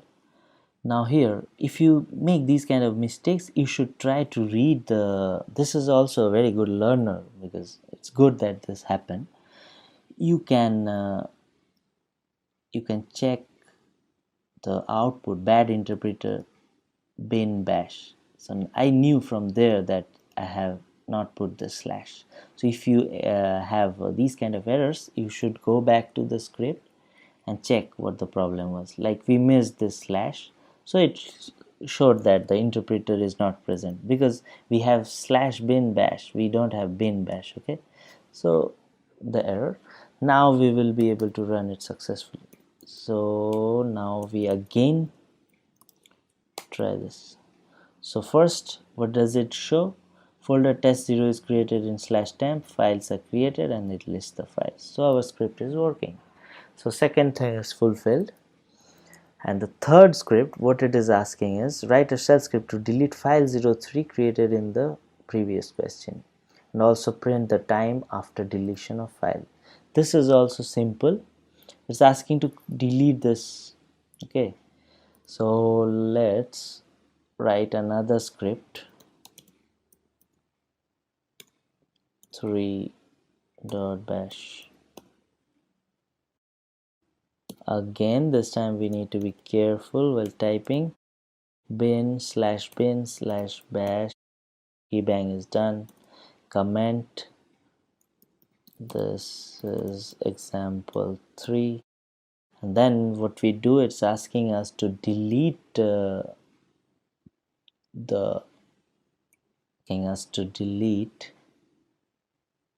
file03 inside the directory which we created /temp/test00.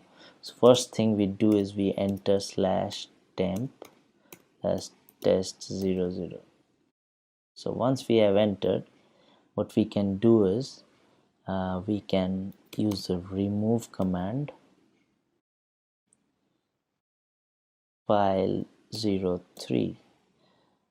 Okay, so that is done. Once it has done it, we can list just to check uh, file 3 is gone or not. And then it's asking us to print the time after deletion, so I just write date, so it gives the time as well. So that is all. The script is ready. Now we will have to put this as executable, and now we execute this file.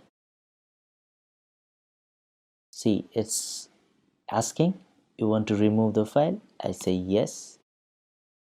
So the file is gone. Now just file 1 and file 2 are left, and after deletion the time was this. So this is pretty simple, and this is how you write shell scripts and execute them.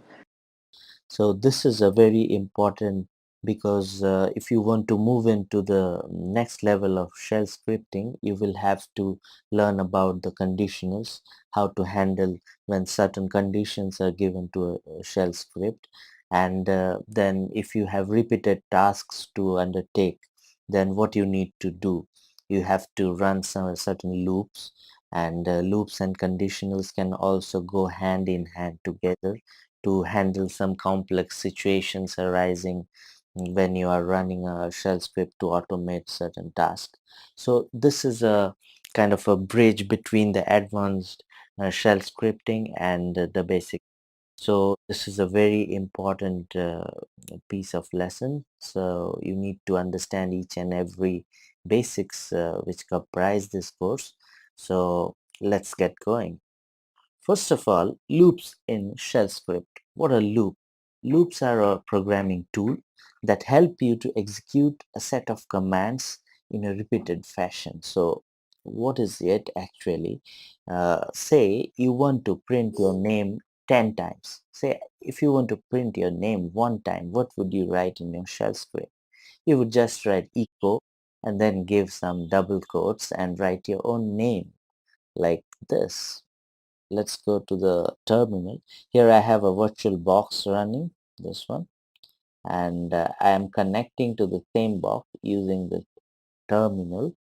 So let me just set to remote login. I know the IP address of that box, so we put in password. So here we are in the shell of the root. So I log in as root so that I can run each and every command, so we are not blocked by any of for access reasons. So then let's see what is in here. Here I have a directory called shell scripting, inside which I have all the sample all the scripts, the samples kept. And here today we are doing this, loops and iterations. So let us enter that directory and see what is in there. Yeah, we have all various kind of example files.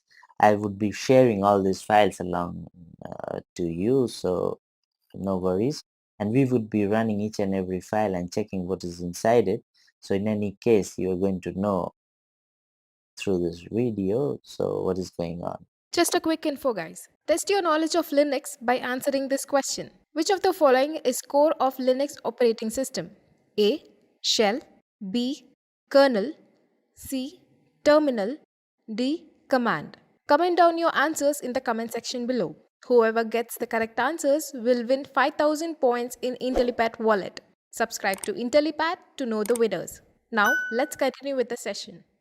So first of all, as I will, let's clear the screen. And what I was saying is, here we have certain loop examples. Say you want to do something in repeated fashion, like say you want to echo your name, you want to print your name. So what do? We just write echo and then you type your name, press enter. Then what happens? Your name gets printed. And if I write this inside shell script, the same thing would happen. But say you want to print your name 10 times. So what would you do?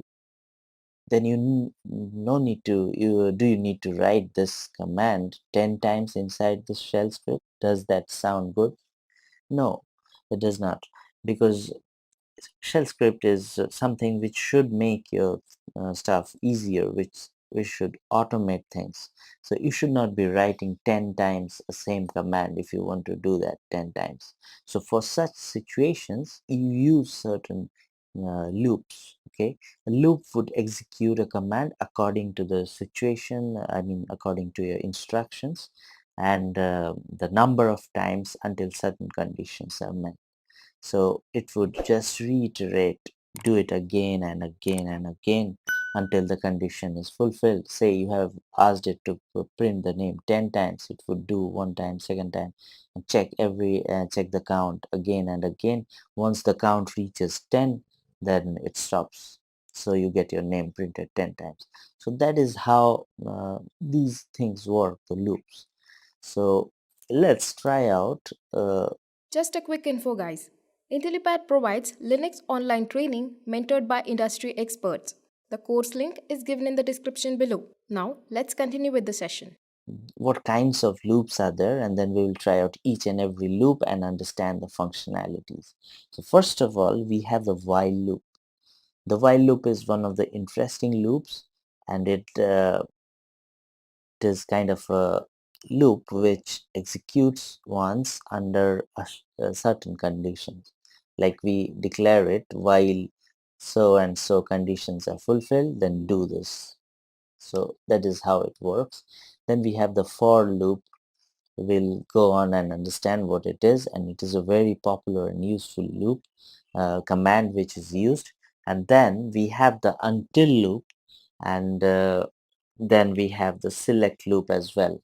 Okay, so these are the four kinds of loops. These are the four kinds of loops which we use. We have this these are the four kinds of loops which we so we have let's discuss so now let's discuss in detail what each and every of this loop does: the while loop, for loop, until loop, and the select loop. First of all, let's move on to the while loop.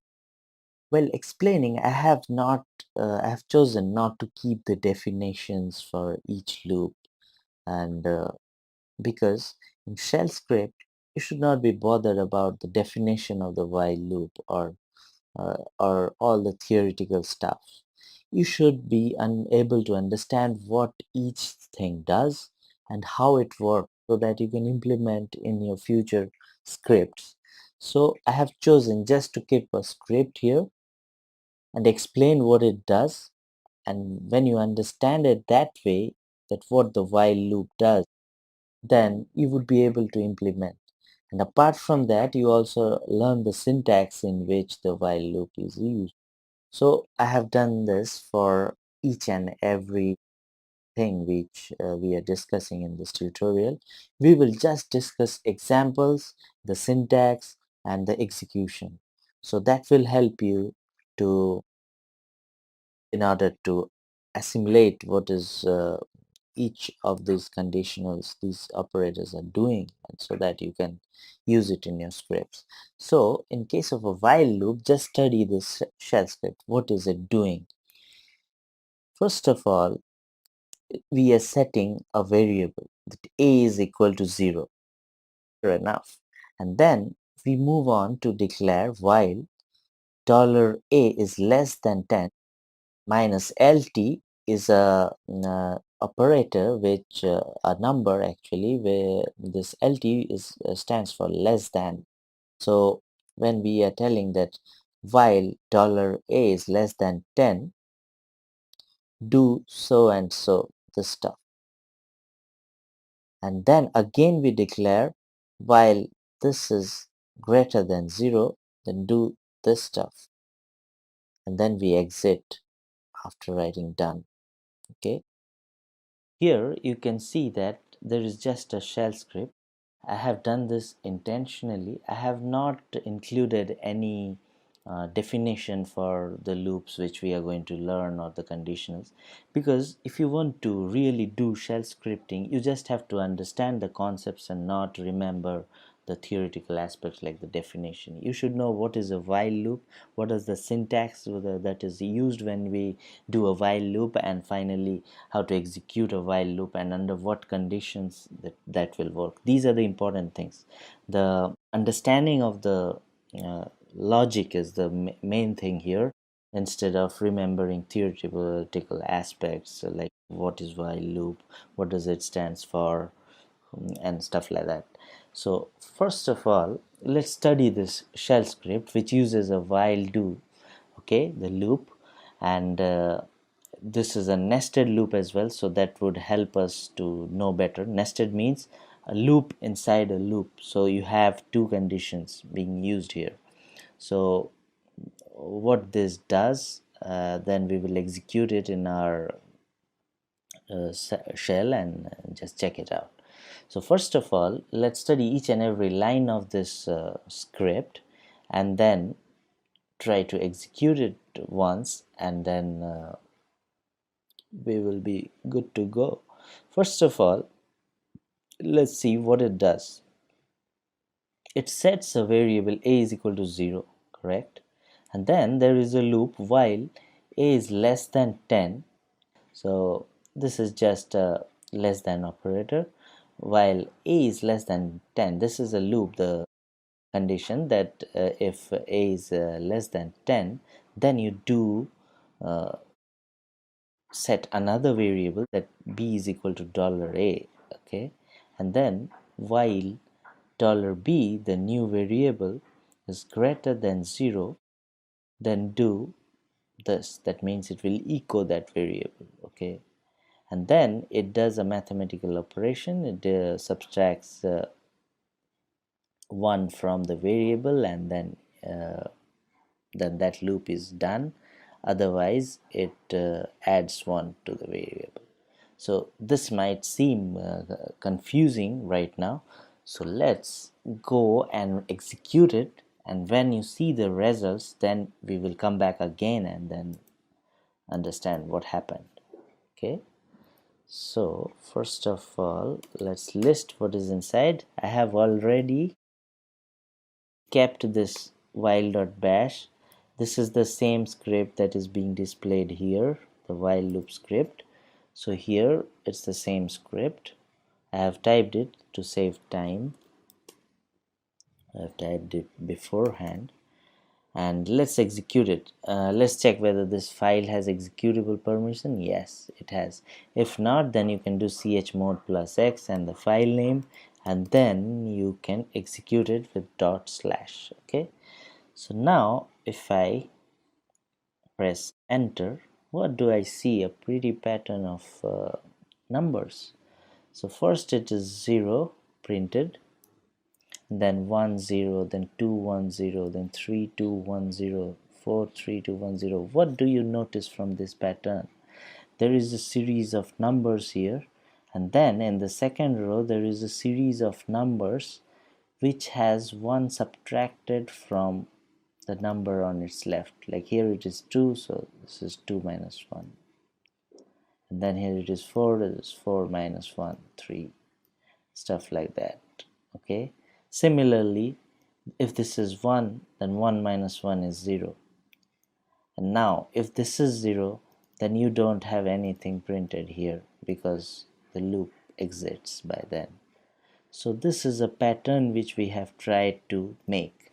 Now let's understand how it worked by looking at the script again.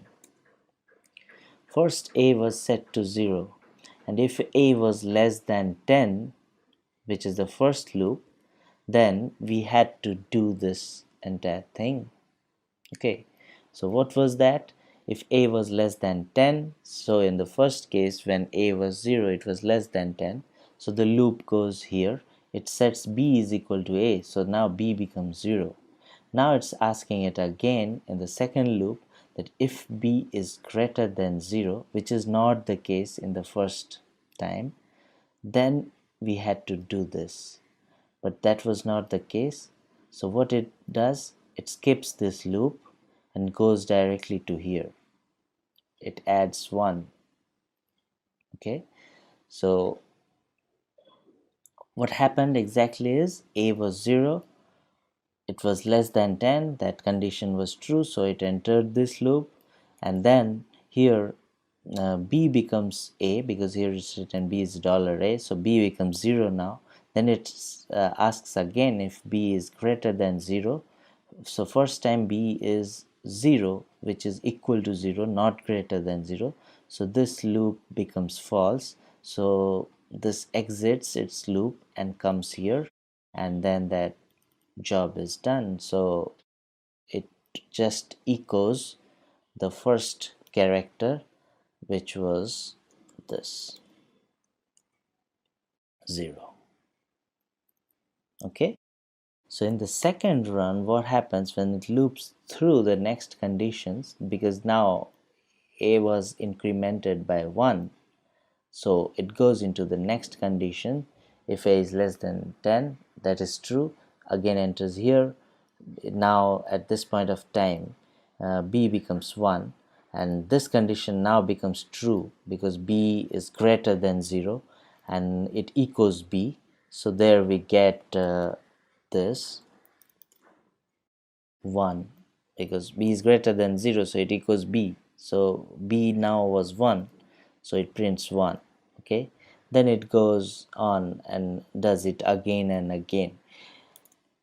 I ask you to just write it by hand in one script, and then read and understand each and every line again and again. Ask yourself, think over it. There is no shortcut to understanding what it is doing, but you have to study the script.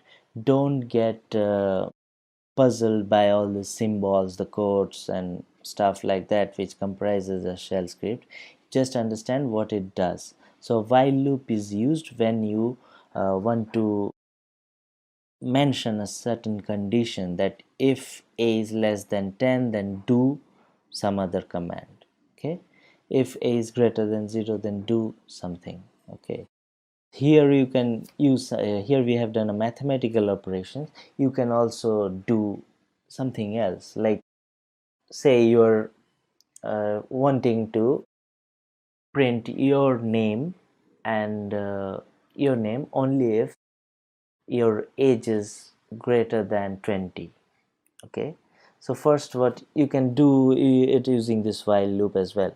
First you will ask the user the name, okay, and then store it in a variable, and then you can ask the user the age, store it in a variable, say b, and then you can run this while loop, that while age $age is less than 20, then do nothing, so exit, and say if greater than 20, then print my name. Okay, so you can write echo over there and do stuff. So these are the various types of examples where you can use the while loop. So next loop is the for loop. The for loop here, we have a simple example to span through the given list of numbers. Like here we have a list of numbers 0, 1, 2, 3, 4, 5, 6, 7, 8, 9. So for loop, what it does, it reads each and every number in a list, number or names or whatever you type it in a sequence, and then it can do operations on that. Like say here what we are doing, we are setting a variable which changes into 0, 1, 2, 3, 4 like that in sequence, and then for each sequence we run we just echo that number. So what we do for var in 0, 1, 2, 3, 4 till 9, we do echo the var. So first time it runs, it goes and reads the variable as 0 and sets the var value as 0. So then we echo var, so it echoes 0, and next time it sets the var as 1. So when we echo var, it prints 1, and so on till 9. So what happens if we run this script? It would just print 0, 1, 2, 3 up till 9, okay, automatically, because the loop will run again and again. For var in 0, print 0, for var in 1, print 1. So this happens in loop. so it will print 9 numbers. So here you can see the utility of the for loop and how it is different from the while loop we did. In while we had a condition that if something is less than something, then do something. If something is greater than something, then do another thing. So stuff like that. But here we have a list and ask it to execute something according to the list again and again. So if you want to see do things in iteration for a list of subjects, then you can run this. So let's run this loop here. We already have the script for the for loop. Let's check this script out. Here for var in this echo $var. So we can use it /for. So we execute this. See, we have a list of numbers 0 1 2 3 4 5 6 7 8 9. So this is how the for loop works. Let's use for loop for another interesting example. For loop can also do interesting things like just study this shell script. Here what we have done for file in, you can see this capital letter stuff, file. This is not a command, this is a variable. Okay, so we are setting a variable. That file is a list inside etc directory. Okay, so what we are doing actually is, here we are trying to do etc/n star. You have known by now that star stands for deleting. I mean, when you have used deletions, you might have done rm minus rf etc and then say star for deleting all the files and directories inside the etc directory and stuff like that. So this asterisk or star is the wildcard character in Linux, which denotes that all the files which start with the letter N, and that can be anything after that. So it starts with N and anything after that. So what we are doing here is, we are using the for loop and assigning a variable which stores all the file names inside etc which begin with N. Okay, and then we want to print those names of the files so that we get all the files which start with the word N. So this is pretty interesting. Now let's see. Let's run that script. What was the name? It was this. Now I execute it. It gives me a list of files of etc directory which start with N. So that is how the script works. Now this is a pretty small script but very powerful. You just remember how for loop is used here. First of all, for is used to declare a variable inside which you have an array of values. Like in the previous examples, we said that for var in 0 1 2 3 up till 9. So similarly here also we tell it that it is an array of values which is all the files which start with N, and then we print. So here, if you want to store a series of values, an array or a sequence, then we use the for loop, and it is pretty useful in certain shell scripts where we need to list array and then execute something over it. In some of the future lessons where we have some advanced shell scripting, you will be able to understand more about the for loop and how it is used. Right now you can just try out such simple examples of the for loop. So let's move on to the next loop. So that is the until loop. The until loop is a loop which will also do certain things like the for loop and the previous loops which we have used until a condition is met. So this simple script will help you to understand. we set a variable a is equal to 0, and until not $a is less than 10, do echo a. So what it does, you have to run the script once and then know for yourself.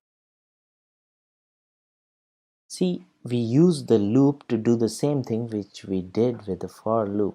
Okay, so what was the difference here? Told it that a is 0 and until not a is less than 10, echo a and increment a by 1. So we tell the script that until a is not less than 10, you just increment the variable by 1 and print it. So what it does, first a is 0, so it is less than 10, a is echoed, so 0 is echoed first, and then it increments the variable a by 1, so now a becomes 0 plus 1, that is 1, then again goes to the loop, 1 is also less than 10, so again it echoes a, which was 1 now, so 1 is printed here, then it increments a by 1, so a becomes 1 plus 1, 2, and again goes into the loop, so 2 is also less than 10, then 2 is echoed, so here we get 2, and so on again and again, until at last when 9 plus 1 becomes 10 in the final loop, and then it is not less than 10, so that loop is done, so it directly skips these lines and comes to the end. So until loop will start doing stuff until a certain condition is met. When that is met, it goes to done. So this is how loop works. You can see a familiar pattern. All the loops work in almost similar fashion, but they have different utilities. While loop, until a certain condition is met, it works, and here for loop, there is an array, and until loop, again just like the while loop, you have certain conditions to be fulfilled, and up till that it works. Now it is interesting to note that this until loop is available in the bash script. There are certain other scripts where, I mean the shells, where until loop doesn't execute, and people have to work out with using the for loop and the while loop combination. So you can do the same thing using multiple versions of the loops, but you should know each and every syntax so that you become empowered with all the tools to write good shell scripts. So next comes an important loop. Loop looks a bit complex, but it's pretty useful as well. The select loop, this is also specific to bash, so you should try it in a bash shell. And anyways, bash is one of the most powerful and secure shells which are available right now, so you should try writing bash scripts if you are into shell scripting. So here we have a select loop where what we do, we give a option to the user to select a drink, which could be tea, coffee. Here we have a list of conditions, that tea, coffee, water, juice, soda, all or none. So this is a menu which we provide to the user. So we use the syntax select, drink is the variable, inside it there are all these values which we want to list. Okay, now what happens, there is a condition that case $drink in within all this, if the user selects tea, coffee, water and all, then we ask the user to go to the canteen. If the user selects juice or soda, then we say that it's available at home. And finally, if the user selects this none, then we ask the code to exit by using break statement.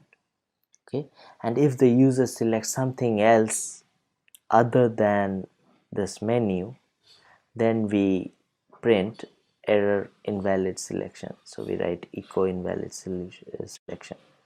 Then once this is done, we escape out of it. Okay, so the case ends here. Case ends with ESSE, and that is the syntax. So this is the syntax. When we write select drink is the variable in the list of the menu, then do, and then inside it you write the case and then you end the case. Okay, so I hope you understood this script. Again, let me iterate it.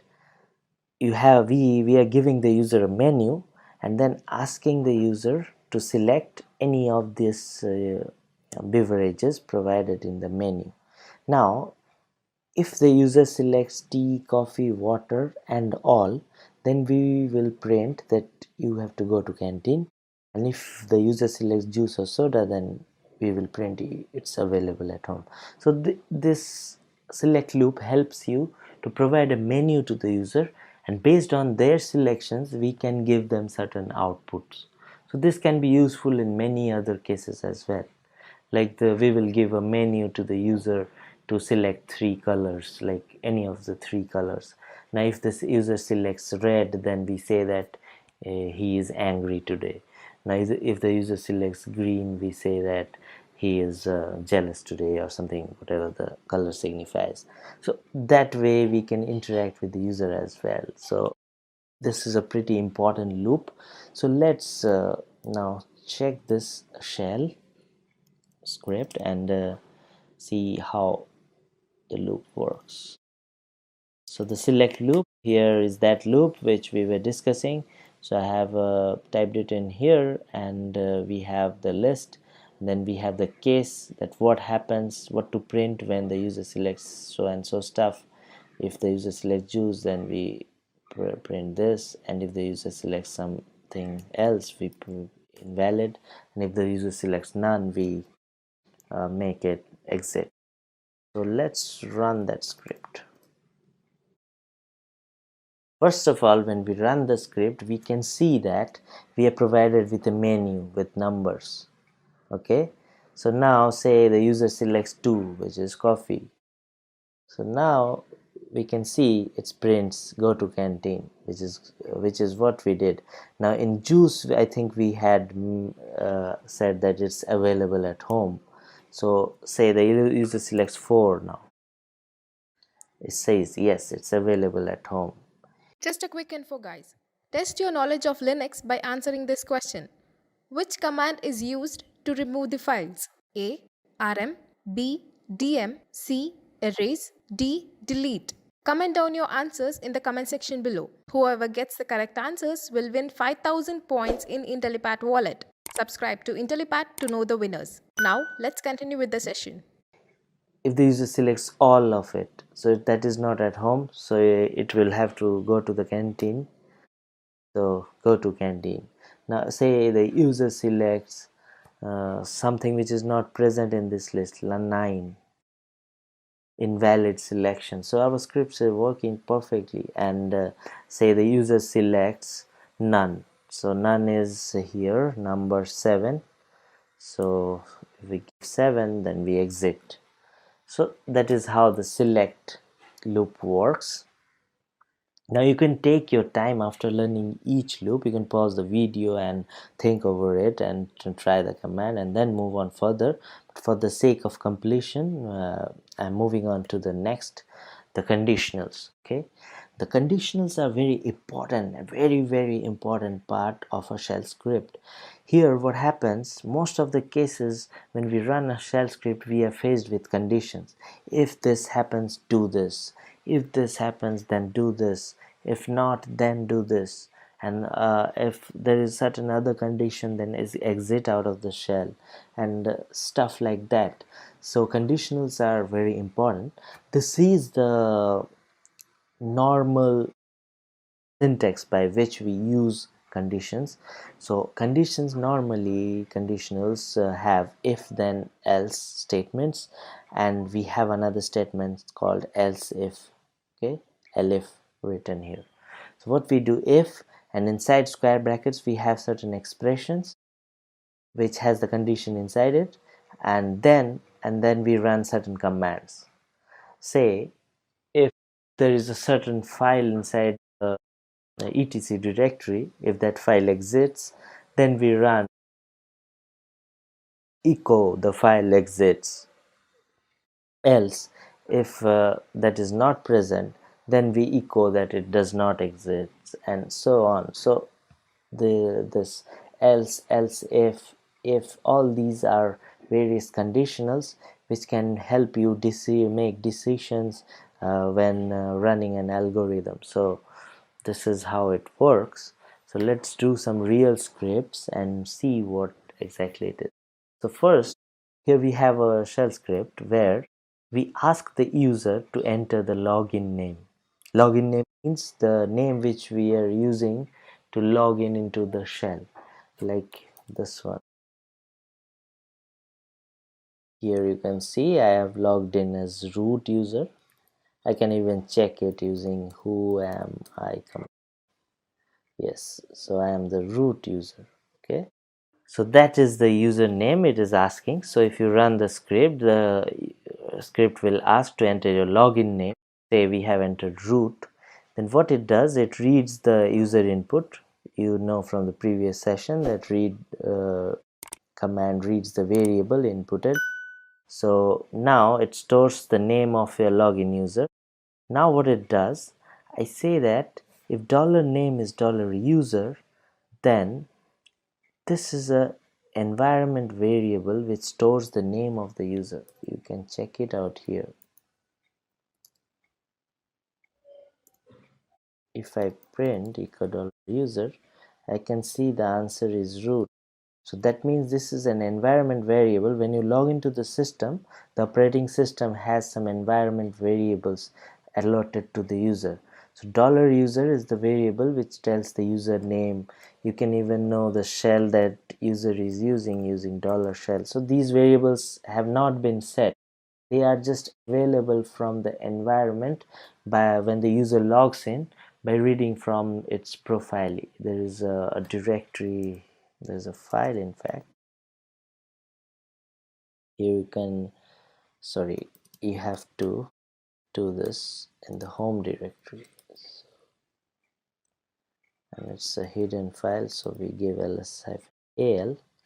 Here you can see .bash profile, .bash rc. These are the files which store the environment variables. So we can open it this way, vi bash rc. When you have spare time, you can go through these files and understand exactly what these files are. So here you can see certain variables are set, certain alias commands are set here. Okay, there are other such files as well, like this one, which have environment variables set. Sorry, I did the same thing again. It's inside /root. Here certain environment variables and paths are exported. Okay, so these are something about environment variables. So here our interest is this user variable $user. This is an environment variable that stores the actual login name. So here we are asking the user to enter his login name, and then we are storing it inside a variable called $name, and then we are comparing it with the $user environment variable. And now if the user entered name and the environment variable matches, then we say that hello user, how are you today.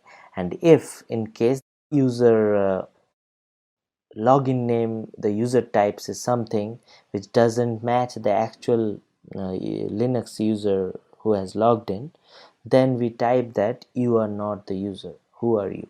Okay, so this is the thing the script does. So let's then check that script here and try it out. This is the conditional script. Again, you can see first what we do, we use echo to print that enter your login name, the user does. So we read that input using read command, and this is the if conditional.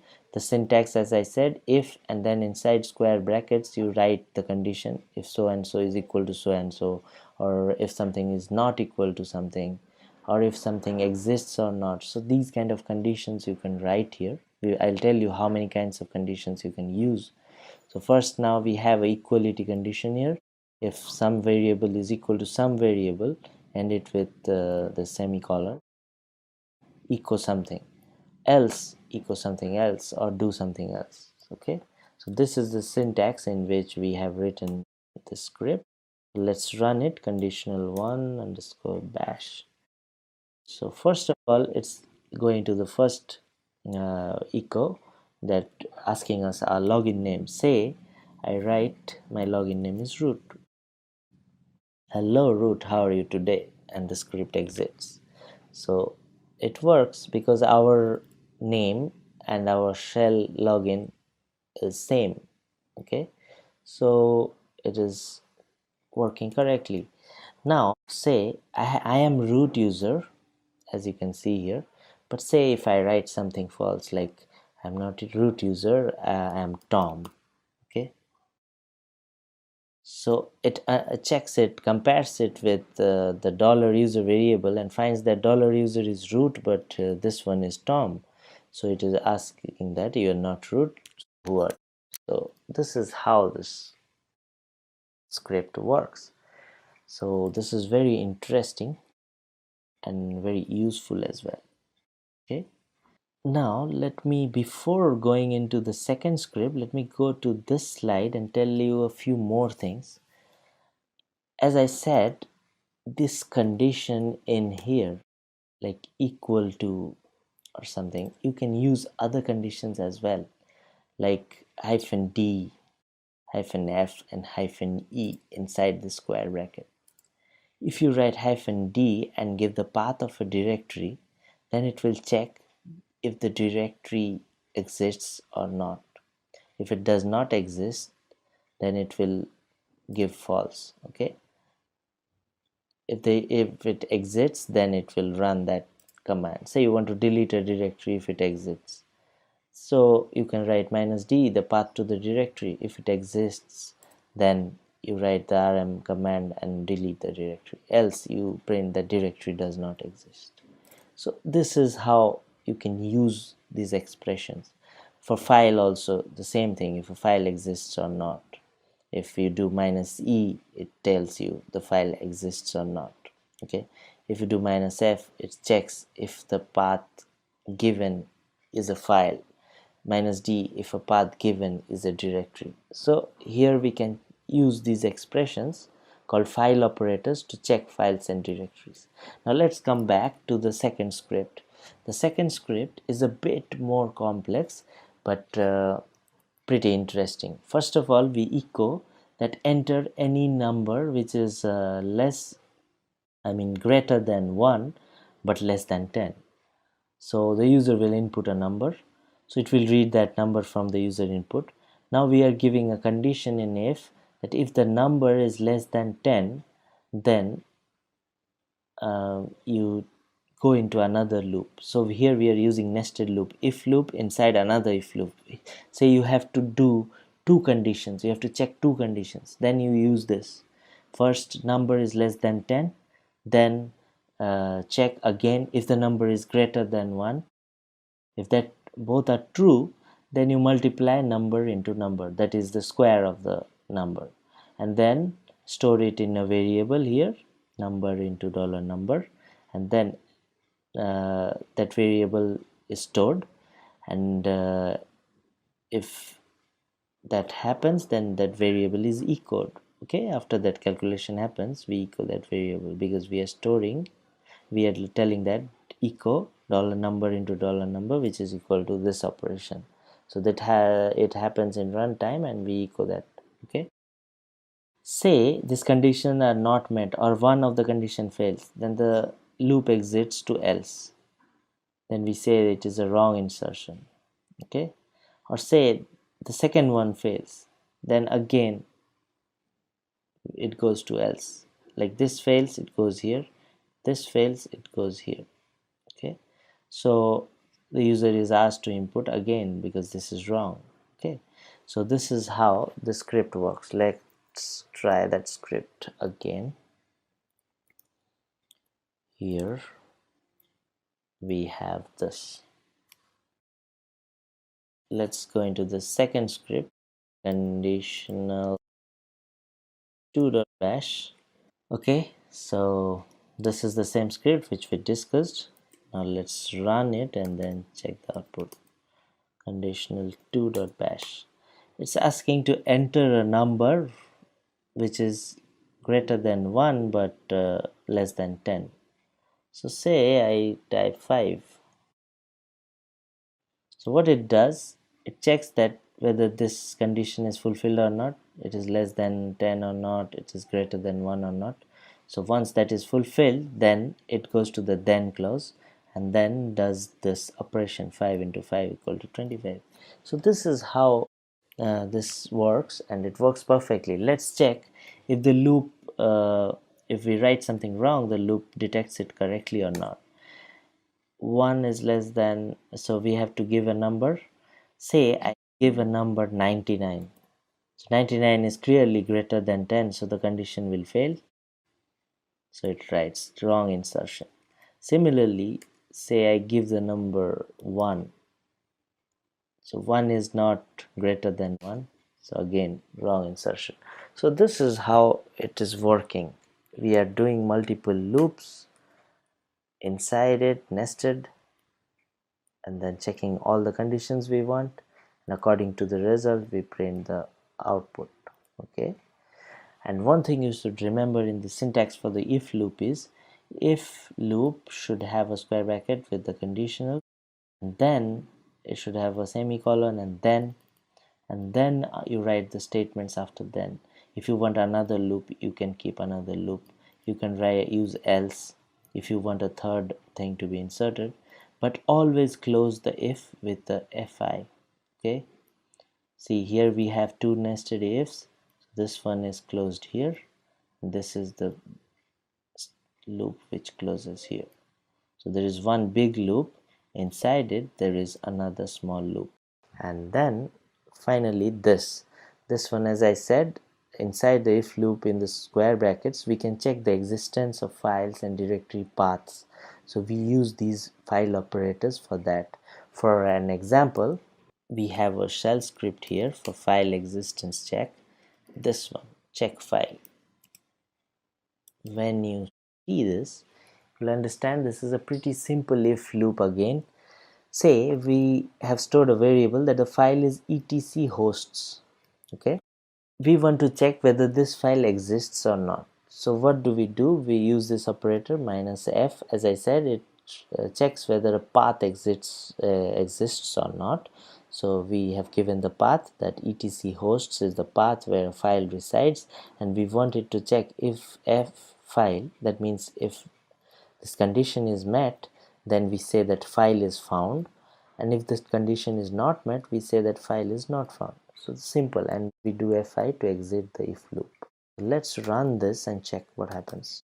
Check file.bash, it shows that yes, it is found. So that is great. Now let's modify it a bit and write some random path which does not exist. So it should check there and fail and show us that it does not exist.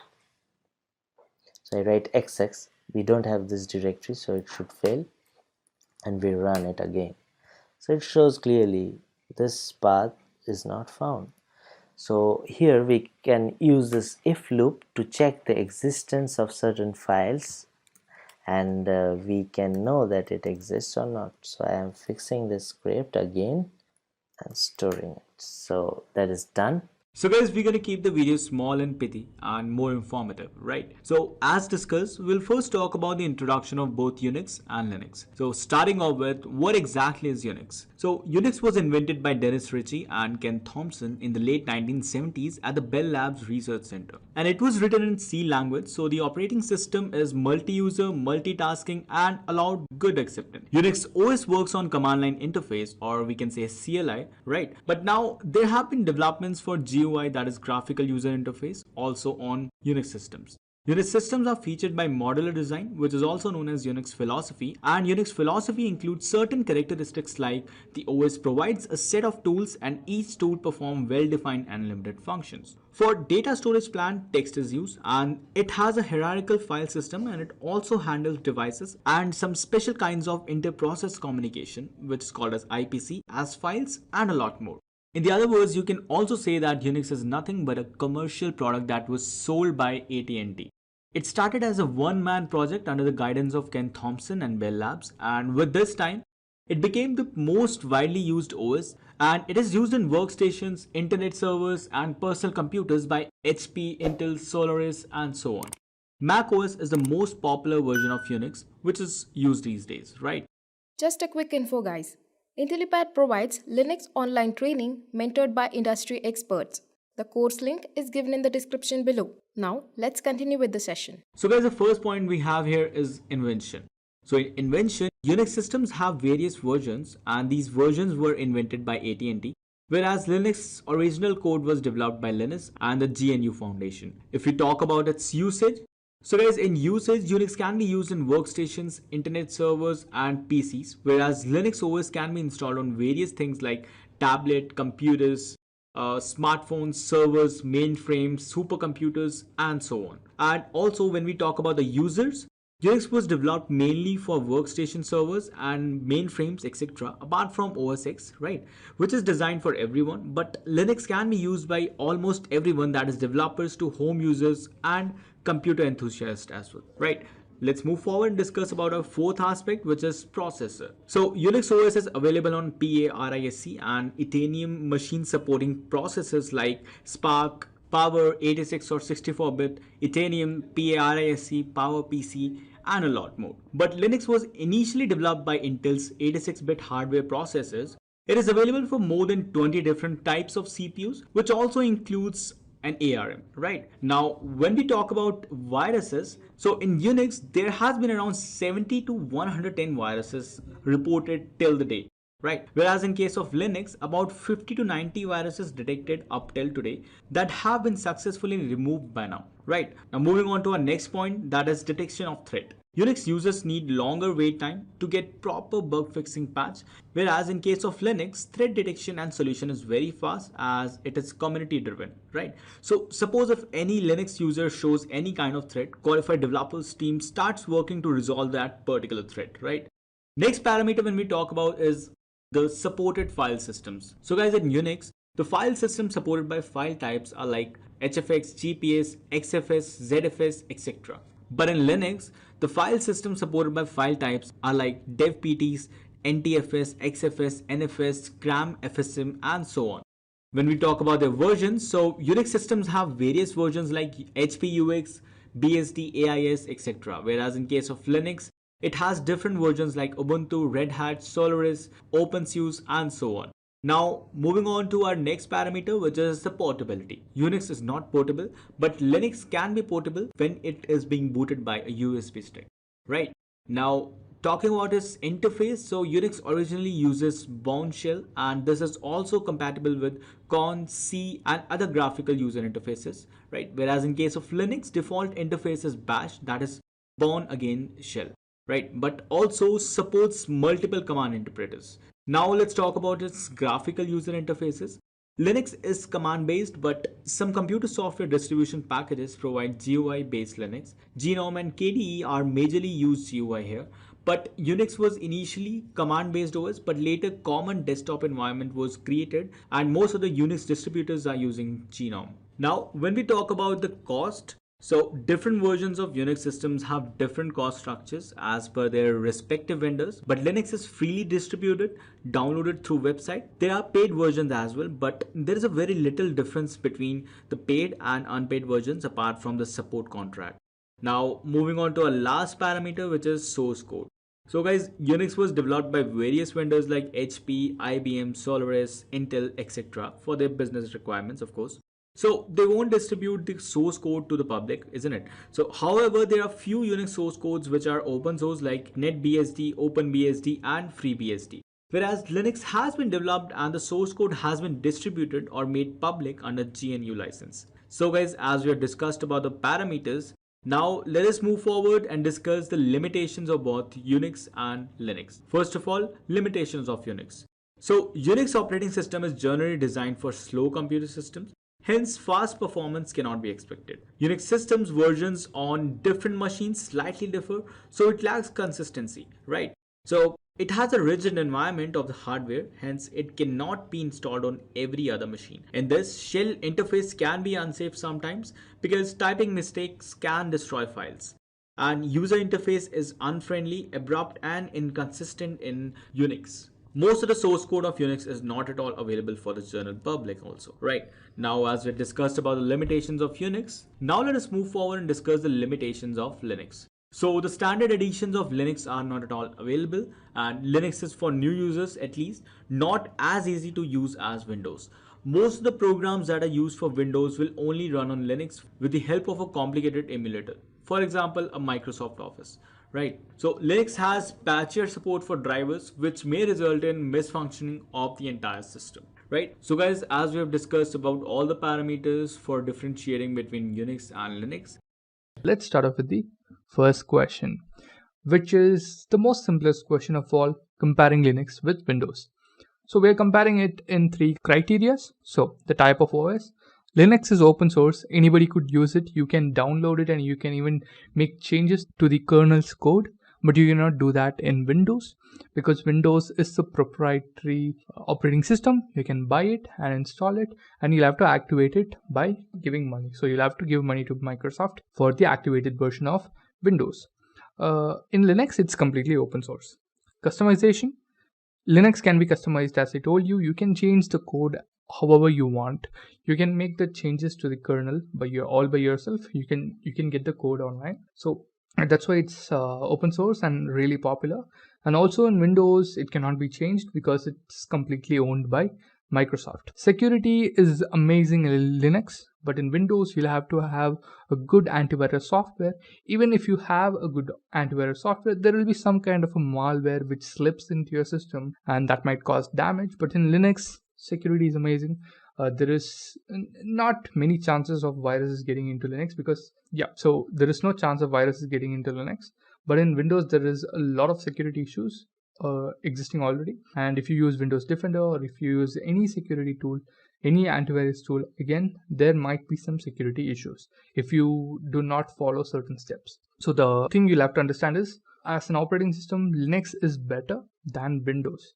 Windows is better in the GUI part than Linux, but Linux is more to the customization side. If you're a developer or if you're working with computers a lot, then Linux is the go-to operating system. Next question is, what is Lilo? So now Lilo is short for Linux Loader. While you load into your system, if it is just a Windows system, then it gets directly logged into the Windows system. If it is a Linux system, it directly gets logged into the Linux system. But if you have a boot menu where you have dual booted your system with Linux as well as Windows, in that case, what will happen is you'll get a Lilo boot menu. So Linux Loader boot menu, where you'll have to choose on what operating system should be booted right now. So Linux Loader is a bootloader for Linux. It is used to load Linux into memory and start the operating system. Lilo can be configured to boot other operating systems as well. So you can configure it to boot Linux, Windows, or any other type of Linux operating system you need. Lilo is also a code snippet that loads PC BIOS into the main memory at the time of starting the computer system. So basically, when you switch on your computer, a code basically runs in the background to start off the operating system. So that's why at the beginning it shows some loading icons, then it shows you some menus, and then it goes into the operating system, because before opening or loading the operating system, there is a step before, which is basically the code snippet which runs to start off your operating system. So basically the Linux loader handles these tasks. It locates the kernel of Linux, so that once it locates the kernel of Linux, only then you can basically enter the operating system. Then it identifies other supporting programs and loading them in memory. So basically, once the Linux kernel is on, you'll also have the other Linux programs and utilities. So all those applications and memory should be loaded. Once that is loaded, the kernel will start and you can log in into your operating system and start using it. So this is Linux Loader. Coming to the third question. Suppose you wish to print a file draft with 60 lines on a page. What command do you use? So basically, the command for this purpose is pr minus l 60 draft. So now the default page length when using pr is 66 lines. You'll have to use the l command to basically reduce the length to 60.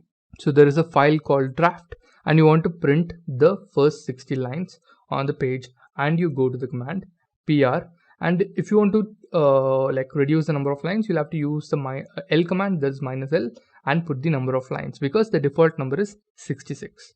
The fourth question, what is ld underscore library underscore path? What is ld library path? It is an environment variable used for debugging a new library or a non-standard library. So basically a library which you install into your Linux system. It can be a new one or it can be a non-standard library which was created by some other user. It is also used to identify the directories that need to be searched for. In order to do this, the path to search for the directories needs to be specified. The variable can be set using the following command, that is setinv hyphen ld library path minus $path. So this is basically used to search for the shared objects or dynamic libraries by the operating system for extendable functionality at the runtime. So basically this particular command chooses the library's path, and with this path you can basically run that library whenever you want it to run. So that's what they are mentioning in the last sentence. It is used to search for shared objects or dynamic libraries, so the library which you installed by the operating system for extendable functionality at the runtime. So while you are running that certain task, to search for that particular library which is needed to run the task, so that's why you need ld library path. It basically searches for the library you need, gets the path name, and uses it to execute it at runtime. Now the fifth question, name a service that you should disable which acts both as web and FTP servers. Just a quick info, guys. Test your knowledge of Linux by answering this question. Which of the following is core of Linux operating system? A. Shell. B. Kernel. C. Terminal. D. Command. Comment down your answers in the comment section below. Whoever gets the correct answers will win 5000 points in Intellipaat wallet. Subscribe to Intellipaat to know the winners. Now, let's continue with the session. On a Linux server, so web in the sense HTTP or HTTPS, and FTP servers. So you have to stop a service which basically stops both of them. So there is a service like that. It's called finger service. So the finger service should be disabled on a Linux server because the remote user can get important information about the system by using this command. Basically, there is a Linux server, you are using it, you are the let's say the admin or the super user, and your system is also used by multiple users who are using it remotely from their own PCs. In that case, you can use the finger service command to get all the information about them. So basically, you can get their login name, their full name, and possibly other details as well. So you can get into their system and you can get possibly other details about the user. So this is why this should be disabled on a Linux server, because it acts as both a web and FTP servers. That basically means it also shows the web pages if you want to run. Also, it can get files, it can transfer files from other servers to your server or your server to other servers. So that's why it has to be stopped, and that service is called the finger service. And the main reason it has to be stopped is because it can get important information about the remote users from your PC. So that has to be stopped. Now, what does SAR provide? Where are the SAR logs stored? Now, SAR is basically a command. Now let's look what command it is. In Linux, the SAR command collects, reports, or saves system activity information, and it serves to log and evaluate a variety of information regarding system activity. So SAR is basically a command which records system activity, and with performance problems, SAR also permits retroactive analysis of load values for various subsystems. So basically, it checks out the system activity. Also, it checks out CPUs, memory, disks, interrupts, network interfaces. So it checks all of this. It basically has the value of all of this, and the SAR command is basically used for this. If CPU is near to 100%, the sampled workload is considered to be CPU bound. So let's say there is a load running on your server, and if the CPU goes to 100%, that basically means the workload you are running basically takes up a lot of CPU, not memory or other things, but it is CPU bound. So that's exactly what SAR does. Checks out system activity information and also all the other required information about CPUs, memory, disks, interrupts, network interfaces, and so on, like devices. And next question was, where are the SAR logs stored?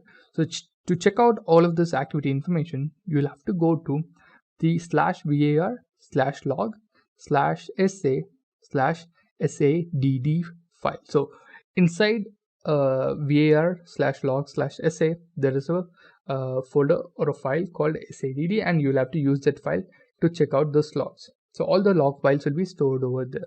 By default, the log files are stored over here, where the dd parameter indicates the current date. So you can see over here.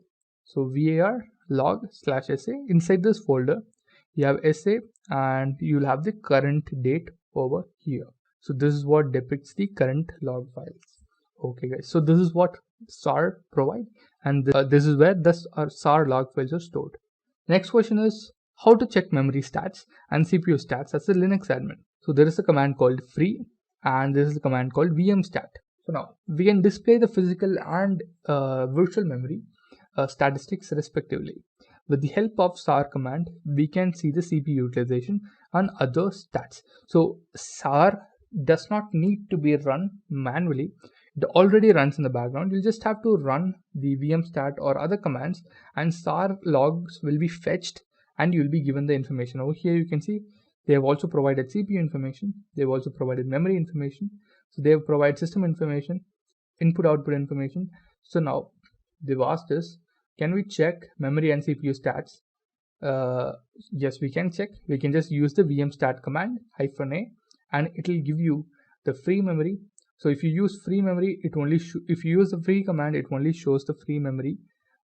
It does not show the CPU of the system. But if you want to check both at the same time, you can use vmstat, and it will show all the details over here, and the Linux admin can use this. Next, how to reduce or shrink the size of the LVM partition.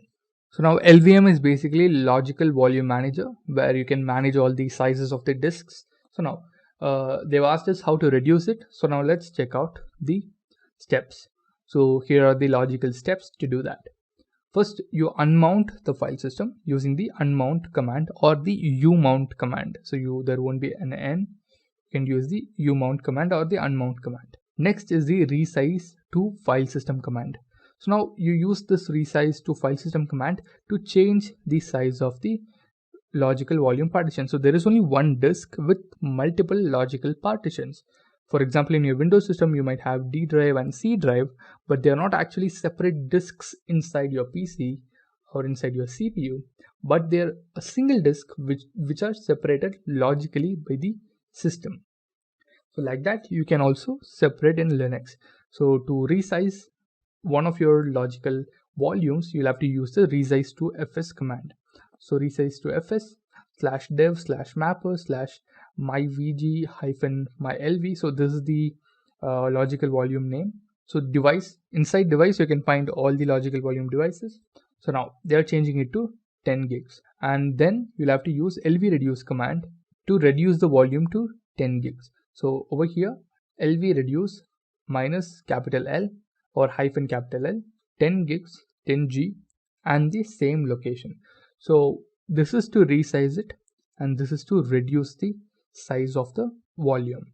So this way we can reduce the size of the LVM partition and fix the size of the file system to 10 GB. So if you want to make it 30 GB, you'll just have to change the values over here. If you want to make it to 25 GB, again, only the values, and also the logical volume name will be different in your PC, in your Linux system. So you'll have to check that out and insert the correct address over here, otherwise it won't work. Coming to the 9th question. Below is a list of what are the different modes of network bonding in Linux? Below is the list of various modes you use in network bonding. So now network bonding is basically combining multiple network interfaces together. So check out what a network interface is before looking at this question. Okay, so now there are multiple options. First one is balance minus RR. This is basically for round robin, or 0. The round robin mode for fault tolerance and load balancing. We can use the round robin way, and the mode is 0 or balance minus RR. Next is the active backup mode for fault tolerance, which is set to number 1. And coming at number 2, or balance hyphen XOR, sets an XOR mode for fault tolerance and load balancing. Then fourth, broadcast or 3, sets a broadcast mode for fault tolerance. All transmissions are sent on all the slave interfaces. So all the slave interfaces, in the sense, there will be a master network interface which is connected with multiple network interfaces, and all the transmissions will be sent to all of them. Then 802.3 AD or 4. So it basically sets an IEEE 802.3 AD dynamic link aggregation mode and creates aggregation groups that share the same speed and duplex settings, which basically means when you combine multiple network interfaces, all of those network interfaces will share the same speed and will share the same duplex settings. That basically means all the transmission, whatever happens through these network interfaces, will have the same speed, will not change. Next comes number 5, or balance TLB. So this is called transmit load balancing. It sets up transmit load balancing for fault tolerance and load balancing. And finally, balance ALB, which sets up active load balancing mode for fault tolerance and load balancing. So these are the 7 different modes which can be used in network bonding. So network bonding, as I told you, it basically is combining or joining together multiple network interfaces. So understand that if you do not know about this question, only then you can understand what is going on over here. Finally, the 10th basic question is how to check and verify the status of the bond interface. So bond interface basically means the same as network bonding. Once you bonded it, it's called bond interface. So now, using the following command, we can check which mode is enabled and what LAN cards are used in this bond. So cat/proc/net/bonding. So this is the normal path which you'll have to look in your Linux system to find out all the bonds available. So you can name the bond accordingly. Over here, there's a bond called 0. So in this example, we have a single bond interface. However, we can have multiple bond interfaces as well, bond 1, bond 2. So you can have multiple bond interfaces within the same location. So to check and verify if a bond interface is available in your Linux system, you'll have to go to this particular address, that is proc/net/bonding/bond0. If there is bond 0 or bond 1 or bond 2 available inside that, your bond interface basically is available and it is verified. Okay guys, next let's move on to the intermediate interview questions. So the first question is, how can you enhance the security of the password file in Linux? So there is a password file called /etc/password in your Linux file system, and so you'll have to they're asking you how to make this even more secure. It is in the test file named etc password that Linux usually keeps its user account details, including one-way encrypted passwords. However, this file can be accessed with the help of different tools, which might throw security issues. Basically, even though this file has one-way encryption, you can use certain tools and people can easily get the details out of this file if they get the access to the file. So to minimize the risk of that happening, we should make sure you use the shadow password format that saves the account details in a regular etc/password file as in the traditional method, but with the password stored as a single X character. That is, it is not the original password that is actually stored in this file. Meanwhile, a second file, so there are 2 files basically, it's a shadow file. This file replicates, people will think this has the password, but the second file, which is the shadow file, etc/shadow, will actually have the encrypted password along with the other relevant information, so such as account or password expiration date. Most importantly, the later file is readable only by the root account, and thus it minimizes the security risk. That basically means the first file, etc/password, can be read by any user on the system, but the etc/shadow file can be only read by the administrator or the root account. So basically nobody else can access it, and it minimizes the risk of your password going to another person's hand. And this is how shadow password format works. You have two files, etc password, etc shadow. Etc password has a single character X as your password, but etc shadow has all the details and only the root account can access it. The 12th question is, what command can you use to make a tape archive file of /home directory, so /home directory, and send it to the /dev/tape device? So let's say there is a tape device attached to your Linux operating system and you want to send the home directory, you want to tar the file, or you want to tape of the archive file and send it to /dev/tape device. So what do you use? So you have to basically tar the file. So if you don't understand what tar is basically like zipping your file in a Windows operating system. So now you use -xvf option is used to extract files from an archive. -cvf file is basically to tar it together. xvf is to retar it or untar it. It basically removes the tar. Okay, now cvf/dev/tape/home. So what happens is, this is the destination and this is the directory which will be tarred together, and that file will be sent into this destination directory. So this is the command you use for that. So not just home directory, any directory or any file you want to tar and send it to a particular location or a particular device, this is the command you use. 13th question. Suppose your FTP server is hacked and the entire server needs to be restored. How would you restore the original kernel system files? So now the FTP server which you have is hacked and the entire server needs to be restored. So what can be done? We cannot restore the entire operating system from the tape backup device. Therefore, we should reinstall the core operating system. That is, you cannot directly reinstall the operating system just from the tape device which you have, just from the backup device which you have, but instead you'll have to reinstall the operating system, and once it is reinstalled, then you'll have to basically restore the system configuration, basically the users, the details of the system, everything should be restored, and also the user data and all the other files from the backup device then can be moved to the Linux system which you have just installed. So that's how it works. And yeah, so that's basically it. You cannot directly take all the details and put it into the system. First you'll have to reinstall the core operating system, and once it is installed, you'll have to take the configuration files and user data and all the other files into the system which you just installed. The 14th question. Why should you avoid Telnet to administer a Linux system remotely? So Telnet uses the most insecure method of communication. So basically that's the reason why you shouldn't use Telnet, because it's pretty insecure. It basically sends data across the network in a text format that anybody can read. So if you get into the network, you can basically take this file and check out this. So check out the data within the file, because it's not encrypted, and in that case it's just plain text, and anybody who finds out the password which is being sent using just a simple networking tool. Now, it includes the passing of the login credentials in plain text. Anyone running a sniffer on the network, that is, let's say you have an intra-network, let's say it's a college network, in that case, most of the time people don't care about using a more secure line of communication. They just go with Telnet because it's pretty easy to set up. So in that case, it sends out plain text, and if a college student, if anybody uses just a sniffer, they can get those files and they can basically start using whatever network the college is using. So make sure you don't use Telnet.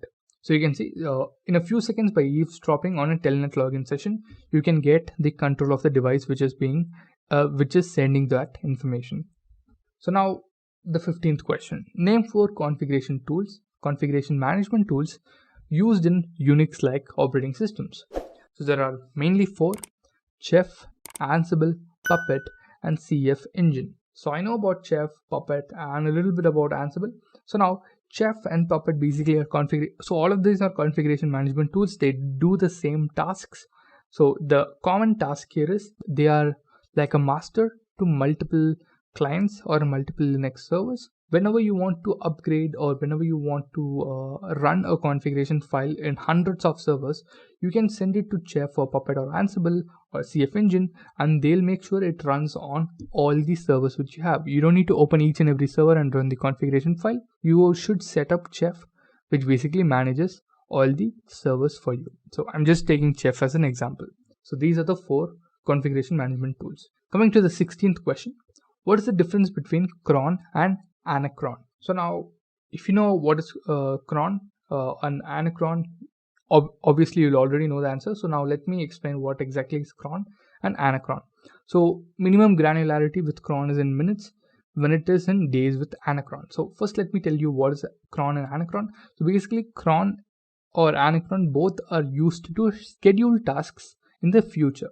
So you can schedule a particular task. Let's say you want to take a backup of a file.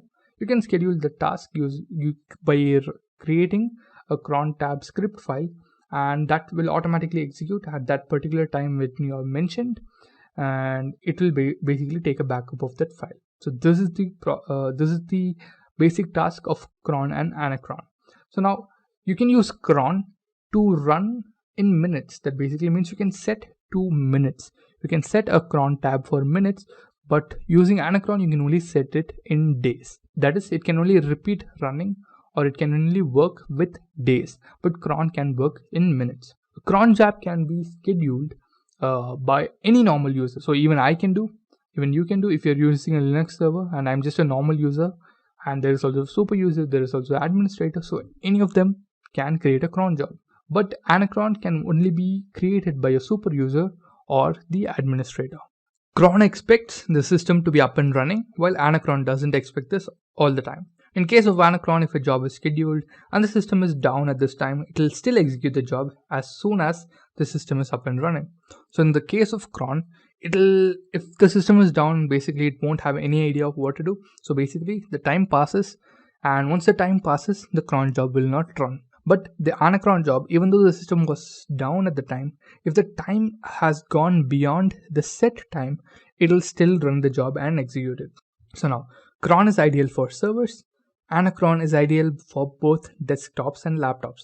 So cron ideal for servers in the sense if you're running a task for your application which is hosted in a cloud server, in that case go with cron. If you're doing it for a local desktop or a laptop, go with anacron.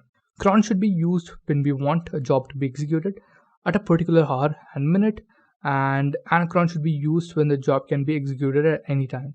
It basically means if the time passes, anacron will still run and execute it, but cron won't do. If the time passes, it won't do. It will only do at the exact minute or the exact hour you have mentioned. So that's the only difference between cron and anacron in this case. But so cron is suited for servers, anacron is suited for desktops and laptops. I think you got the difference between cron and anacron. They both are used to schedule tasks, and cron can be only used by all kinds of users. Anacron can only be used by a super user or an admin. So now, which command is used to check the number of files, disk space, and each user's defined quota? So the rep quota command is used to check of a user's defined quota along with the disk space and the number of files used. So over here you can see the command being used, rec quota minus a. So this report is for this particular device. So block grace time 7 days. So you can see all of the tasks which are done, all of the users who are using it, and how much data they have used. Over here you can see the used data. So you basically set up file limits. You can basically set up all kinds of limits over here, and to check the each user's quota, each user's limit, you should use the rep quota minus a command to see all of that. This command gives a summary of the user's quota, that is how much space and files are left for the particular user. Each user has a defined quota in Linux. This is done mainly for security as it restricts files from unwanted access. The quota can be given to a single user or to a group of users. So I think you got the answer for this question. So they asked what is the command to check the number of files or disk space which is basically allotted for a particular user. So to check out that, you'll have to use rep quota minus a. or space -a. The next question is, what is the name and path of the main system log? By default, the main system log is available in /var/log/messages. This file contains all messages and scripts written by the user. By default, all scripts are saved in this file. This is the standard system log file, which contains messages from all the system software as well, non-kernel boot issues, and messages that go to dmessage. The dmessage file is a system file that is written upon the system boot. So the name of the main system log is messages, and the path is /var/log/messages. So the user scripts, the scripts or messages from system software, non-kernel boot issues, or any kinds of messages will be sent to this particular location in default. The 19th question, can we convert a Linux computer into a router in order to enable multiple machines to work on the same internet connection? If yes, how? We can convert a Linux PC into a router so that it can act as an IP gateway for a network. This process of turning a Linux machine to a router is referred to IP masquerade. So you'll have to do Linux IP masquerading to enable this and the other internal computers that are linked to the Linux system to get connected to the internet. In Linux, we can perform IP masquerading by following the below steps. So now, in the next slide, I have all the steps. So to understand this, basically, there is a router which has basically limited connections. So let's say 20 connections, and there are 20 more systems. So now we want to give internet connection to those servers or to those computers. In that case, you can basically change the Linux computer into a router.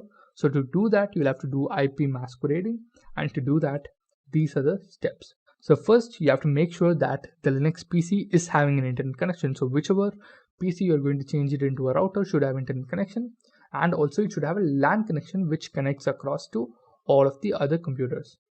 In fact, a Linux PC will be having a PPP connection and an Ethernet card. So obviously an Ethernet card will be connected to it. So now, as the default gateway for TCP IP networking, all the other systems on our LAN use the Linux machine. So apart from the default gateway, every other system uses the Linux machine. Hence, we have to use the same DNS addresses provided by the internet service provider on our all systems. So that basically means the gateway, the main IP address to use the internet. So that particular DNS addresses should be provided. You have to use the exact same DNS address in all of the computers, even though they are connected to this particular Linux system. So now, for enabling IP forwarding, we'll have to use the following command. So first, you'll have to echo one greater than since it basically writes that information into this particular variable. Okay. So now /proc/sys/net/IPv4, and inside that IP_forward. So we are basically forwarding the IP addresses to all the other computers. So for checking whether we have IP forwarding enabled already, we can use the following. So basically, this is to enable IP forwarding, but if it's not working, that basically means IP forwarding is already enabled. So to check that, use this command systemctl net.ipv4.ip_forward. So when you check this, if it shows 0, that basically means it's not enabled. So, or you can just use cat for this particular command. So basically what we are doing is we are basically toggling it from 0 to 1. So once we toggle it from 0 to 1, you start forwarding the IP address to other computers. So to check, we have these two steps. And once all of that is done, finally we will run the IP tables for setting up those rules that enable IP masquerading. So inside IP tables, you can set up what are the IP addresses that can be used by the Linux computer and the other client computers. So I think this is it. You just have to toggle IP forwarding. Once you toggle IP forwarding, IP tables is like a firewall in which you set up like whether those Linux systems can use these domains from the internet. So that's it. Once you set it up, all the Linux systems which are connected to this particular computer, which is turned into a router right now, will get internet access. The 20th question and the last question in the intermediate questions. So in Linux, how could you or how would you change the window manager?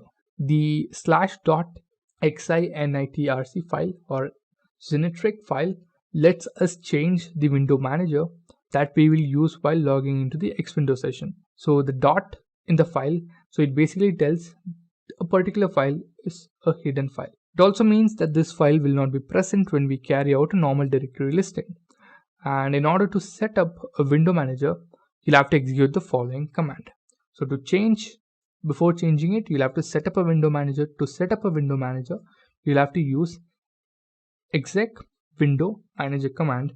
Once we are done with this part, the next step is to save the file. Just a quick info, guys. Test your knowledge of Linux by answering this question. Which command is used to remove the files? A. rm, B. dm, C. erase, D. delete. Comment down your answers in the comment section below. Whoever gets the correct answers will win 5000 points in Intellipaat wallet. Subscribe to Intellipaat to know the winners. Now, let's continue with the session. This way, a new window manager opens up every time we run a start X and it becomes the default. Now let's check out the commands used for starting some very common desktop environments and Windows managers. So if you have used Linux systems, you would know about Window Maker or GNOME or Blackbox because these are popular window managers. Mostly I use GNOME. So basically to start off these window managers, you'll have to use these commands. So for GNOME, you'll have to use GNOME-session, and for Blackbox, it's Blackbox in lowercase, start KDE, wmaker, fvwm, icewm. So basically to run all these window managers, you'll have to just use it. That's it. So you don't have to do anything else. You'll have to install these window managers already into your system and then just run these commands and it would change the window manager for you. Okay, so we've seen the intermediate questions as well. Now let's look into the advanced interview questions. Start off with it. How are shadow passwords given in Linux? So we already know about that. We already know the basics. There are two files, password and shadow. Password has X, shadow has the details. So now in Linux, pwconv command is used for providing the shadow passwords. So shadow passwords are given for better system security. We already established that.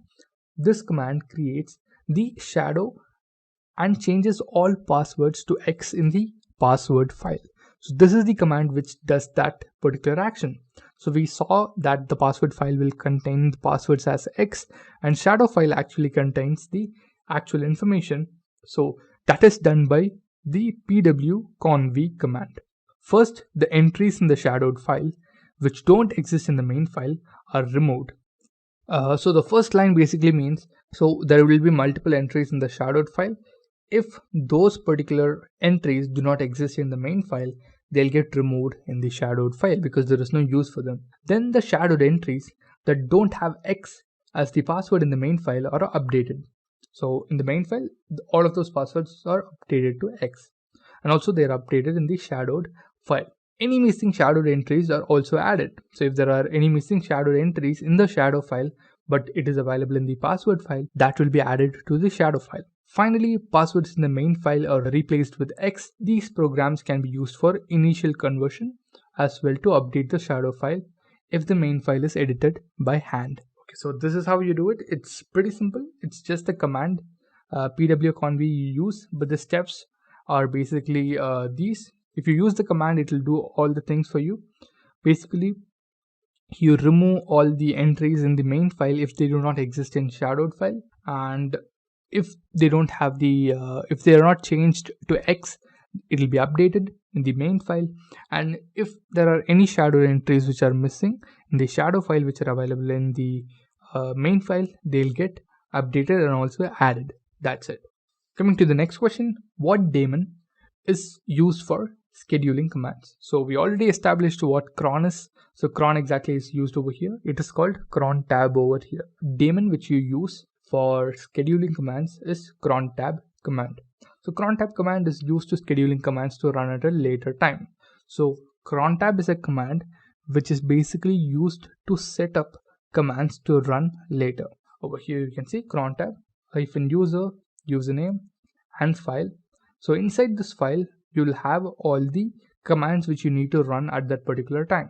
And over here, -L displays the current cron tab entries. So this is the way you write. This is the normal syntax. So inside this file, you have all the commands which will run once the time arrives. So this -R removes the current cron tab. So let's say you have created a cron tab and you want to remove it. In that case, you'll have to use -R. And -E basically it opens the visual editor. And once it opens the visual editor, you will be able to edit the things inside of it. When a user exits from the editor, the modified cron tab will be installed automatically. Each user can have their own cron tab, and though these are files in /var, they are not intended to be edited directly. Just a quick info, guys. Intellipaat provides Linux online training mentored by industry experts. The course link is given in the description below. Now, let's continue with the session. So basically, they are files, but you shouldn't edit them directly. You should use the -E command to edit them using the visual editor provided by the cron tab itself. So the daemon used for scheduling commands is cron tab. Coming to the 23rd question. So what shell does a Linux administrator assign to a POP3 mail-only account? Okay, so now a Linux administrator assigns a POP3 mail-only account to a bin/false shell. So it basically means it's a fake shell. Okay, so now, however, assigning a bash shell to a POP3 mail-only account gives the user the login access, which is usually avoided. So the bin/no login shell can also be added. So the POP3 mail-only account is added to two different shells, false and no login. This shell is provided to the user when we don't want to give shell access to the user. It is mainly meant for the security of the shells. So you give this particular shell usage because you don't want the user to get into your shell. Now POP3 is basically used for downloading mail-to-mail programs. So you basically download the mails online and you can read it anytime offline. So now this account is assigned to /bin/false shell or /bin/no login shell. Both shells are the same as they do the same work of rejecting the user to the shell. So basically, if somebody is trying to illegally download emails, in that case, if you have provided them the access to false or no login, so basically they won't be able to enter the shell itself. They'll be rejected before logging in. The main difference between these two shells, between false and no login shell, is that the false shell basically shows the incorrect code and any usual coding when a user logs into it, whereas the no login shell simply tells us that no such account is available. Therefore, the no login shell is used often in Linux. So basically the difference is the false account or the false shell shows incorrect coding, which does not allow the user to get into the shell. But the no login shell basically tells the user that there is no shell like this available. You cannot log into this. That's it. So this is the Linux shell, which is basically assigned to a POP3 mail-only account. False or no login shells. Coming to the 24th question. If a volume group named VG0 already exists and we need to extend this volume group up to 4 GB, how do you do it? So there is a volume called VG0. You'll have to extend it to 4 GB. So to do this, you need a command. So first you need to create a physical volume /dev/SDA7 or a name which you like, SDA7 or whichever name you want to provide, of size 4 GB. So once you created a physical volume of size 4 GB, then you will run the command vg-extend the name of the volume group, which in this case is VG0. And once that is provided, you'll have to provide the device name which you have created, which is the size of 4 GB. So now the already existing volume group will add this 4 GB to that group, and 4 GB will now be added, and this is how you do it. Coming to the 25th question, is there any relation between the modprobe.configuration file and network devices? Yes, this file assigns a kernel module to each network device. So any network device which is connected, so the modprobe.configuration file basically assigns a kernel module to each of these network devices, so they can be running their own tasks over the kernel modules. Over here, alias Ethernet 0 B44. Here B44 is the kernel module for network device Ethernet 0. We can confirm whether this module B44 is present or not by following command. So lsmod /grep b44. So the b44 kernel module exists, and it exists because of the modprobe.configuration file. Modprobe.configuration file is the one which assigns a kernel module to the network devices. So one of the network device is an Ethernet device, basically connecting the internet, right? So it's an Ethernet 0 device, and basically it has a kernel module b44 assigned by the modprobe.configuration file. Coming to the 26th question, it's simply what is yum? So yum is a package manager. So it stands for Yellow Dog Updater. So right now it's Yellow Dog Updater modified. So it's called yum because it's based on the Yellow Dog Updater, but it is a little way it's modified. That's it. Like how vi changed to vim, the text editor, like that. U or yu changed to yum. So Yellow Dog is a version of Linux for the Power Architecture hardware and is RPM based, just like Red Hat Enterprise and Fedora. So it's basically a version of Linux which lets you gather files or gather packages from multiple locations. So now yup, that is Yellow Dog Updater, and later yum. Right now we use yum, which is Yellow Dog Updater modified, were written by the Linux community as the way to maintain an RPM based system.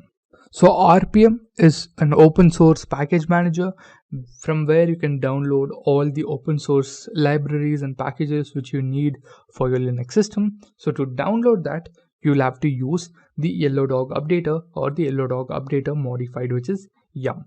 That's it. It's written by the Linux community to keep it open source and download all the open source libraries and files and applications directly from the RPM package manager. Coming to the 27th question, what's the role of kudzu? Kudzu is used to detect new hardware. So the Red Hat Linux runs a hardware discoverer called kudzu. So now when attempting to identify a serial port, kudzu resets the serial port. This stops the serial console.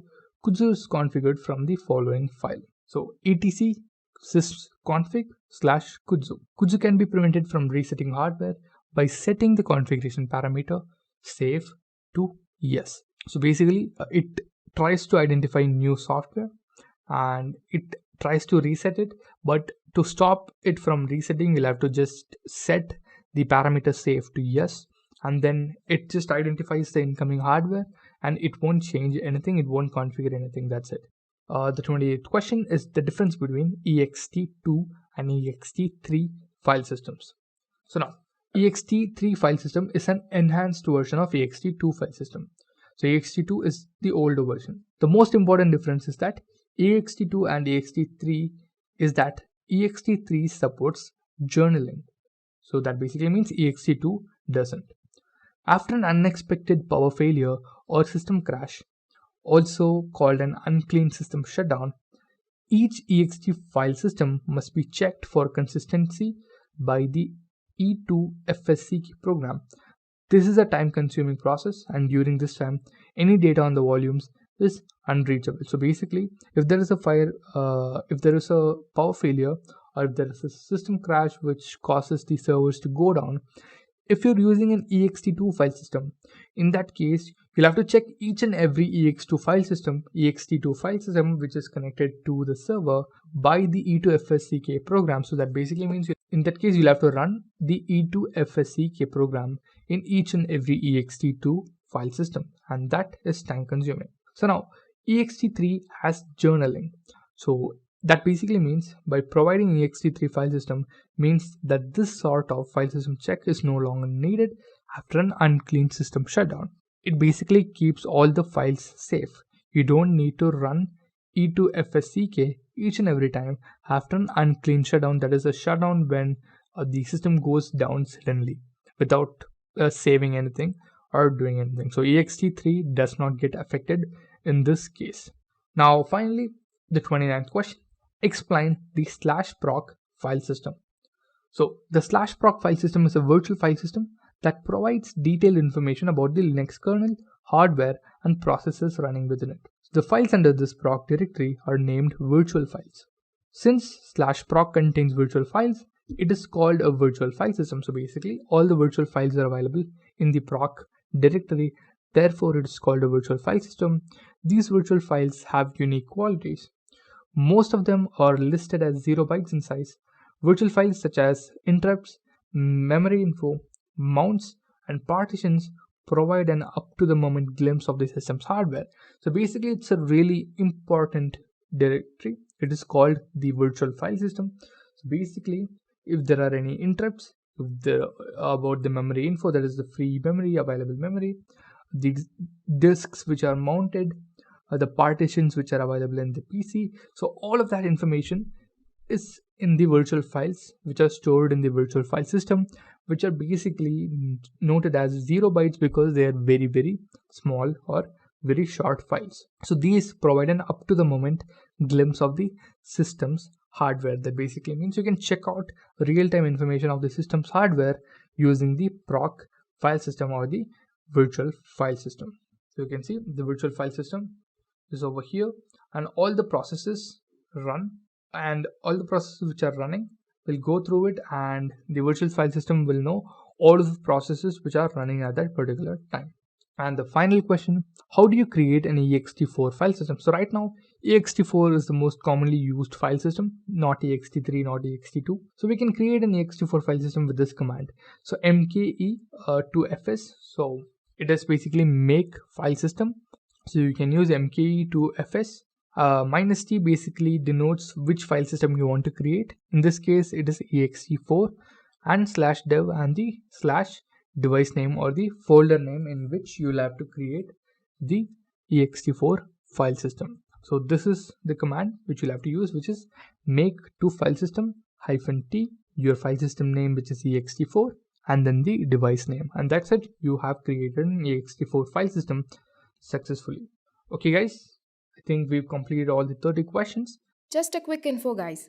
Intellipaat provides Linux online training mentored by industry experts.